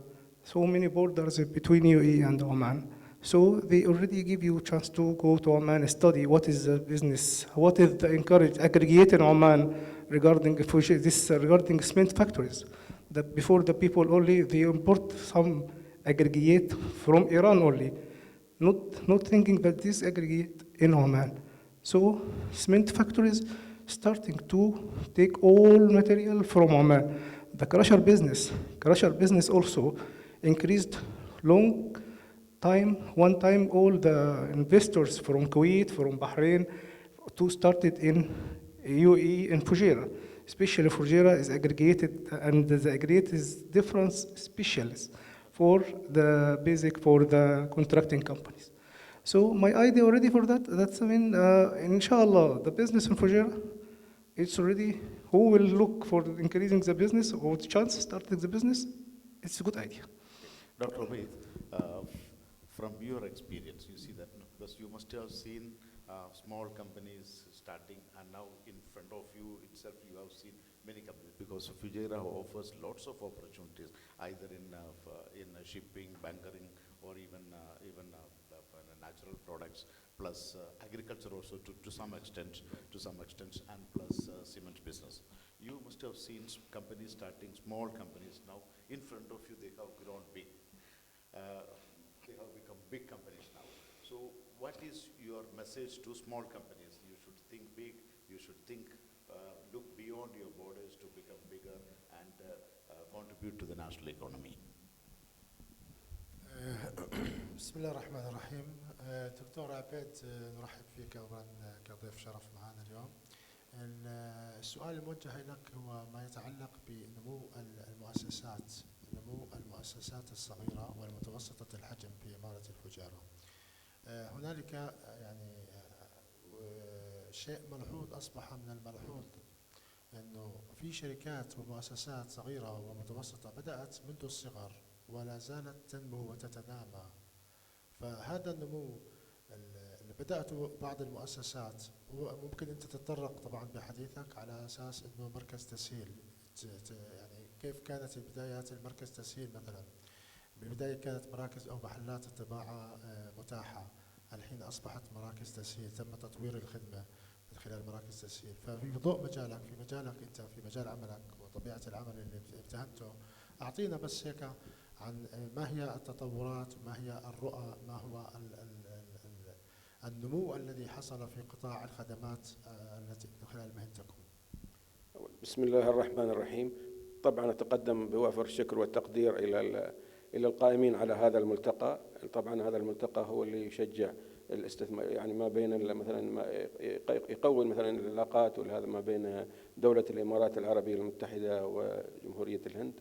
طبعا العلاقات هاي، طبعا علاقاتنا دائما علاقاتنا قديمة، يعني من فترات، يعني من الزمن علاقات قوية بين دولة الإمارات وبين الهند. طبعا وأرسى دعايمها صاحب السمو الشيخ زايد بن سلطان آل نهيان الله يرحمه، يعني هو طور العلاقات دائما ما بين دولة الإمارات وما بين الهند. وطبعا هنا جالية، والحين يعني الشيخ خليفة والشيخ محمد بن راشد ومحمد بن زايد، يعني دائما يسوي يعني العلاقات، يقوي العلاقات أكثر ما بين دولة الإمارات وما بين الجمهورية الهندية. طبعا الجالية، طبعا هنا الجالية الهندية موجودة في دولة الإمارات، يعني ما شاء الله يمكن تكتب أكثر الجاليات. هي جالية طبعا نعتبرها جالية متعلمة، جالية قامت يعني من زمان، من قدم الزمان موجودين وهم يعني المراكز التجارية الكبيرة والشركات والهذا كلهم يعني يشتغلوا فيها. والحين طبعا بعد اكثرهم مسكوا منها، لان اكثر المتعلمين وخاصه يعني في الاي تي والهذا كلهم يعني طبعا من الهند. وعندنا نحن يعني أنا بتكلم يعني طبعا عن مدينة كلبة. طبعا مدينة كلبة تابعة لحكومة، تابعين لإمارة الشارقة على الساحل الشرقي طبعا. وعندنا يعني ما شاء الله يعني في فرص استثمارية بالنسبة للمدينة يعني. فموجودة عندنا ما شاء الله الجالية موجودة، وحتى احنا يشتغلوا عندنا في مركز تسهيل كلبة أكثرهم يعني، ونتعامل معهم مع من أحسن الجاليات اللي نتعامل معها هي الجالية الهندية. يعني ما عندهم مشاكل، ما عندهم يعني في مشاكل لكن مشاكل قليلة يعني، ما في مثلا هذه. وكلهم يعني ما شاء الله يعني الواحد يقول يفتخر فيهم. ونحن طبعا دائما موجود عندنا فينا هناك النادي الهندي في كلبة، وعندنا يعني في مدارس بعد، عندنا المدرسة الإنجليزية والمدرسة الأمريكية، وعندنا جامعة الشارقة فرع كلبة. ويعني معظم هذا، وعندنا احنا صاحب السمو الشيخ الدكتور سلطان محمد القاسمي يعني يولي اهتمام دائما بالاهتمام بالشركات. طبعا اهتمام بالشركات الصغيره والمتوسطه. عندنا نحن مثلا في يدعموا الشركات الموجوده مثلا فيما يتعلق يسموه رواد، فتدعم في عندنا الحكومه تدعم يعني الشركات الصغيره والمتوسطه يعني. فهذا موجود عندنا مثلا، موجود هنا في الفجيره صندوق الشيخ خليفه، موجود صندوق الشيخ خليفه يؤدي يعني مثلا كل واحد يبي يأسس شركه وهذا، فيعني يقدموا له الدعم اللازم يعني. ونحن طبعا في مركز تسهيل، مركز طبعا نقوم تحت إشراف وزارة الموارد البشرية والتوطين، ونقدم يعني الخدمات نيابة. أول كانت في محلات يعني محلات طباعة، لكن ما زالت محلات طباعة، لكن الحين طبعا هذه سووها يعني من أجل مثلا يشغلوا فيها المواطنين، ويكون يعني تقدم يعني يكون متميز أكثر يعني، لأن تخضع تحت معايير برنامج الإمارات الخدمة الحكومية المتميزة عشان تقدم خدمات هذه مثل الجودة والتميز يعني. فوزارة الموارد البشرية والتوطين يعني فتحت يعني مثل مراكز تسهيل، والحين في مراكز تدبير، بعد تدبير يعني حق العمالة يعني المساعدة وتوجيه توافق تحاول تحل يعني المشاكل بين إذا في يعني في مشاكل بين العمال وبين شو اسمه أرباب العمل يعني. فدائما الوزارة يعني فحاولت تخصيص الخدمات مالها يعني. فهنا في مراكز تسهيل نقدم الخدمات نيابة عن وزارة الموارد البشرية والتوطين.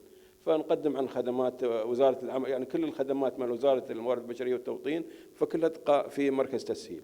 أيضا إذا الخدمات الأخرى هي مثلا الهيئة الاتحادية للهوية والجنسية اللي كانت أول تبع وزارة الداخلية، الحين كلها انتقلت للهوية والجنسية فيما يتعلق بإصدار التأشيرات والإقامات والهذا، فكل الطباعة تكون في مراكز تسهيل.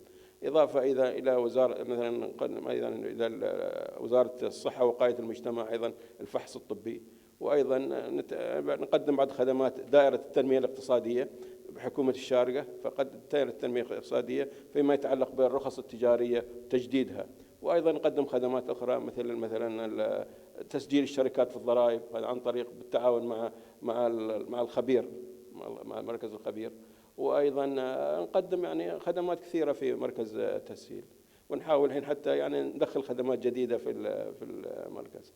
وهنا في شركات ناشئة، وفي يعني طلعت الحين هذا، فحاول الشركات الخاصة بالنسبة يعني في الساحل الشرقي سواء في كلبة أو خرفكان أو الفجيرة. طبعا الفجيرة هي الإمارة اللي اسمها على الساحل الشرقي، فهي يعني فهي تعتبر الإمارة اللي على خليج عمان، فيها هنا مصانع البترول، هاي شركات البترول، وعندها شركات التأمين، وفي الشركات الكبيرة يعني ما زالت موجودة، الصوف الصخري وكل الشركات هذه. وأغلب اللي يشتغلوا فيها يعني أشوفهم كلهم من الجالية الهندية، اللي احنا يعني نقول انهم يعني نعتبرهم من يعني الجاليات اللي هي يعني ممتازه اللي في داخل دوله الامارات. يعني مشاكلهم تكون فيها مشاكل، كل مشاكلهم اقل، ودائما نتعاونوا يعني هذا. حتى احنا نشوفهم يعني عندنا في مركز تسهيل هم اكثر ناس متعاونين ويانا، هم يعني هذا.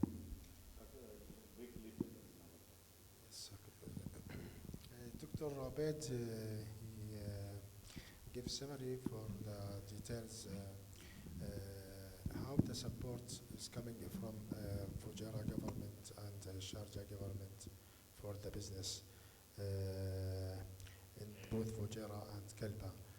He said regarding the main thing how the several departments department in government, they support Indian people as a staff in several central center here, some تسهيل and there are so many cooperating between Indian staff and تسهيل owner and the Indian employment they are the top from another nationalities, as he said. There are too much support between UAE and India and several business from long time. Now really there are development happening and still continuous in the several services before typing offices is available before and now still they available, but so many things they transfer to Tasheel Center. They can provide several services such as ID, identification, ID, and labor card, another services, insurance also, they add now new services such insurance. The Fujairah government, they give so many support for the eSIMs. SMEs companies now, they give more facilities for who looking for investment in United Arab Emirates in general and in Fujairah as a special in the registration the company and so many facilities they give for the investors. Some change happened in the rules in the law for last for last 1 year ago. It will be something is changed and it will be better. The effect in the final it will be more better for the investors who are looking to invest here in Fujairah or in United Arab Emirates in general. Thank you, Dr. Bahid. Now, next question to Mr. Anup Pandey. He has been in the plastics industry because now right from here in India, everywhere, and he has seen his company growing from a small company employing around 50 people or something. Now it is more than 250 people they employ, and they are catering to several markets also. That is a classic case of how a small company started in a very, very, very small scale, has now grown in stature and going beyond the borders for not for diversification than market. So what is your, from that experience, what's your advice to smaller companies how to grow big?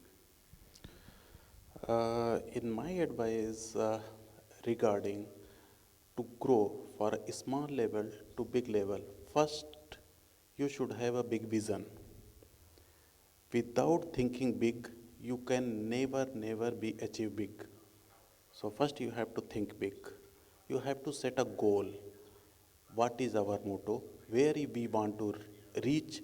Then only you have to decide the passage or the route or the road, whatever you call. Then you can reach there only. As a technical background, I will say that I have seen, because previously I was working in a company in India that was also a multinational company. That was the Lohia Starlinger. Lohia is the Indian company and Starlinger was the Austrian company. So that collaboration, and on behalf of that company, I installed many projects in many countries, and I have visited many countries. From 1997, I was traveling here and there. So multi-company. Here when I started, that company was very small, with almost 25 to 30 persons was working, and the capacity was 50 metric ton. When I joined, I think big. I set some benchmark that, okay, within 2 years of time span, I have to reach here, then 3 year here, then 5 year here, like that. I set the goal. Then we achieved, luckily, we reached.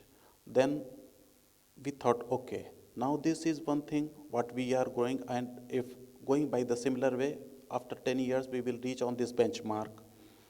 Then we thought, okay, in this situation, we need to diversify our product as well as, because for the long time you cannot sustain with one product. You need to add more product in your basket. We added new products, then we hunt the other markets as well as. One place, one product, one market, you cannot sustain for the long. So to become big, you need to think big for the market, for the product wise, for the most important technology wise, and for all these things, you need to cross your limits, raise your bar higher, leave your circumstances, come out of the country, out of your area, expand yourself, see which market is where better. You can start with your existing product, or you can start with the new product. For that, obviously, you need the liquidity, means money. Without money, you cannot do anything. So you need more money. From where you will get the money? That are the sources. With your existing business, or some financial support companies who can support you for expanding your business. So for expansion, you need to think big, dream big, then make a clear roadmap to achieve that big. Obviously, go out of the country, go out of your portfolio, add more product, and yes, you can do it. And success is yours. Sure, 100% in there. So one question to the Fujairah government is giving lot of support to SMEs, even for other businesses also. Yes, sir. Unlike maybe more than any other Emirates like that, because they need a rapid industrialization, rapid growth, and with that, right from the visionary leaders to the small administration, they are giving support that one. Yes, sir. Are these SMEs making use of them? Excuse me again? Do these companies, smaller companies, yes, are they making use of the facilities provided by the government yes, and other authorities? For the small companies already, this man, if you want to start this new business or small companies, sometimes they give you the power to increase, to start. Like what? Before you start, like you have one staff or 2-3 staff for that. For me, I already tried one time to start with a small supermarket, and I bring 2 staff for that. When I started for the municipality to apply for that, they give me the power to increase to 5 persons. You can add 5 persons for that, the facility already for that to start it. So for the products, the market also give you chance to start it by credit facility for the companies. Like before, you cannot deal only cash, because cash facility is a small tight.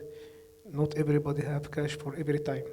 So the companies give you credit. Maybe Mr. Anoop, you know that for the plastic factories, plastic. This means if I give small shop, not like I will not give full hypermarket for the products. So the mentality of the companies to start the business for credit or cash, so much it changed. Same for the banks also. For the banks, the bank also, if you want to start to do credit card for 2,000 dirham in 1996, you should give so many guarantees for 2,000 dirham. This is the policy, changed. So they give you the power, they give you, if you want to take 100,000, I will give you 100,000, depend about what is your business. So for the small companies, I noticed and I saw and I watched small companies growing very fast. Same the rockets to the space. So the companies started to increase, to make more achievement, to start it. The market also accepted that. I can give you the goods, but the payment like 30 days, not like 60 days, not like 90 days. The credit facility changed. You know, like contracting companies here. So many contracting companies depend on one manager and 2 laborers working for ceramic or paint or something. This one, they give you so the power to increase that. They give you small project, like 100 villas, I can give you 1 villa, 2 villa. You can start to work for the contracting company. For plastic factories also, I already, our group, they have plastic factory also. We started very small plastic factory. After increasing only 50 staff, increasing until 350, 400, exporting to KFC, Egypt, exporting to UAE here, to Malaysia, to other countries. So, Fujairah, Governor Sheikh Hamad bin Mohammed, Hafizullah, he already, and the rulers also, and the managers for all part for immigration, for labor, they already, you can go inside and ask. There is no gap. You don't have any chance to just, you can go straight and ask. Not like you know me or something. If you have anything, you go straight. You don't have any gap. You go, you have any problem, they will solve to you. Immigration or labor, maybe Dr. Abed, he knows that better than me. For that, the rulers, for the staff, they can deal with you in any traffic. You go to traffic department, they can deal with you anything, any service you will do, immigration, anything. For Fujairah government, they supported to achieve whatever the people need. If you have any problem, you go there, they will solve your problem. For the business also, sir, they already that. I saw in myself the small business growing very fast in the last 23 years. So in a sense, what you say that no, along with the vision With and the growth vision. strategies, you need the support of the government, local administration. Yes. And only them, they have to take, they grab that opportunities and grow. They give you, sir, like for free zone. Yeah. Free zone, if you want to open office in free zone, they give you the more facility. And many rules have been relaxed now. Yes, sir. They give you, so they put BRO with you. He can deal with you. He can clear your visas, people, whatever expenses they will achieve. They will give you office. They will give you whatever you have. Now we have Fujairah here. We have 3 free zone. 1 free zone and 3 free zone we have. So in other one in industrial area, very big free zone. They encourage. In myself, I bring people from Saudi Arabia to open this dustpan factories. If I tell you, sir, they give all facilities, whatever, how many staff you want, how many person you want, whatever, even if for the payment also. I don't need your payment, full payment now. Just give part after that 3 months, after that minute. So many, really, facility is very, very, very good facilities. I didn't see this in other Emirates. Because I am always here. Maybe other Dubai or something, they give more facilities or Sharjah or something. But I think the policy is the same. The instruction is the same. For the rulers, they already instructed the people to do it whatever. Dr. Abed, which sector has the growth potential? Which sector will have more growth, can attract more units, more investments? What are the sectors? Is it tourism, manufacturing, or even trading? Shipbuilding, or even bunkering services, which are the sectors, even hospitality also. Because on the northern side, you find a lot of new hotels coming up. Which sectors have more opportunities now? دكتور عبيد، السؤال اللي موجه لك هو يتعلق بما هي توقعاتك بما يتعلق بالقطاع المحتمل النمو أو الأكثر احتمالية للنمو في المراحل القادمة، والذي يستقطب العمالة أو المستثمرين من الهند إلى الإمارات. بمعنى آخر، ما هو القطاع الذي يحمل طابع النمو ويكون محط أعين، محط لفت الأنظار والانتباه للمستثمرين من الهند لاستقطابهم وتدشين مشروعاتهم الاستثمارية في إمارة الفجيرة. طبعا من وجهة نظرك دكتور، أنت كيف بتشوف إيش قطاعات اللي واعدة؟ ما هي القطاعات الواعدة يعني؟ طبعا بالنسبة للقطاعات الواعدة هنا بالنسبة يعني الفجيرة والكلبة وكذا، أرى أول شيء ما زالت يعني يمكن قطاع البناء أو يعني البناء يعني محتاج، ما زالت قطاع البناء يعني ما زال محتاج للعمالة، يعني العمالة حق اللي تقوم يعني بالانجاز هذا، لان خاصه مثلا عندنا برنامج زايد الاسكان، واحنا عندنا برنامج هناك برنامج يعني برنامج الشيخ سلطان بعد الاسكان، فكلهم محتاجين للعماله طبعا، فهذا يمكن يشجع العماله الهنديه عشان يعني إلى جانب القطاع الإنشائي، هل هنالك يعني توقعاتك أنه مثلا قد يكون قطاع آخر مثلا قطاع السياحة؟ طبعا هي بالنسبة طبعا لإمارة الفجيرة عندك قطاع البترول، يعني هذا يعني طبعا يكون مهم بالنسبة لإمارة الفجيرة اللي هي على الساحل الشرقي وعلى يعني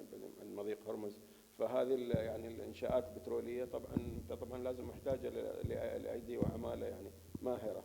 فالأيدي والعمالة الماهرة طبعا نراها الحين يعني طبعا في العمالة الهندية يعني. وأيضا قطاع السياحة أيضا مهم بالنسبة لدولة الإمارات ولإمارة الفجيرة، فطبعا يعني طبعا إمارة الفجيرة كلهم يعني مدن سياحية على الساحل الشرقي، والحكومة تشجع السياحة، فيعني قد يكون بعد قطاع السياحة بعد بالنسبة يعني مهم بالنسبة إضافة إلى يعني الشركات الأخرى، شركات التأمين، شركات أيضا عندك السياحة، يمكن يكون السياحة العلاجية في دولة الإمارات، وهنا يكون في الفجيرة يعني بالنسبة يعني بناء المستشفيات والهذا، فيمكن يعني هل من منظورك هنالك مقومات للسياحة العلاجية في إمارة الفجيرة؟ الفجيرة فيه يعني، لأن طبعا محتاجين يعني طبعا للسياحة العلاجية، خاصة يعني في شركات التأمين وهذا اللي ماسكة الحين، فيحتاج لنا طبعا محتاجين لنا الدكاترة، محتاجين مثلا الممرضين، فهذه أو مثلا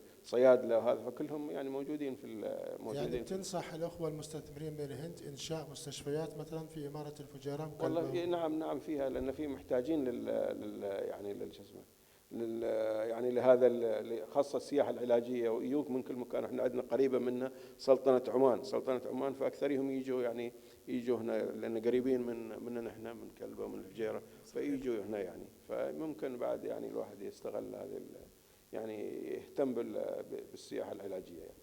Dr. Abed, he said the main factor or main sector is growing and must be more growing. Construction field in Fujairah, Khorfakan, Kalba is growing daily, and daily there are change. Now roads change, so many things is change, and building, so many building now going up, starts in the starting new building here in the area.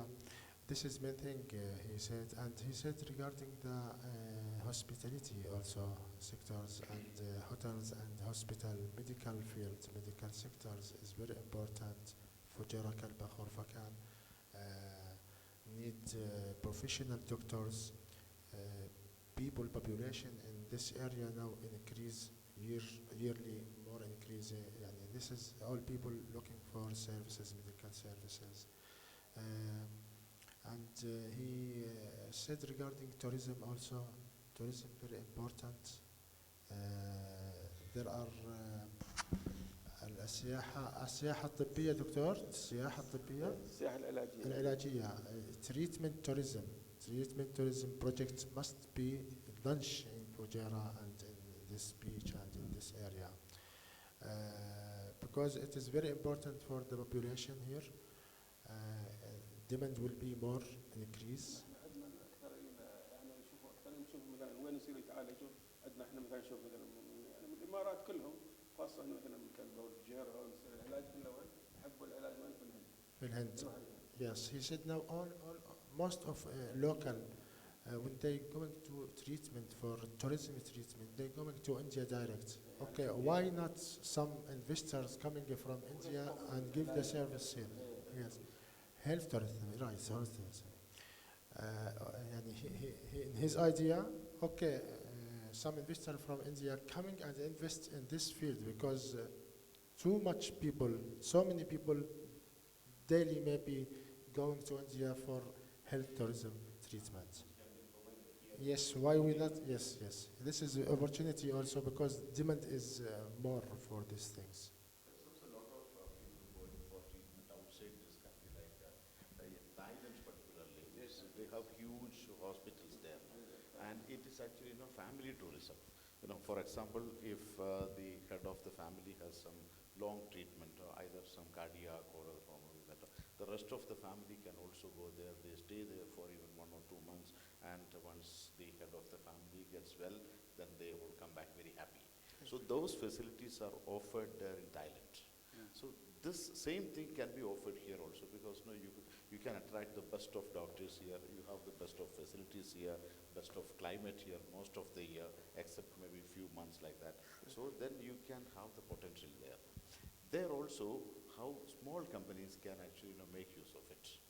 For the profit? Yeah, even tourism industry. For the which medical tourism as well as tourism. Because they need a lot of supplies. They need a lot of other auxiliary units, services. Yes. Even you don't need too many investment for that, because the hotel is surviving on businesses outsourced from other small companies. Yes. Even supplies, their hotel supplies, bed supplies, linen, and all those supplies are coming from small companies. Yes, sir. So they should make use of that. Yes. Already for the small companies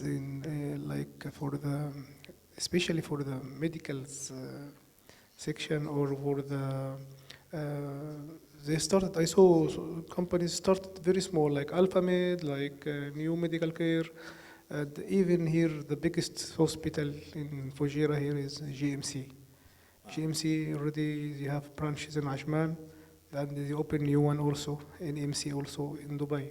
So I think here for the Fujairah, GMC hospital is the biggest branch in UAE for the rush people, for the medical insurance, for the doctor also.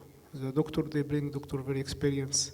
So started also for the most, they cover almost all the companies here in Fujairah, big company, the staff for the medical insurance, they already started with the GMC and for the staff. Regarding the medical companies, starting small companies, already I noticed that in 1998, for the field of the medical companies, already very few companies, 2, 3, all in UAE. And already in Fujairah, they have only small flat. They don't bring a store. There is no store. Whatever when you make your order, the delivery will come from Sharjah. They have a store in Sharjah or in Dubai. They don't have a store. Now you will find they have big stores here. So many companies here in Fujairah, they open stores in Free Zone. They open a store in Fujairah Port. They already, this is depend on what? Depend on the cheap rent. Fujairah here, the cheap rent, the government also encouraged to give you cheap rent. You can take a store, you can take a flat, you can take one room, you can storage. It's under supervision also of municipality, because it's medical items, it need this one little good storage, like not hot time, not low time. It should be freeze, not fridge, and it should be good climate, good cold room like that. For the even I just one more thing for the catering company and shipping company. Yeah. Already most of the catering company and shipping company started here in Fujairah is Indian, because for the Fujairah port, most of the ships coming to landing here, and they already bring exporting and importing, like importing aggregate to Gulf countries, to Kuwait, to Bahrain, to Saudi Arabia. Here, the Fujairah port, the main step for the ships to they started, they bring aggregate from here because they calculate the cost. If I go take aggregate from here and they transport it to Dubai, to Jabal Ali port, or to Khalid port in Sharjah, how much cost I will be at? Already transported, two things. To make business for the crusher, they can make a business with them, and Fujairah port also have the profit, and for the supplier already reduce this cost. So for the small companies, I advise I advise for the Indian investors, for you, sir, just you study the market here. Market here is very open. Market here, facility is more. Whatever you have to studies, you will give you facility, you will get better than, I think, better than any places in any country. They give you that. That means you started, you have the chance to open. Whatever expenses you will think, don't think now. Whatever profit you will get after that.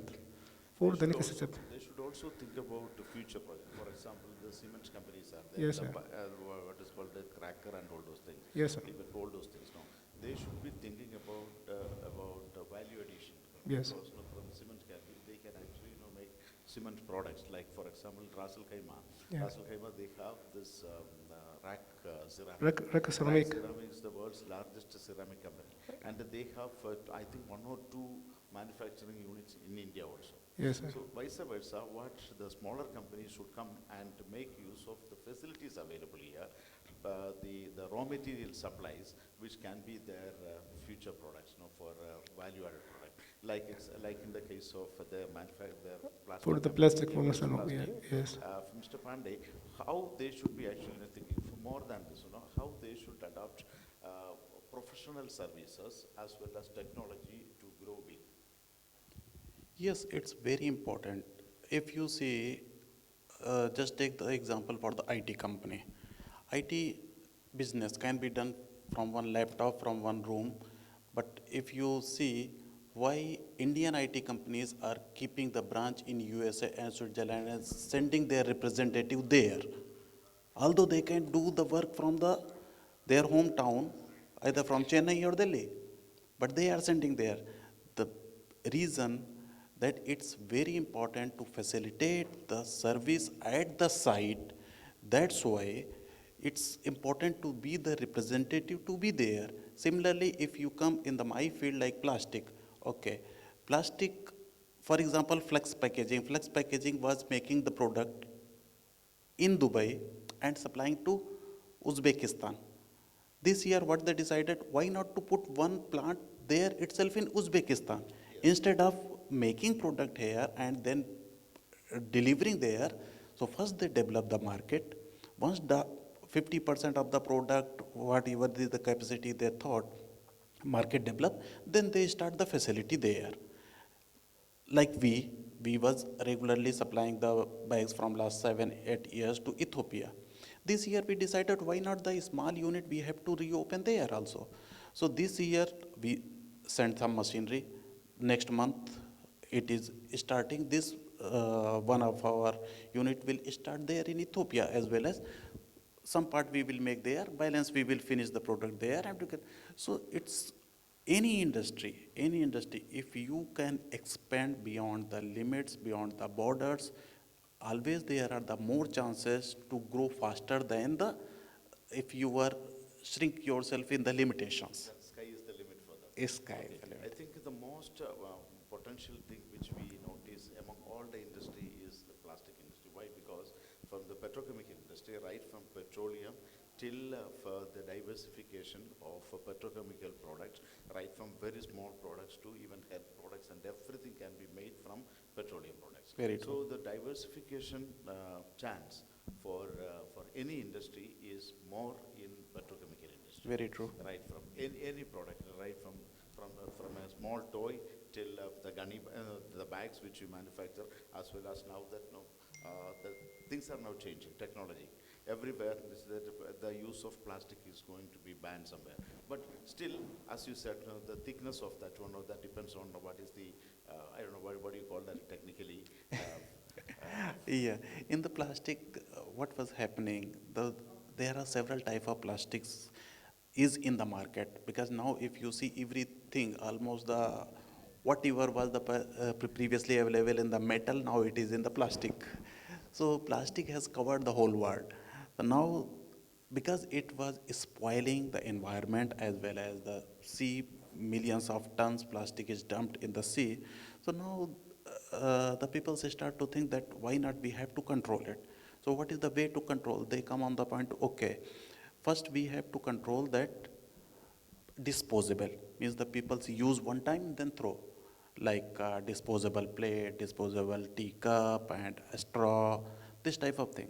So many governments, many countries, they already banned. Here, UAE government also decided that main outlet like Carrefour, Mark and Spencer, they are going to stop this shopping bag, and the other will be there.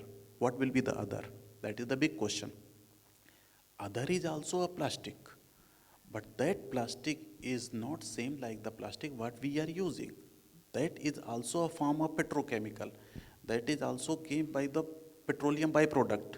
But that plastic is called the called the non-woven. Non-woven is a PP which degrade in the sunlight very fast. But similarly, if this HDP, LDP, it takes hundreds of years to degrades. Even if it is a biodegradable, also it convert the form, come in the powder, but it does not, carbon particle does not break. So that's why plastic is not going to remove for the near future from the world, but yes, form is changing. So if form is changing, every investor, every manufacturer has to open the eyes, see the vision, understand the technologies and trend of the market and move forward in that way. If we are in the shopping bag and we will stick in the shopping bag, tomorrow we will replaced by someone who is coming in the non-woven, because shopping bag market is going to be banned.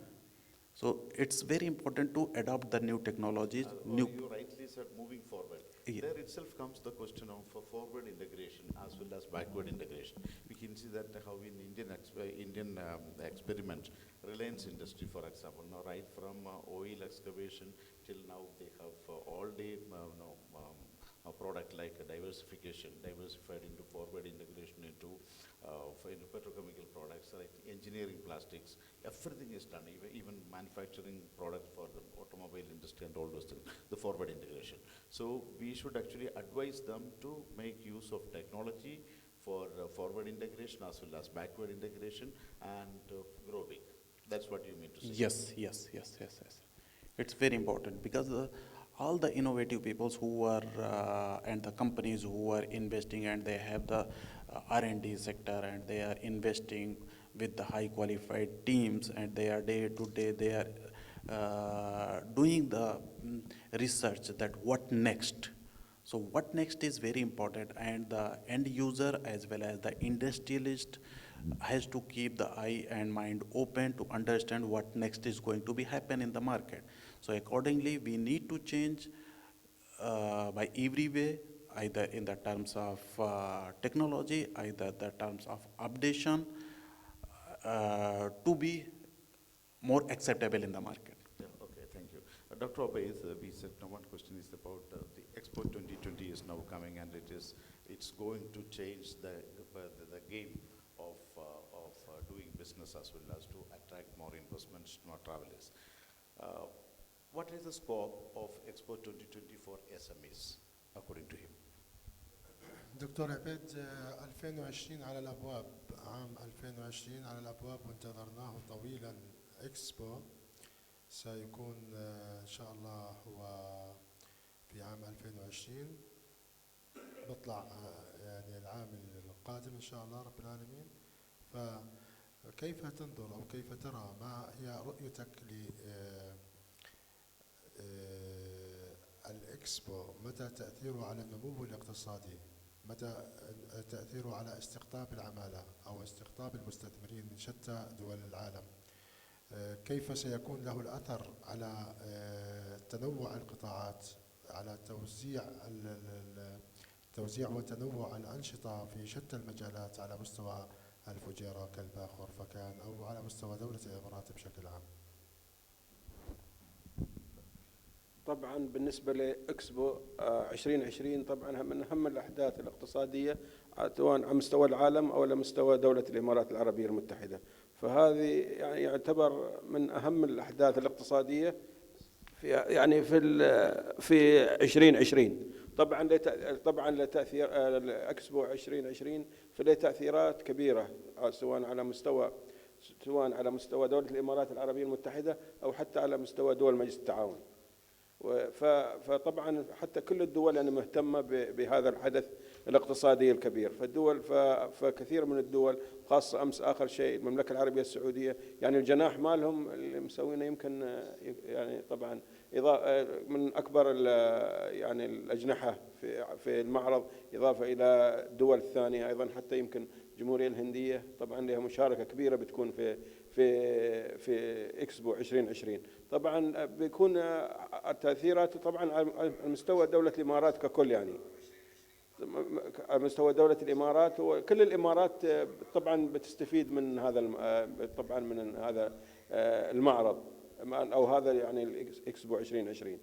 فطبعا استفادة منه استفادة كبيرة، سواء يعني طبعا الأحداث هي بتكون في لم بتكون مثلا في دبي موقع الحدث، لكن حتى الإمارات الثانية طبعا بيكون لها يعني استفادة كبرى من هذا المعرض. طبعا سواء حتى فبيكون يعني جلب العمالة بالنسبة يعني للمشاركة أو حتى للحضور لمشاهدة المعرض. أول حدث عالمي على مستوى الدول العربية أو دول الشرق الأوسط يعني يتنظم هذا الحدث هو اللي هو إكسبو 2020. This is first event will held in 2020 in the Middle East almost. There are so many things will affect positive effects for United Arab Emirates, for all Emirates, Fujairah, Sharjah, Dubai, Abu Dhabi, Ras Al Khaimah, 7 Emirates in United Arab Emirates. The factories, the companies, the people, the population, the investors coming from all the world, they will set up their business here. So many business will be developments. Too much new business will launching in United Arab Emirates. This give the economic growing for the coming year. Saudi Arabia also, they have a big stage in 2020. They placed their situation. All of the Gulf will get benefit from 2020. Emirates, especially the United Arab Emirates, because it will be the main introducing for this event. And he expects so many projects, new developments will coming for this area in 2020. Thank you, Dr. Baid. Another thing is that why, in spite of all these facilities, the small companies, most of them are not growing to the stage it should have? What are the limiting factors? Whether it is there are lack of vision, lack of funds, or even lack of opportunities, or they are not aware of the businesses outside, the opportunities outside. Now that the GCC countries are now coming, it's a common market now. They can, and Saudi Arabia and UAE is now cooperating more than earlier. So they have, and the facilities available there are actually open to people here also. Why people are not making use of it, or are they making use of these facilities? You mean that, sir, what is the people, they don't have to take the step to exporting or something? Why is there any lack of, is it because of lack of vision, or the funding, or as we said, the ambition? The vision, there is no plan. The main thing, there is no plan. They are limited. They have limitation for that. Okay, if I open one business, small business, and I want to just starting to make steps to just increase it, or just I'm thinking to exporting the business. First thing, whatever the fund, maybe it only covering the expenses here. They don't have, if I have big capital, or now the investors also, maybe he don't have the encourage to put his money in something, I don't know, like I don't have any idea for plastic factory. Maybe Mr. Anoop already just suggested to me, come share with me in factory. But I don't have any idea about the plastic industry. So I'm afraid to just put my money for something I don't know. I lost my money or something. Okay, but he know that, but I don't know that. The people already, they don't have, they get, sometimes they don't have the trust for the market. From what? From the, what, they saw some companies already falling down. That may be from their past experience. That's from they don't have experience. There is no trust also, sir.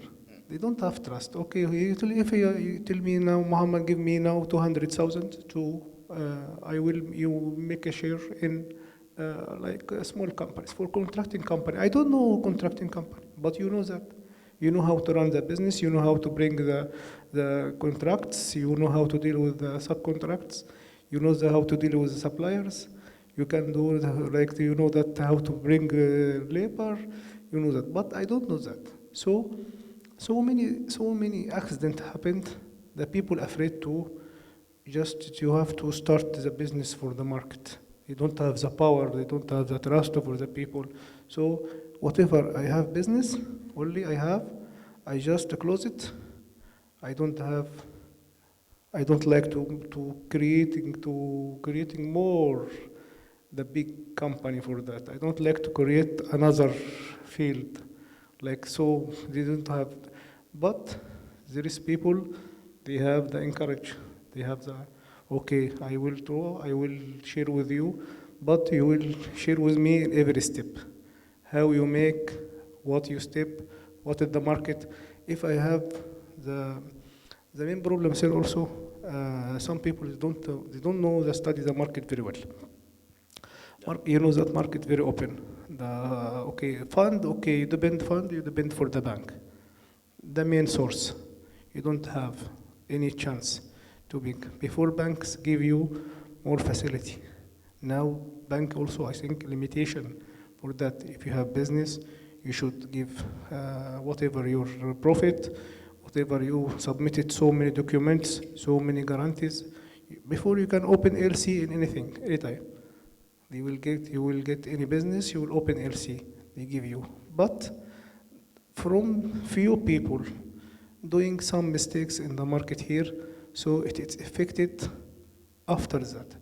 The reputation of the market affected for the people who have to increase his business. So which means we should blame the banks, but only we should not blame the bank, we should blame yes, the people here. The people already affected for that. The bank give you, like I have company, I have trade license for contracting company, I have 500 staff. After all, in the earlier session we said, Aaron also said that no, it is not the bank's money, it is a public money. So public money. The custodian of the money. Yes, sir. Only they have to return the money. The bank take money from where? From me, from you, from Dr. Khaled, from Mr. Abed. Yeah. The bank get money for that. Mr. Anupande, another thing is that about this one, about that. It's, if you have a good vision, if you have a plan, money is not a problem. If you have a big project, money will flow in from many sources like that. That is how companies grow from for tapping the capital market. Okay, even crowdfunding is there, new funding tools are there, even for expansion of if you have a huge project, if you submit this project details to a bank, and if they find it worthwhile, as well as if it will make money, it will be successful, then they will definitely fund you. Yeah. Isn't it? Yeah. So what is lacking is only the vision or the ambition, as well as supported by professional support, isn't it? Yes. In that case, if everything is platformed already, the project is ready, location is ready, fund is ready, but before that, who decided this product has to be launched there, in that what is demand, what is the supply, is there complete backup team is there, like professional, well said that word. That professional team is very, very important, because if I am going to launch a fan in Siberia, that is the useless, no? Because there is already minus 29 degree temperature, so there cooling fan is no use there. So similarly, if where the whole temperature, whole year, the temperature is 30 plus, then you are launching a sweater in that area, that is not going to work there. So it's very important to find out the right place for right product. And the right time also. Right time also, yes. So demand and supply, this is the very important factor. After that, the infrastructure, then the professional team, then the funding. So these are the key factor are responsible for success or failure of any business. So if we are, for example, as I tell that, okay, before jumping in Ethiopia, first we do the homework that, okay, we supplied few month, then we see opportunity, yes, then we can do their manufacturing setup, then we jump in that market. There also what we find is that the herd mentality. If a company set up in Ethiopia is very successful, the other company also follows without knowing what is the factors of their success. So there may be some reasons why they are successful. Maybe they know the local market well, they Yes. have their other suppliers where they have other support, the government support. Another company without really studying the market, Yes. what are the factors that has actually made them success? If they go there, they will lose. 100%, because the professional, What yeah. they should do is that they should actually look before they leave. Yes, so market study that we discussed before, that professional team is important in this point, that they will decide that, okay, this is the time, this is the product, and these are the key factor for responsible for success or failure. So this homework is very important. Unless until without knowing anything and just seeing others and jump in that business is 100% chances of failure only. There will be and here I am the witness of many companies in UAE itself. They started one business, they run that business very well, it was going, but all of a sudden what they took some money and invested in other business, that business collapsed, they take the money from that previous business, again they invested, that business also collapsed, and finally that the previous business which was running successfully, that also collapsed. Because you have taken the liquidity from that and you have invested here, these three collapse, and that the previous also collapsed because the running money has gone. So this can be avoided by a professional team, that okay, what is important for your running, what is surplus is there that you can invest in this product, in this market at this time, then there are the chances more for success. So which means it is important to learn from others. Very true. Learn from others, Yes. know the market well, know the pulse well, and jump before Yes. it. That's, Yes. Can we conclude by saying that before you think big, think about the markets, where you are going, what are the potential, then grow, and the opportunities are there. Thank you very much. Do you want to add anything to this one, sir? Thank you very much. Thank you very much.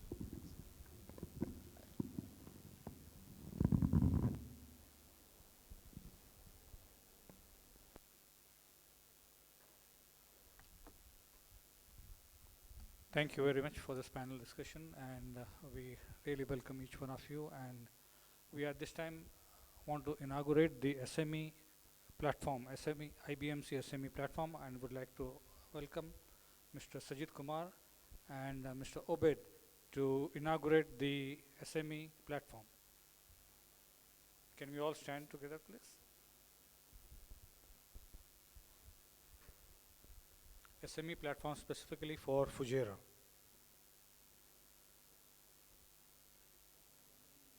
Yeah. Mr. Najmi, please. Sunil Patro is it?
Thank you, sir. At this time, we would welcome Mr. Khalid, Dr. Khalid, to explain to us regarding the SME platform, SME economy platform, and the advantages and the benefits available to the Fujairah SME economists. Thank you, sir.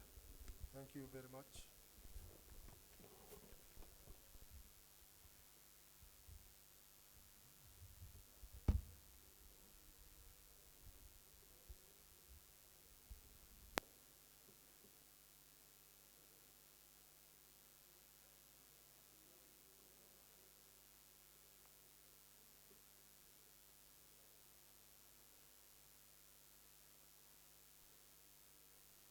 بسم الله الرحمن الرحيم. بداية إن شاء الله في خلال 5 دقائق القادمة سوف يتم استعراض البرنامج الذي تم تطويره من شركة IBMC أو مجموعة IBMC العالمية لخدمة قطاع الأعمال الشركات الصغيرة والمتوسطة الحجم، بعد طبعا الحصول على العديد من المعلومات التي تم بحثها من خلال قيام مجموعة IBMC العالمية باستبيانات وجهت إلى أصحاب المشاريع الصغيرة والمتوسطة في مختلف إمارات الدولة. وقد تلخصت النتائج حقيقة في لدى البعض أو صغار المستثمرين أو المبتدئين في مختلف المشاريع الصغيرة. كان يعني حقيقة التعليق ما يتعلق بتوفر السيولة النقدية. هنالك فئة لا بأس بها، يعني لا بأس منها. هذه الفئة علقت أو يعني أثارت نقطة إنه والله أنا لسه في بداية المشروع وأنا لا زلت في منطلق يعني بداية انطلاقتي، وأواجه مشكلة في السيولة في الحصول على الدعم المالي المطلوب في تدشين المشروع الذي أرغب الاستثمار فيه. من هنا جاءت الفكرة حقيقة، وقامت مشكورة مجموعة IBMC العالمية بتطوير نموذج برمجي لغايات التمويل لذوي الاحتياجات من الراغبين من الاستثمار في قطاع الشركات أو المؤسسات الصغيرة والمتوسطة. كأحد الحلول أو البدائل، يعني الكل بيعرف طبعا في هذه الآونة هنالك بعض الركود يعم الأسواق العالمية عامة، وهنالك بعض الضغوطات أو القيود خلينا نسميها أو المتطلبات قد تكون أو التي تواجه بعض الصعوبات أو من قبل يعني تطبيقها على البعض من المستثمرين. بعض الضوابط طبعا وضعت من قبل البنوك لتلاشي هذه الضوابط وتلاشي هذه القيود. فقد سنستعرض إن شاء الله الحين من خلال هذه الجلسة المتواضعة موضوع كيفية يعني ما هي الحلول التي أطلقتها مجموعة IBMC العالمية لتمويل المشروعات الصغيرة والمتوسطة الحجم. طبعا بداية بإمكان الإخوة المهتمين الدخول إلى الموقع الإلكتروني www.smeeconomy-uae.com. من خلال هذا الموقع بإمكانك الدخول إلى البلاتفورم أو البرنامج الذي تم تطويره من قبل مجموعة IBMC العالمية، ومن خلال الآيكون هذا بإمكاننا طبعا القيام بعملية التسجيل المبدئي registration. إذن أي شركة أو أي مستثمر يرغب في الحصول على تمويل بإمكانه الخوض والتسجيل من خلال هذا الموقع مباشرة، إما بالتسجيل أونلاين من خلال موقع شبكة الإنترنت أو من خلال أجهزة الآيفون، طبعا جهاز الموبايل من خلال الموبايل داونلود موبايل أب ستور. من خلال الأب ستور بإمكانك طبعا تحمل تحميل لهذا الايكون الموجود اللي هو الاي بي ام سي اس ام اي ايكونومي يو اي اي، بتحمل هذا الايكون على موبايلك وبامكانك التسجيل لغايات الحصول على تقديم طلب الحصول على التمويل اللازم. طبعا يعني كما اشرت لأن هنالك في الآونة الأخيرة هنالك بعض الضوابط، بعض القيود من قبل البنوك يعني على موضوع التمويل. لجأت MBC أو IBMC للحصول على يعني وسيلة أو أسلوب تقني علمي منطقي منهجي يعتمد على توفير السيولة للراغبين في الحصول على هذه السيولة. طبعا ميزات هذا البرنامج حقيقة أو السوفت وير هي تتلخص في العديد من النقاط. هنالك منافع طبعا حيستحققها هو صاحب العمل المشروع. طبعا هنالك في حماية وضمان يعني البرنامج لما تعمل التسجيل للبرنامج وتبدأ انك تقدم طلب التسجيل وتبدأ انك انت بتطالب التمويل، حيكون في حماية طبعا، في مرونة وفي سهولة في استخدام هذا البرنامج. ايش ميزات البرنامج؟ هذه هي ميزات البرنامج. في عندنا العديد من الاشكال، يعني العديد من الكاتيجوري او التصنيفات او المبالغ التي بامكانك كطالب للتمويل ان تتقدم بطلب التمويل. تبدأ من 10,000 درهم، فبإمكانك أنك أنت إذا كان عندك حجم تجارتك يعني أو حاجتك إلى السيولة تبدأ من مبلغ 10,000 درهم ولغاية 500,000 درهم، فهذا تم تصنيفه ضمن كاتيجوري 1 أو تصنيف رقم 1. عندنا التصنيف رقم 2 اللي هو كان التريد فاليو كان 500,000، إذا كان المبلغ المطلوب من 500,000 درهم ولغاية 5 مليون درهم، فهذا تم تصنيفه تحت التصنيف رقم 2. والتصنيف الثالث وهو الأخير إذا بلغت قيمة الأموال المطلوبة أو التمويل المطلوب 5 مليون درهم لغاية 100 مليون درهم. إذا بنلاحظ أنه التصنيفات التي شملها هذا العمل تتلخص في يعني تقديم المساندة والمساعدة لجميع ذوي الاحتياجات من أصحاب المشاريع بدءا من 10,000 درهم وحتى 100 مليون درهم.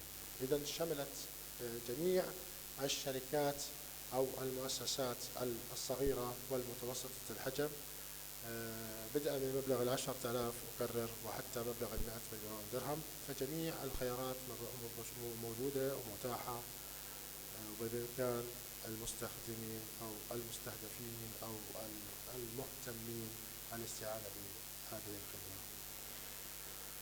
طبعا تتلخص فكرة البرنامج بالطريقة الآتية، هي يعني الاعتماد الكلي فيها يقوم أو قائم على مبدأ المرابحة في الشريعة الإسلامية.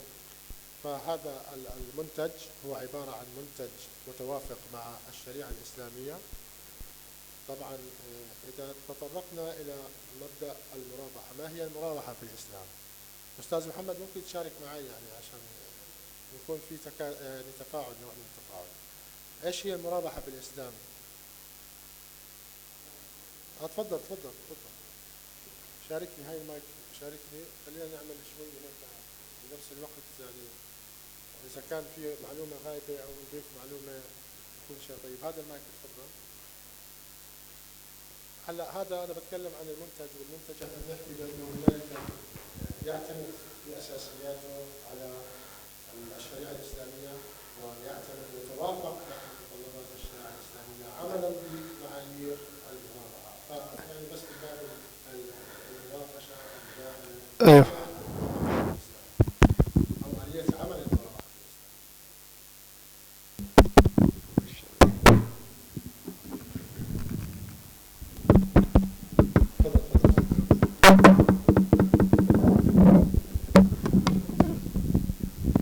الو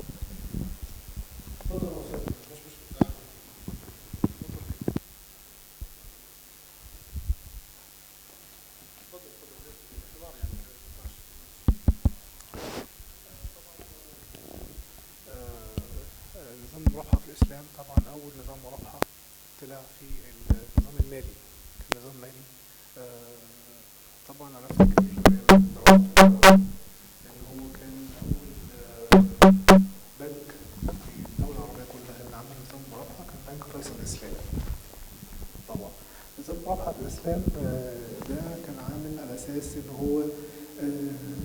يتجنب موضوع الربا، الفوائد، هو يبقى الفوائد نفسها تبقى. إذا هي هذه النقطة اللي أثارها الأستاذ محمد. طبعا هنا احنا المنتج يعني استثنى موضوع الفوائد الربوية، فمن هون اجت الموضوع انه يتوافق مع متطلبات الشريعة الإسلامية. هذه بالدرجة الأولى. إذا هذا النموذج وهذا المنتج يخلو من موضوع الفوائد الربوية. هذه بالدرجة الأولى لازم نحطها بعين. طبعا الناس بيبقى عندها شك، حتى لما بيروحوا يعملوا ايداعات في البنك او وديعة في البنك، اول حاجة بيسأل عليها هل الوديعة دي الفوائد بتاعتها دي ربوية ولا فوائد عادية. طبعا الناس بتبقى عندها حذر شوية من الكلام ده، فبيضطروا ان هم يسألوا وعندهم قلق شوية في الموضوع ده. فطبعا نظام المرابحة طبعا ده نظام آمن، وطبعا بحيث ان هو يكون عارف انت فلوسك محطوطة ازاي، وعارف المشاركة بتاعتها ازاي، وطلع فوائدها ازاي، والكلام ده كله. هذا النظام الذي تم اعتماده يعتمد على نظام المرابحة يخلو من الفوائد، لا يوجد مخاطر فيه. طبعا الاعتماد الأساسي بيكون كالآتي، هو أنه أنت كمستثمر أو أنت كشخص بحاجة إلى تمويل، عند التقدم بطلب التمويل بعد التسجيل مباشرة من خلال الموقع الإلكتروني أو الأب ستور زي ما أشرنا قبل قليل، بإمكانك أنك التقدم بطلب التمويل، وأنك أنت بحاجة إلى شراء مثلا، خلينا نفترض شراء بضائع لمشروعك الذي تم تدشينه، فبتقوم أنت بعملية الشراء. الكاستمر إيش بيعمل؟ بيحول الفلوس أو بده يتلقى عنها. يعني هذا حسب العرض اللي محطوط معنا بالصورة بالشاشة. يعني كمثال صغير، إذا كنت أنت مثلا بحاجة إلى 1000 درهم، مبلغ 1000 درهم، فأنت راح كيف فلوسك راح تتجه؟ كيف بأي طريقة أنت راح تحصل على 1000 درهم؟ طبعا أنا بدي تمويل بقيمة 1000 درهم على سبيل المثال. إحنا أشرنا قبل قليل إنه بإمكاننا كشخص مستثمر الحصول على مبالغ تبدأ من 10,000 درهم ولغاية 100 مليون درهم، لكن إحنا في إمكاننا بنبسط الموضوع. إذا أنا كنت عندي الرغبة في شراء بضاعة أو أي كان خانة القيمة هي 1000 درهم، بالتالي أنا راح أتقدم للبنك في أن أشتري هذا المنتج. هاي بالنسبة لموضوع المرابحة. فهذا هو المبدأ الذي يقوم عليه هذا المنتج. البنك سيقوم بالشراء نيابة عني، صحيح؟ طبعا. البنك هو الذي يقوم بالشراء نيابة عني. بعد ما يقوم بالشراء نيابة عني برجع إيش بيعمل البنك؟ بيبيع إيه؟ الساعة نفسها بعد الفوائد. هو بالضبط العمل الذي يقوم به التمويل من خلال البرنامج هذا الذي تم اعتماده في مجموعة IBMC. طبعا هنا هيك باختصار يعني نستعرض البرنامج بشكل متكامل وكيفية آلية التعامل، وإيش هي المشاكل اللي قد نتعرض لها. طبعا بيبدأ العميل اللي بحاجة إلى فلوس بيحول الفلوس طبعا من خلال مجموعة IBMC Economic Platform، من خلال البرنامج يعني بيتم تحويل الفلوس، من خلال طبعا اللي هي دبي تريد، دبي التجارية، طبعا بيتم تحويل المبلغ إلى البنك. طيب بيتم تحويل المبلغ طبعا. بعد هيك نتكلم عن الفكرة الرئيسية. يعني تحويل المبلغ بيصير بالشكل التالي، أن البنك يقوم بعملية الشراء البضاعة التي تريدها، ومن ثم يقوم البنك بعملية إعادة بيعها لك. فبالتالي هون العملية أصبحت هي عملية تخلو من المخاطر، عملية تخلو من الفوائد الربوية. وبعد هيك إيش اللي بيصير؟ بيصير في عندنا أنت خلال شهر ممكن إنه تكون بدك ترجع تسدد. خلينا نفترض إنه المدة كانت هي شهر، طبعا بيختلف يعني في حالات كثير بتكون عندك في المرابحة. أحيانا أنت بتشتري المرابحة وتكون اتفاقية بينك وبين البنك على إنه السداد بيكون مثلا 4 سنوات حسب المدة اللي بتتفق فيها مع البنك. في مثالنا هون بنتكلم عن تطوير منتج يتعلق في ايش؟ في التمويل للاشخاص او الشركات التي بحاجه الى تمويل لغايات تدوير انشطتها. فعادة انت لما تشتري بالكريدت عادة تشتري بالكريدت خلال شهر. يعني جرت العادة في عرف التجاري المبلغ بتاعه مختلف حسب طبعا. من خلال هذا فالبنك بيقوم ايش؟ بتقديم LC اللي هو ليتر اوف كريدت، الضمان البنكي، خطاب الضمان، خطاب الضمان المعتمد المستندي، LC ليتر اللي هو خلال 60 يوم، على اساس انك انت بدك تدفع خلال 30 يوم، فبالتالي راح يتم تقديمه خلال ال 30 يوم التاليه. كمان صار في عندك ضمان. الان نوعيه الدفع، اذا كان مثلا في عندنا الدفع وصار في عندي خوف من عدم الالتزام، انا جيت اشتريت المنتج انا كشركه تمويل واعطيتك انا المنتج او اعطيتك اللي هي المنتج ولقيت منك انك تدفع، انا هون شو في عندي تامين، في عندي تامين وفي عندي فاكتورنج، بيسموه فاكتورنج ضمان. هذول طبعا بحد ذاتهم بيقوموا بحمايه هذا المبلغ بأنه هو بيغطي المبلغ إنه هو قيمته في حالة عدم أنت ما دفعتش أو في طبعا من هون بيكون احنا اختصرنا يعني خفضنا حجم المخاطرة، الريسك بيقل. شلنا المخاطرة من المستثمر، شلنا نسبة المخاطرة من المستثمر وحملت إلى الفاكتورنج كومباني والانشورنس، شركات التأمين طبعا. في هيك حالة بيكون المستثمر حقق المنفعة اللي بده إياها، حقق المنفعة اللي بده إياها، حصل على التمويل اللازم، مشى شغله، ضبط أموره، والبنك طبعا استفاد اللي هي فائدة بتكون هي عادة يبقى قليلة، بتكون هي 10%.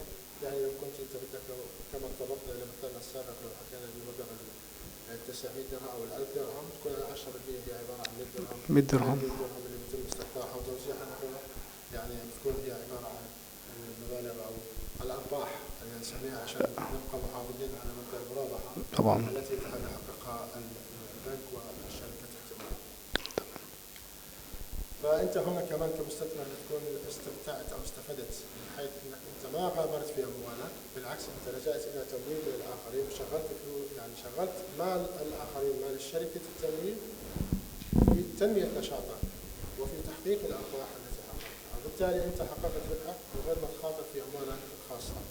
فقد يكون هنالك في بعض المهتمين في هذا الجانب بحاجة إلى تمويل، فبإمكانكم التسجيل كما أشرت في مقدمة هذا العرض من خلال الموقع الإلكتروني أو الأب ستور، واتباع الإجراءات اللازمة واستكمال الأوراق والمستندات الثبوتية اللازمة لهذا العرض.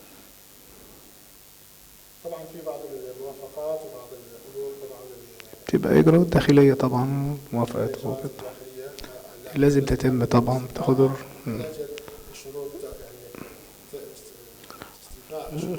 لازم السمعة الجيدة طبعا للمستثمر، سمعته جيدة طبعا، وضعه المالي كويس يقدر يغطي. الدرجة الأولى بالنسبة للسمعة الطيبة يا أستاذ محمد، الدرجة الأولى هو لابد بأن يكون هنالك استثمار جيد. استثمار جيد. الشركة تعطيك التمويل، يعني أنا مش أي واحد بيجي بيديني أيوة طبعا نيته في الاستثمار، لأن في ناس بتدخل السوق وداخلة بنية تانية خالص، إن هو داخل هو بيشغل فلوسه في حاجة تانية. لابد تقديم الضمانات اللي هو المشروع، نعرف إيش هو هذا المشروع، شو طبيعة المشروع، شو أبعاده، شو نسب أرباحه وتوقعاته وخسائره ومخاطره، كل هذه المسائل طبعا أمور معينة بيتم طلبها من خلال الشركة، ومن ثم تقوم بدراسة الطلب ويعني تقديم التسهيلات التي يحتاجها الجمهور. طبعا وطالما هو المستثمر عامل دراسة جدوى وجد في شغله وجد في مشروعه، طبعا يبقى خايف على نفسه وخايف على فلوسه وعايز استثماره، خايف على سمعته، يبقى جد ان هو عايز يعمل بيزنس كويس وعايز يستثمر كويس. نعم، بهذا نكون احنا انتهينا من هذا العرض، بس يعني كنهائيات في الحديث او اللقاء. استاذ محمد بصفتك خبير، يعني خلينا نعمل هيك ندردش دقيقتين فقط في موضوع مستحدث واثار الجدل منذ يومين او 3 ايام سابقه، هو موضوع الضرائب، القيمة الانتقائية أو الضريبة الانتقائية الذي تم تدشينه مطلع القانون القانوني أول شهر 12 الحالي منذ 4 أو 5 أيام سابقة. ماذا ترى؟ ما هو منظورك بصفتك خبير حسابي وخبير ضرائب؟ ما هو رأيك، منظورك بما يتعلق بالتأثير على استقطاب الاستثمارات من الخارج في ظل فرض مزيدا من الضرائب الانتقائية؟ طبعا بالنسبة لموضوع كترة الضرائب بالذات، يعني احنا عندنا ضريبة القيمة المضافة طبعا خدت وقت كتير لغاية ما الناس استوعبت. اغلب الشركات يا دكتور انت عارف ما كانش عندها محاسب ضرائب، محاسب عادي، محاسب مالي عادي. المحاسب مالي عادي هو اللي بيغطي، محدش كان عنده حتى محاسب يعرف التكاليف بتاعته. يعرف بس الأقصى حاجة إنه يعرفها الفلوس اللي دخلت قد إيه واللي خرج قد إيه، حسابه في البنك كام، عليه شيكات قد إيه، عليه مصاريف قد إيه، ويغطي بأرباحه ولا لأ.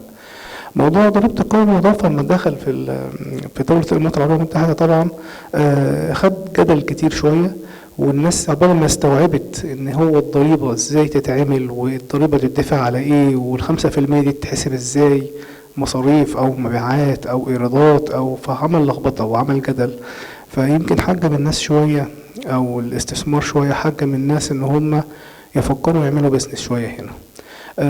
بس طبعا بمرور الوقت والناس ابتدت وشركات مكاتب الخبرة مكاتب الضرائب اللي فتحت طبعا منهم مكتبنا احنا طبعا قمنا بتسهيل الإجراءات للناس بحيث ان هم يبقوا عارف موضوع وعارف ان هو الضريبة دي بتدفع على ايه، ونجنبه ان هو يخش مع ناس ملهاش صفة في المجال، ان هم يفهموه ان موضوع الضريبه ده سهل وانا تعالى ممكن اعمل لك اقرار ضريبي، وفي الاخر بيعرضوا المخالفات وبيعرضوا الكلام كتير لان هو مش فاهم.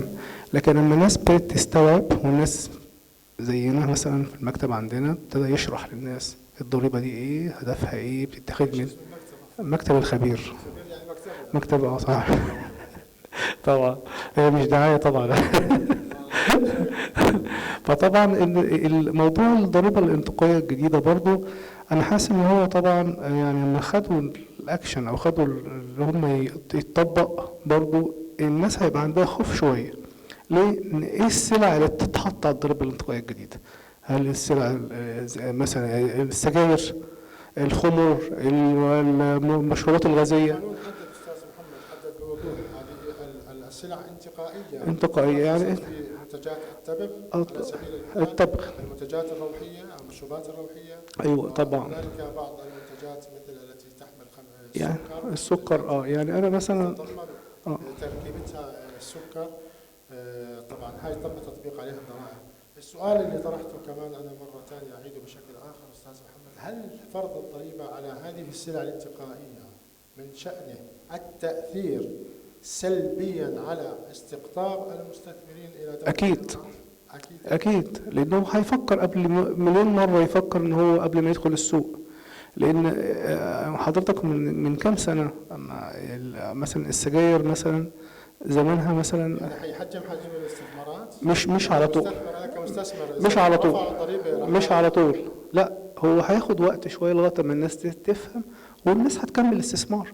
اصل انا دخلت استثمرت مش هرجع عندي عماله وعندي تفكير وعندي دراسه جدوى وابتديت افتح اعمل حسابي ان انا هشتغل في السوق، مش هيحجمني الفتره، هاخد وقت بس هبقى حذر في الاول بس هكمل. نعم. هل باعتقادك بانه تطبيق القانون وتدشين القانون منذ عام 2018 مطلع 2018 حتى اليوم طبعا، هل ترى بانه كان يعني تدشين هذا القانون قانون ضريبة القيمة المضافة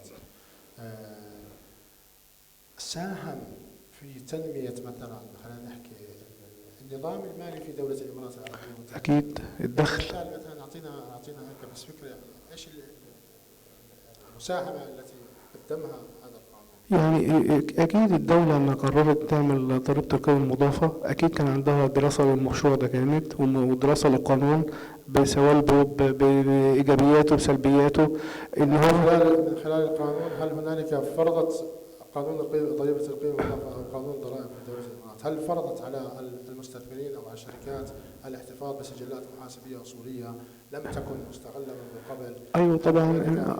إلزام للمستثمرين بتنظيم سجلاتهم المحاسبية فعلا ان دلوقتي بقى في رقابه. انت حضرتك الاول يعني من كام سنه انت ما كنتش تعرف داخل الشركه دي ايه ولا ما فيش حد بيجي، انت ما بتعرفش ارباحك ولا ايه او خسارتك الا عن طريق المحاسبين الداخليين بس. الدوله ما بتعرفش اي حاجه عن المكسب او الخساره. الشركات ما بتقدرش. تدشين القانون بمعنى اخر تدشين هذا القانون ادى الى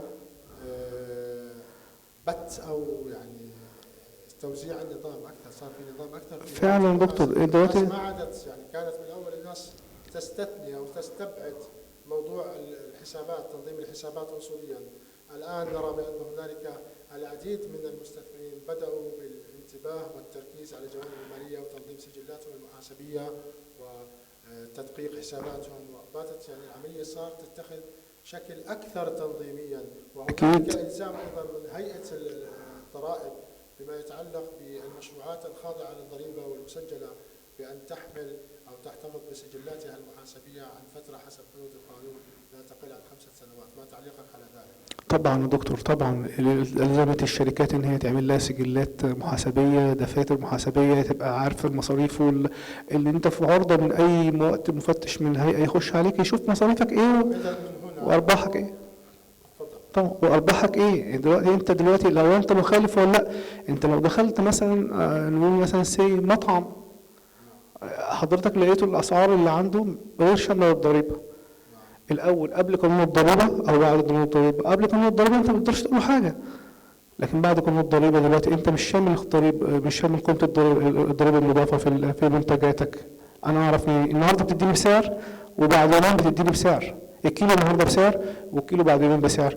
مين اللي بيتضر؟ هو ولا انا المستهلك؟ اذا ساهمت هذه القوانين والانظمه في تطوير مهنه المحاسبه في دوله الامارات العربيه المتحده. طبعا دكتور، طبعا. المستثمرين بداوا ينظموا حساباتهم، بداوا يلجؤوا الى، لكن البعض قد يقول هنالك يعني تكاليف بالنسبه لاني انا مثلا والله عندي مشروع صغير وعندي محل صغير، مثلا على نفترض انه حد التسجيل بلغته يعني بحقق هذا 200 300 الف اللي هو الحد المطلوب في قانون هيئه الضرائب.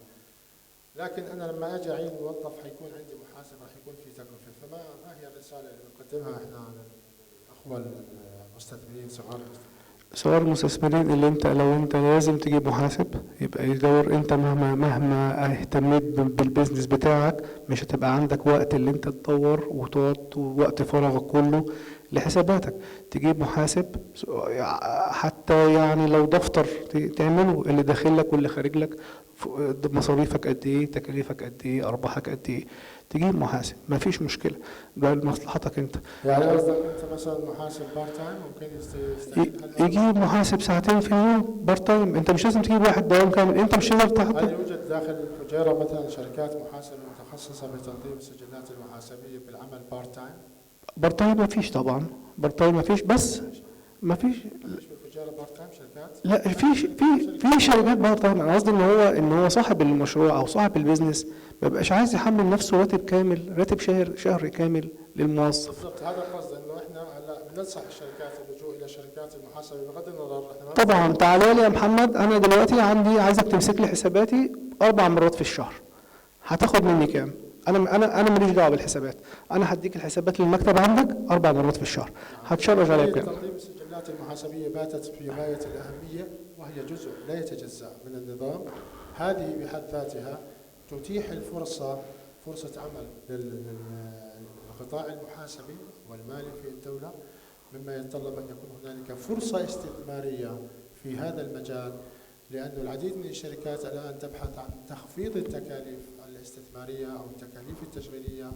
فبالتالي لما يكون في نوع من الشركات التي تقدم خدمات تنظيم السجلات المحاسبية وما شابه الخدمات المالية والإدارية. طبعا دكتور، وهو لو بص ان هو بيخفض تكاليف على هذه الشركات طبعا اجت ايش بتكون بصالح الطرفين، سواء انت كصاحب شركه او سواء انت كمستثمر ترغب في الاستثمار. ايوه طبعا، من اغلب اصحاب الشركات ما يعرفوش في الحسابات. هذا كان القصد من خلال حوارنا هذا، بان هنالك فرصه استثماريه في هذا المجال بما يتعلق في الحسابات والضرائب وما شابه.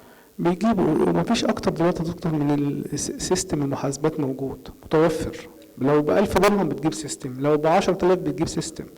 بيوفر لك كل حاجه، مصاريفك، ايراداتك، كل حاجه داخله عندك وخارجه عنك. طيب استاذ محمد، شكرا جزيلا على هذه. لا تحت امرك يا دكتور، اتمنى اكون افدت حضرتك، وشكرا على اللقاء ده دكتور.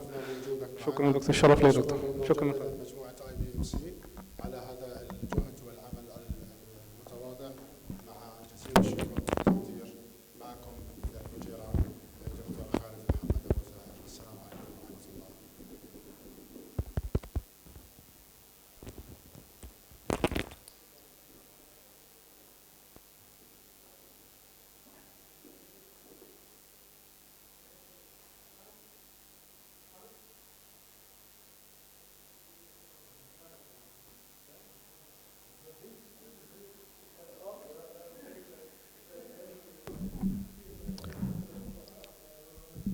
Thank you for the brief presentation of SME economy and the advantages of it by Dr. Khalid in Arabic. We would now invite Mr. Sajid Kumar to explain to us the advantages of SME economy in English. Thank you very much.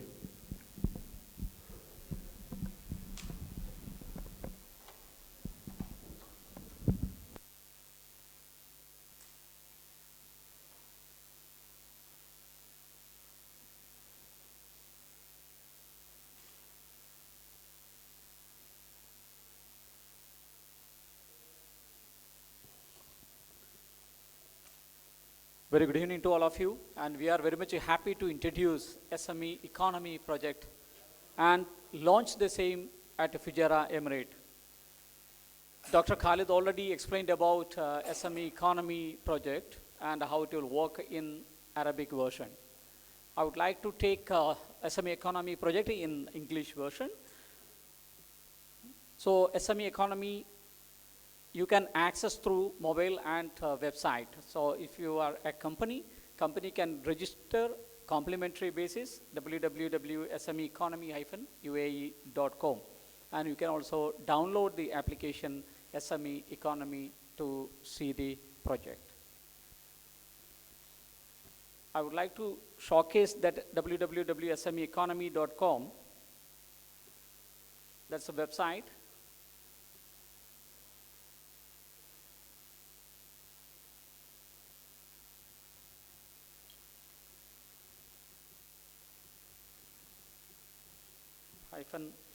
UAE.com.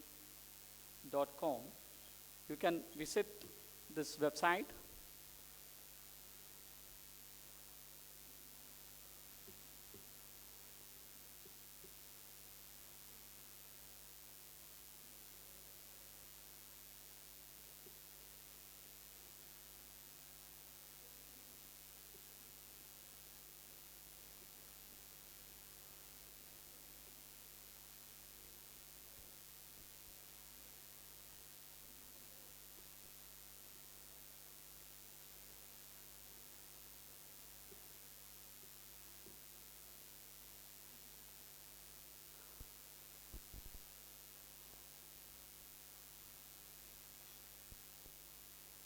www.smeeconomy-uae.com.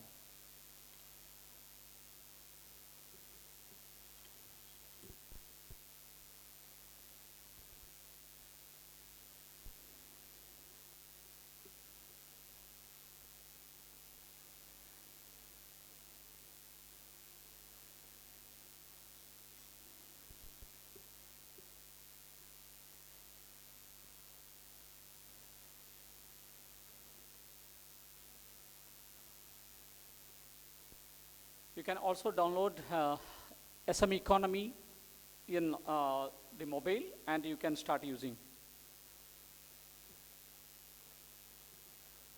SME Economy basically empowering SME with a redefined e-commerce, SME trading and manufacturing empowerment, SME business empowerment, redefined customer benefits, redefined insurance protection for SME, redefined factoring facility for SME.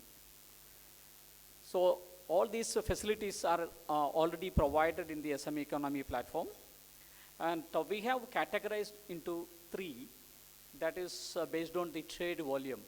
So we know that the lower level trading companies are there than mid class and upper class. So lower level trading volume per trade that can happen from dirhams in AED 10,000 to AED 500,000. Second category is coming up, trade value, per trade value from AED 500,000 to 5 million AED. Third category, higher category, per trade value 5 million to AED to 100 million AED. From the customer side, customer can involve into this transaction by placing the order through IBMC SME Economy platform, and the fund can be transferred through Dubai Trade Payment Portal, and it is going to the bank account, that is SME company special purpose account. After transferring this fund, customer can able to buy the product at a discounted price from SME company. So same time, SME company will buy back the order from the customer in a future settlement date. So after transferring the fund, customer can able to involve into a VAT transaction. That is important. That's how it is coming as a Sharia compliant. A product is getting at a discounted price. In this case, it is shown as the product will get it at 900 dirhams. And company will buy back immediately at the rate of 1,000. So here, customer benefit is 10%. So this is 2 months transaction. So monthly 5%, this is the approximate, it's showing this as a sample a trade only. So how, this is showing that how customer will get the benefit. So customer transferred 900 dirhams and he bought the product and immediately he sold the product at the rate of 1,000 dirhams at a future settlement date. So he will get the 900 plus 100 dirhams, that is 10% after 2 months. Such a settlement date is already provided. So in the mobile application, you can see that the customer can view that what would be the benefit so getting from the trade. So whenever he is transferring the fund, so that fund is transferring through the payment portal, that Dubai trade. So acknowledgement is also getting that the 900 is transferred. After getting the credit into his account at the company, at a bank special purpose account, he can buy a product at a discounted price. So that is 10% discount is already shown in the system and he will get it back. So 900 dirhams transferred, he bought a product at the rate of 900 dirhams and immediately the company will buy back that product because this customer doesn't want the product, he needs the profit only. So he will sell this product, 900 product at the rate of 1,000. So this 10% the customer will get the benefit whenever they are doing. Then again the value or validity or the authenticity of the trade, that is coming as the VAT transaction. Whenever he is buying the product, that is VAT transaction, then he is selling or the company is buying back the product, that is also VAT transaction. So in the books of accounts, this 900 dirhams whenever he is transferring, that is getting credited, and he is buying and selling product, that is also recording in their books of accounts with a VAT filing.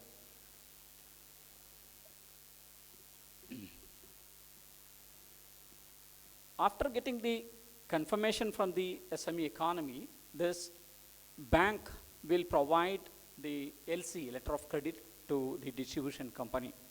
So here SME company is getting a benefit that without paying money to the distributor, they are getting the product. Then the distributor is happy because they are getting the LC from the bank, a future date, as at 2 months, 60 days LC is getting.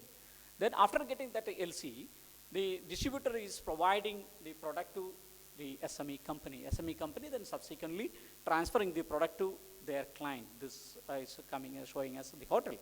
So this trade is happening. The SME is empowering by getting this LC facility providing on behalf of the SME company to the distributing company. Then this entire transaction is happening on time. So then second question is, if the client is after providing from the general trading company, SME company to the client, if client is not paying on time. So here we have taken up 2 steps, that is insurance and factoring facility added into that to protect us. So trade credit insurance facility also added into this. So this is entire the cycle, how it is happening. Customer is transferring first their fund through IBMC SME economy, that is through mobile app SME economy, that is going through the Dubai trade payment portal and hitting to the special purpose account, that is into the bank account. And from the bank account, bank is issuing the letter of credit for 60 days to distribution company.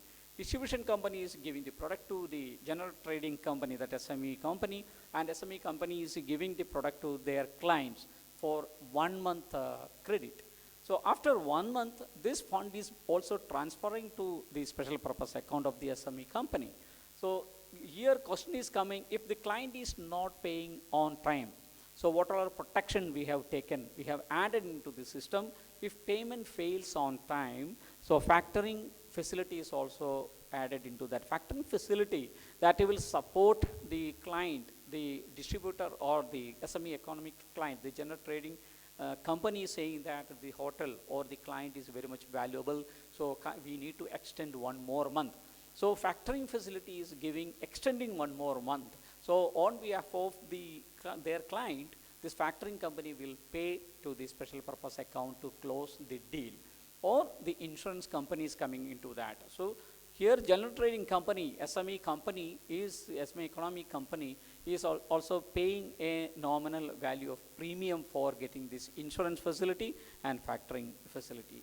And this entire trade system will be closed on time. So based on this, who can able to avail this service or the project? The existing companies, they want to do that in a long-term professional business across UAE, they can approach. The new companies are coming to UAE and they don't have any long-term track record, they are fresh. They can also come and take this facility or use this facility for doing the long-term sustainable business across UAE, especially from Fujairah Emirate. Thank you so much for being with us for the entire day, and we are going to conclude this session. I invite Mr. Anup to officially conclude the session. Thank you so much. Jai Hind.